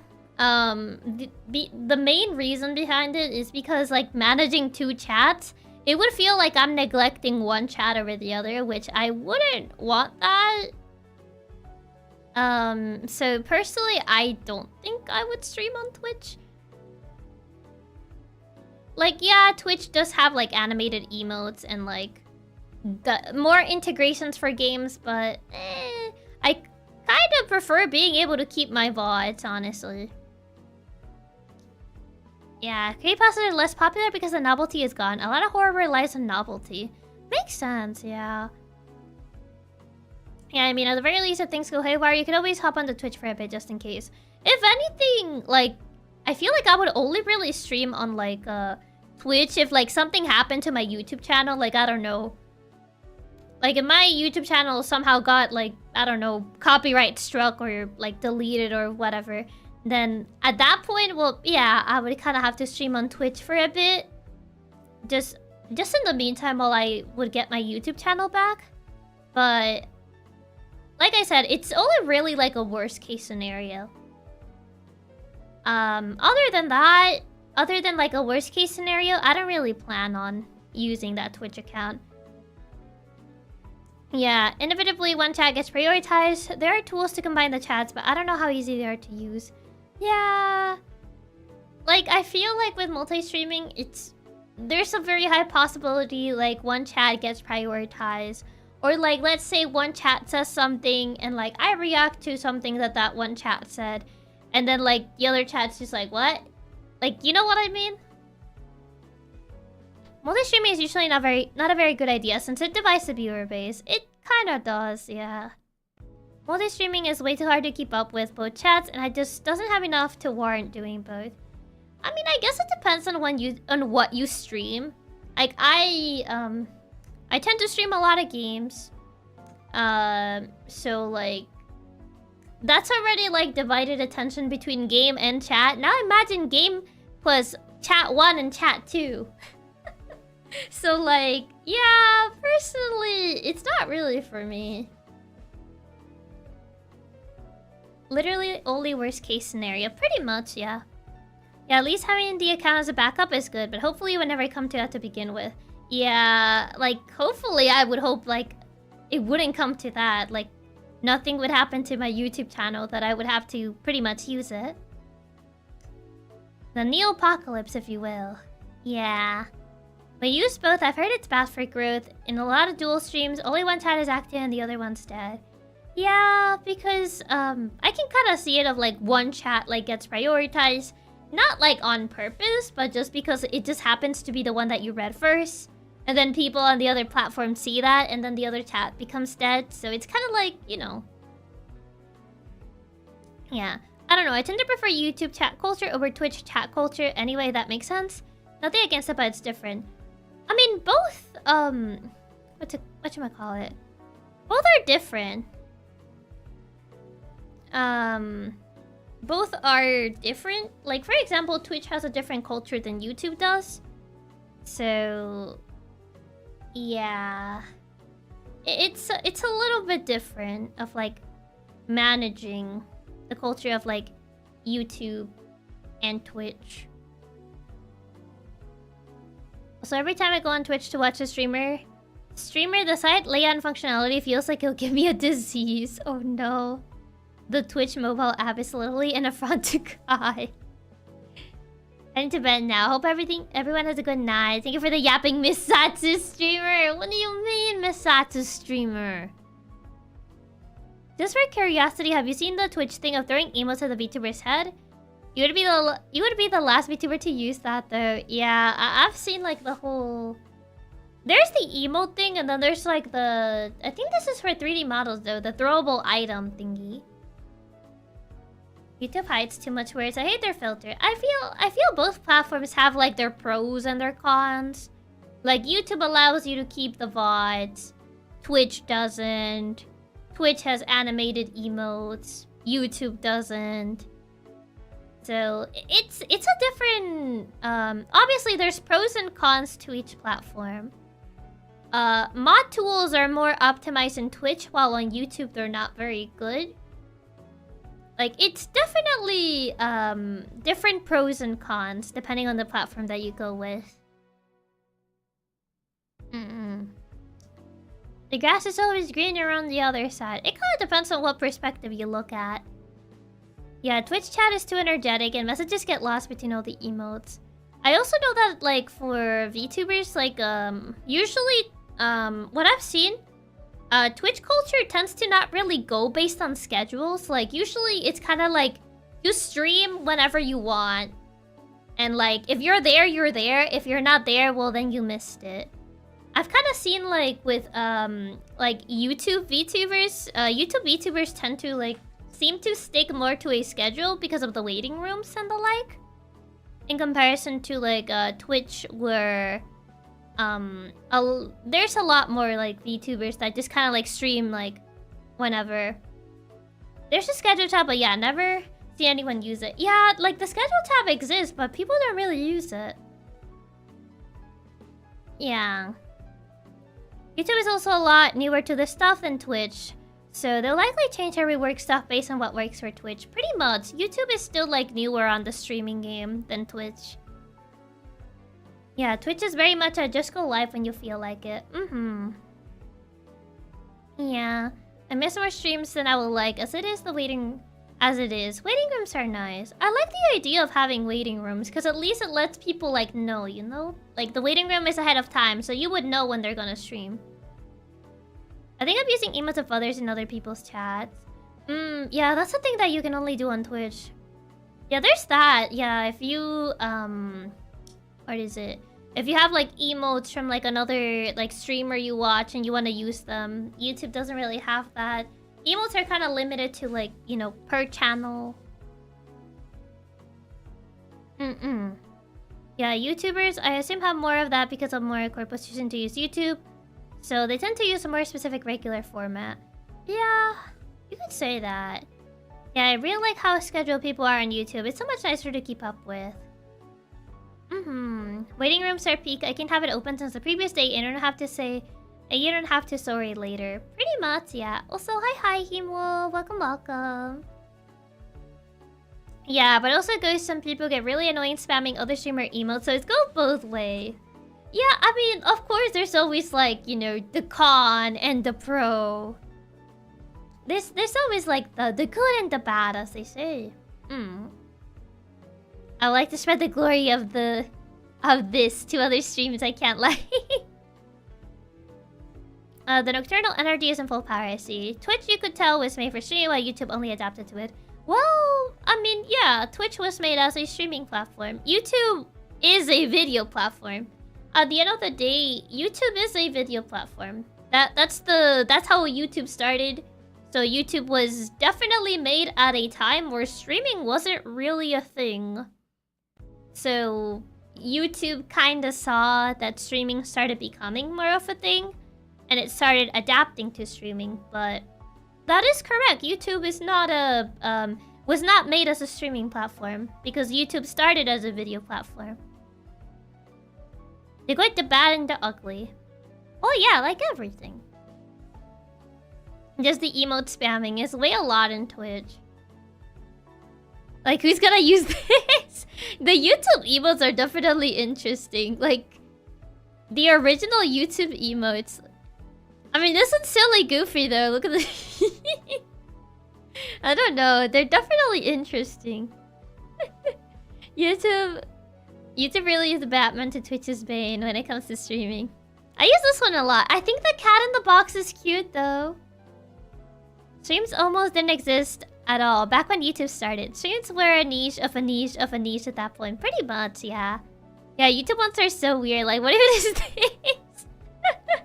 Which one? Wait, there's two of them. The angry one. This one has such a my spirit is broken aura. He looks so unamused. It's very silly. They're weird. They're definitely interesting. Like, I look at this, but look, there's a goal. There's a goal emote, so you and Chiaki's having a clutch gaming moment. Ronaldinho soccer. There's a dab in the year 2025. That's crazy. Oh, the creepy moon. The YouTube default emotes are terrifying. I think this was a can of spam. I have the stop. This one's kind of silly. It's just like, stop. Just raise your hand and stop.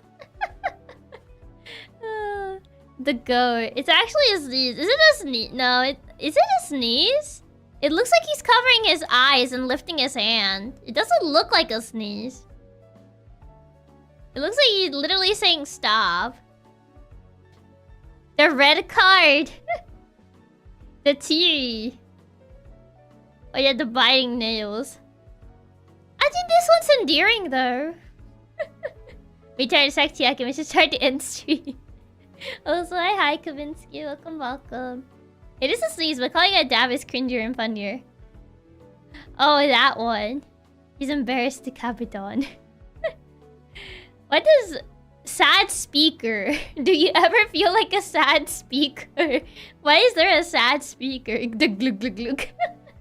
I hate this one personally. Why does he look like that? The sad speaker. Do you ever just feel like a sad speaker?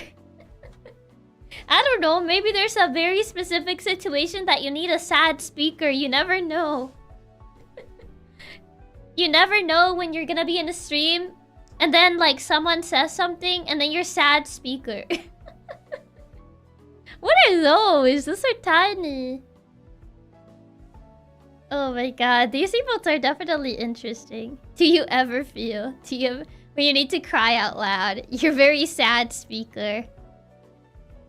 Little guys, you're little guys. You ever feel like a sad speaker drifting through the wind? Of everything to choose from, they chose this. It's a can of spam. To be honest, this one reminds me of Fear from Inside Out. Wait, I can see it. What is that one? I don't know what this one is. Your leg of the relay was so good, Chiaki. Oh, thank you. I appreciated that you guys liked it, even if like all the setup kind of broke because one of those is still on early access. And I think all the ambitious setup was a bit too much, and the program kind of broke. All the cameras ended up breaking and stuff. The what broke? Yeah, the setup ended up breaking. The cameras that we had set up ended up like breaking. Oh no, it did. Yeah, it did. It did, yeah. The cameras broke, and then like with the trackers, the positions all got reset, even though the cameras were set up to the positions. So yeah, a lot of it ended up breaking. A lot of like the setup that relied on Waddle ended up breaking. What can I say? It's a shrug momento. I missed it live, but I think it did a great job working around the issues and making a fun experience for us viewers. I'm glad. I tried to at least make it silly goofy. Chiaki made it work. Chiaki made it work though, because he's the most tubular. But you know what's a good emote? This one, I haven't seen that face in so long. When things get reset after spending 20 minutes setting it up, yeah. More than 20 minutes. The whole setup was done through like a couple of days. So it did. I wish it took a few minutes to do the entire setup of the blueprints and whatnot. It was still so good though. I rarely hear you sing, so it was really good. Aw, thank you. I appreciate it. Do you want to know how many days? I don't remember the exact amount, but it was definitely a lot of days.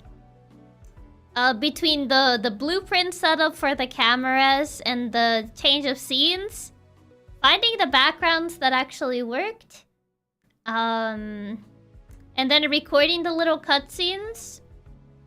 And all the cutscenes were recorded with trackers, so all the movements that were made, I had to make the movements because they were recorded with trackers. And then pretty much edit. Well, there wasn't really much editing with the cutscenes other than like some fade-ins and like recording the voiceovers. Having to change the set list last minute because I messed up. It worked so hard, but it really did pay off because the end result was so fantastic. I'm glad you guys still liked it, though. I just got to win your award for a second. Oh, yeah, because the waist tracker. Well, two of the straps went missing. One for, like, one of my legs and the waist one went missing. I pretty much just gave up on the one for the leg and I just used the satchel for the waist because it was necessary. But yeah, it was a very, very hectic setup in the morning. Still, as if all that work doesn't deserve being recompensated. I mean, I did tell you guys that what I was planning was ambitious. It definitely was ambitious. Because like when I heard the idea, I thought it was really cool because I really like storytelling and stuff like that. So it was like, oh, storytelling with like songs. That sounds like really cool. I want to do something like that. And my live 2D, well, it's not done yet. It wasn't done at that time. So obviously I couldn't use my live 2D because I didn't have a live 2D to use. So that's why I'm using this 3D. So I was like, okay, I mean, I can at least make the best of it and try to go for something more ambitious. So, yeah. One day Chiaki will be in front of a stadium full of people. Imagine. That'll be crazy. Seriously though, you always work hard and be nice, Chiaki. Appreciate everything you do. Aw, thank you. It was lots of fun either way, and you did amazing on it, Chiaki. Really proud of the hard work you put in. Aw, thank you. More of a reason to appreciate your hard work. Yeah, the narrator scenes got included literally in the morning because I started brainstorming last night. I kind of went through everything. I kind of went through all the songs and was like, I don't think we're gonna make the time. I don't think we're gonna make the time limit. So we're gonna have to incorporate narrator segments. We already have a narrator anyway, so I think like introducing a narrator that interacts with the audience and kind of like commentates on the story will make it a little bit more interesting. So I pretty much wrote down the narrator segments as well last night. Well, the day before yesterday already, since it's already the next day. Pretty much wrote down all that. And I think there was like one section I didn't get to use because like I ended up going over time. Oh god, but yeah. Pretty crazy. It was ambitious and I'm really proud of you doing something bold like that. You really pushed the limits of what was possible and it was really incredible to see. 3D is a pretty complex environment to work with and you did everything by yourself and I think you have grown a lot just from doing this. Our boss is the coolest, cutest, most hardest working hacker there is. Aw, thank you. Narrating a story time do be lit though. It was a really cool idea and you did great on it, even with Warudo getting in the way for some of the stuff. In the last second set list change you did, yeah. I love the second Chiaki just dancing. Yeah, cause since that first scene is based on A Million Dreams, which is basically a little montage of like the protagonist and the girl he likes. I have to have the girl somehow. And I was like, what if I just make it silly and she's just like dancing there? And I just had her like dancing there while I was singing like the romantic song. Because I thought it would be funny. And so, hi Joseph, welcome. Do you want to marry me? She said yes. You did all that the night before? The script, the whole narrator segments, yes. They were done the night before. The set list change was done the night before. That stuff was done the night before. Figuring out the whole how the narrator was gonna work, that was done in the morning of the event, because the original idea that I wanted didn't work out because Warudo couldn't handle it and it started lagging everything. So I had to change the idea that I had for the narrator segments and I had to do something else. I had to go for the reactive PNGs that Toffee made because my original idea wasn't really gonna work out with the transitions and everything. So I kind of had to do something else. Kind of had to do a lot of like improv with things because a lot of things didn't work out as I envisioned them. So it was a lot of like, oh, this is not gonna work because it breaks the program. So, gonna have to do something else to replace that. I love how you introduce yourself after narrator segment with, it's me, your boy, Barnum here. Yeah, it's me, your boy, Barnum here. Chiaki, favorite hacker, Princess Queen Boss, Karimoto, singer, performer, narrator. That's a lot of titles. To be honest, I cannot imagine that that's any music other than California Girls. It is in fact a boy. Alright, it's 3:30 AM over here, so I should be getting to bed already. Thank you for the stream, Chiaki. You did amazing today, and I couldn't be proud of your performance. Aw, thank you. I appreciate it, and hope you have a good night, Raps. Thank you for stopping by.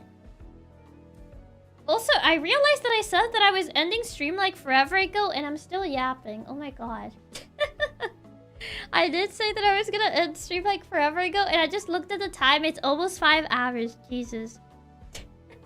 If it wasn't because you're telling us right now, I would have thought that was the original intention. The reactors were interesting there, and the Fade to Black was familiar. The Fade to Black on the cutscenes was intentional. That was planned. I planned that from the very beginning when I recorded the cutscenes. I was like, having it fade at the beginning and having it fade into a song makes the most sense to me, so that's kind of like why the fades were there. The fades were intentional for the cutscenes. Also, Raps, thank you so much for the 5 gifted and for the other gifted as well during the relay. Because I noticed you guys gifted, but I couldn't really like thank the gifted during the relay because the time was so tight. But yeah, thank you so much for the gifted and for recruiting 5 new members into Nylina. Thank you. For recruiting a bunch of members into Nylina, actually. No, the Fade to Black to introduce a narrator. It felt familiar to the usual change of scene in theater plays. Yeah. Yeah. That was planned, yeah. We don't distract you on purpose, honest boss. Because I wanted to have, like, the narrator be a separate... Definitely... Because originally, when I was going through the ideas, I was gonna have the narrator be in a void. That was the original idea that I had. Have the narrator be in a void, so there's a clear separation between what is the stage and where the narration begins. Originally, that was my intended idea. Unfortunately, having that implemented into Warudo kind of broke the program. Because it meant like another like scene change, and Warudo couldn't really handle more scene changes. And it started breaking everything that was already established for the rest of the show. So I kind of had to remove that idea. I kind of had to go with something else. And pretty much like changing the model to kind of make like a separation to match the narrator would make it a bit harder to coordinate everything else. So I kind of had to just use like the reactive PNGs. I was kind of afraid that like maybe it would like, I don't know, like maybe it would take away a little bit from it because it's like, oh, like 3D and then just like random PNGs. Like, I don't know. I thought like maybe like it would take away a little bit, so I was kind of concerned about that. I'll be honest, I felt a little bit defeated when I was setting that up in the morning. I thought like maybe it would take a little bit away from it. But I thought it still worked. Also, bye-bye, Himwo. Thank you for stopping by. I gotta go as well. Meeting coming up. Best of luck at the meeting. Work, so I'll go eat. Thank you for stream checking. Bye-bye, everyone. Have a good night, Fox. Thank you for stopping by. Oh, so it doesn't handle multiple scenes. Well, there's a limit to how much Warudo can handle before it starts, like, breaking in and of itself.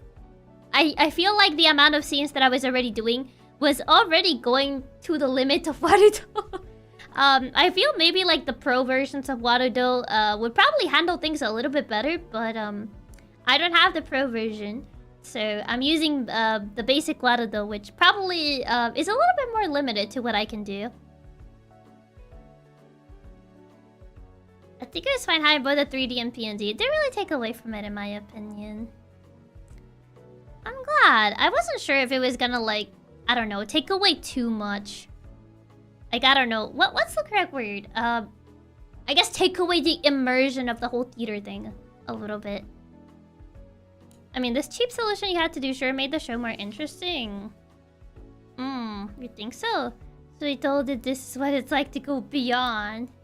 I mean, I was like, it's gotta be ambitious. I did say it's definitely ambitious, and I wanted to put that out there because, like, I feel like I was teetering the line of, like, everything is, like, held together. But since this program is still very much in early access, everything can break very easily. And Lord and behold. So like that's kind of like why I was like, yeah, I'm just gonna say from the get-go, this is like very ambitious. So it might fall apart. The total opposite. Distinguishing what was the play and what was narration made the play stand out more. Yeah, I mean, that's originally what I was trying to do, but like, still keeping the 3D model in a way. But yeah, I had to improvise for a different way. She pushed it to the limit. Yeah, I kind of ended up pushing the free version of Waterdo to the limit a little bit, so... Yeah, early access stuff is always a struggle. Oh, yeah.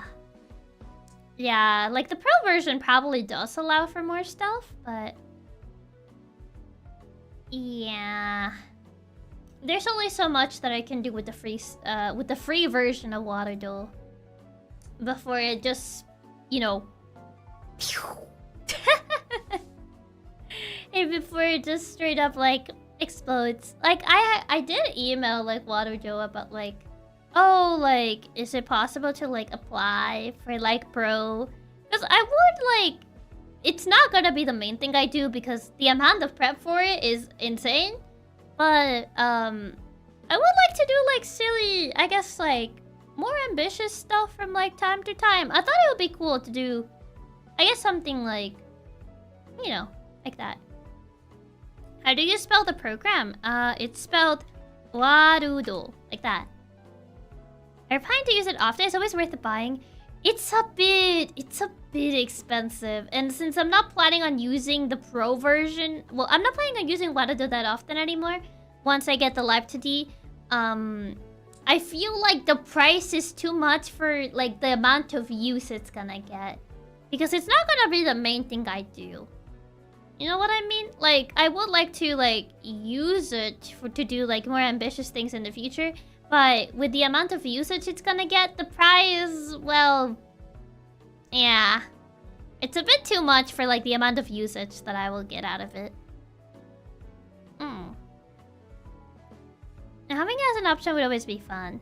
Sometimes you gotta push it, sometimes because what we ended up with is really cool. I just hope it's not too much of a headache to do. It's definitely, like, a lot of, like, setting up to do something as ambitious as what I tried to do, so... Definitely wouldn't be like a super often thing. More musical stuff? I enjoyed like musicals and stuff like that.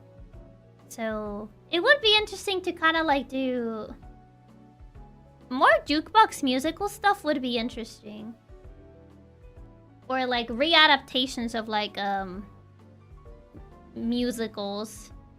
Kind of like, I don't know how many people saw Tokaku had like this like Jukebox musical of like, God, what was the name of that movie?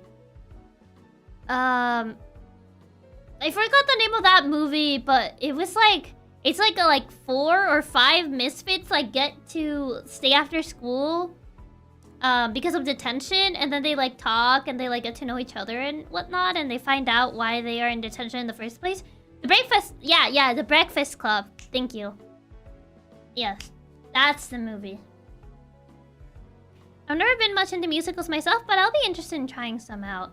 I enjoy, like, I personally really enjoy musicals. Like, the whole, like, being able to tell a story and then using, like, music as, like, a little extra to, like, enhance the story.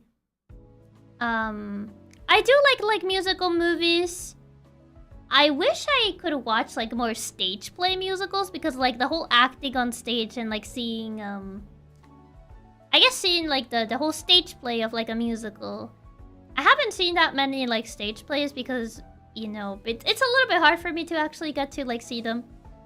I would usually have to travel like a fair amount to be able to see one of those. So, yeah. And also, I need to stop yapping. You guys need to you need to go eat. Unless it's like morning or afternoon for you, then I guess you don't need to go eat. But for like the people that it's like 3 AM or like 4 AM, you guys need to go eat. We distracted you? Yes. Yes, you are. It's an impressive craft. A lot of work goes into making a play come to life. It does, yeah. I mean, I know it's very specific, but at least where I am, we have high school plays. Maybe there's some around where you are. I mean, high school plays is not the same as like a musical, like theater play. You know what I mean? There's a different level. Can't eat for another hour. It do be like that. 9:40 a.m. Well, it's morning for you, so I guess you're fine.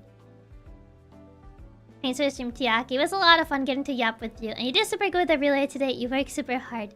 And I'm very proud of you too. Make sure you get a good night. Thank you. I should probably go at least try to eat. Because it is kind of late. It's almost 1 a.m. Jeez. Okay. 3:40 a.m. and can't eat. Oh no. I hope that you can at least tire yourself so you can eat. I'm productive so it works. That's fair. Hopefully you can at least like, I don't know, do something that will tire you enough so you can eat. Congratulations on the relay and thank you for the surprise yap stream. Yeah. Can you tell that I wanted to yap? It's almost 5 hours. but now for real. Now for real. Okay, hope you guys have a good rest of your day, night, afternoon, whichever time it is for you. And I shall see you when I see you next time, I guess. Maybe TM on Tuesday. But yeah, and the most important part, you know what it is? To stay tubular! Yeah! Bye-bye! Bye-bye!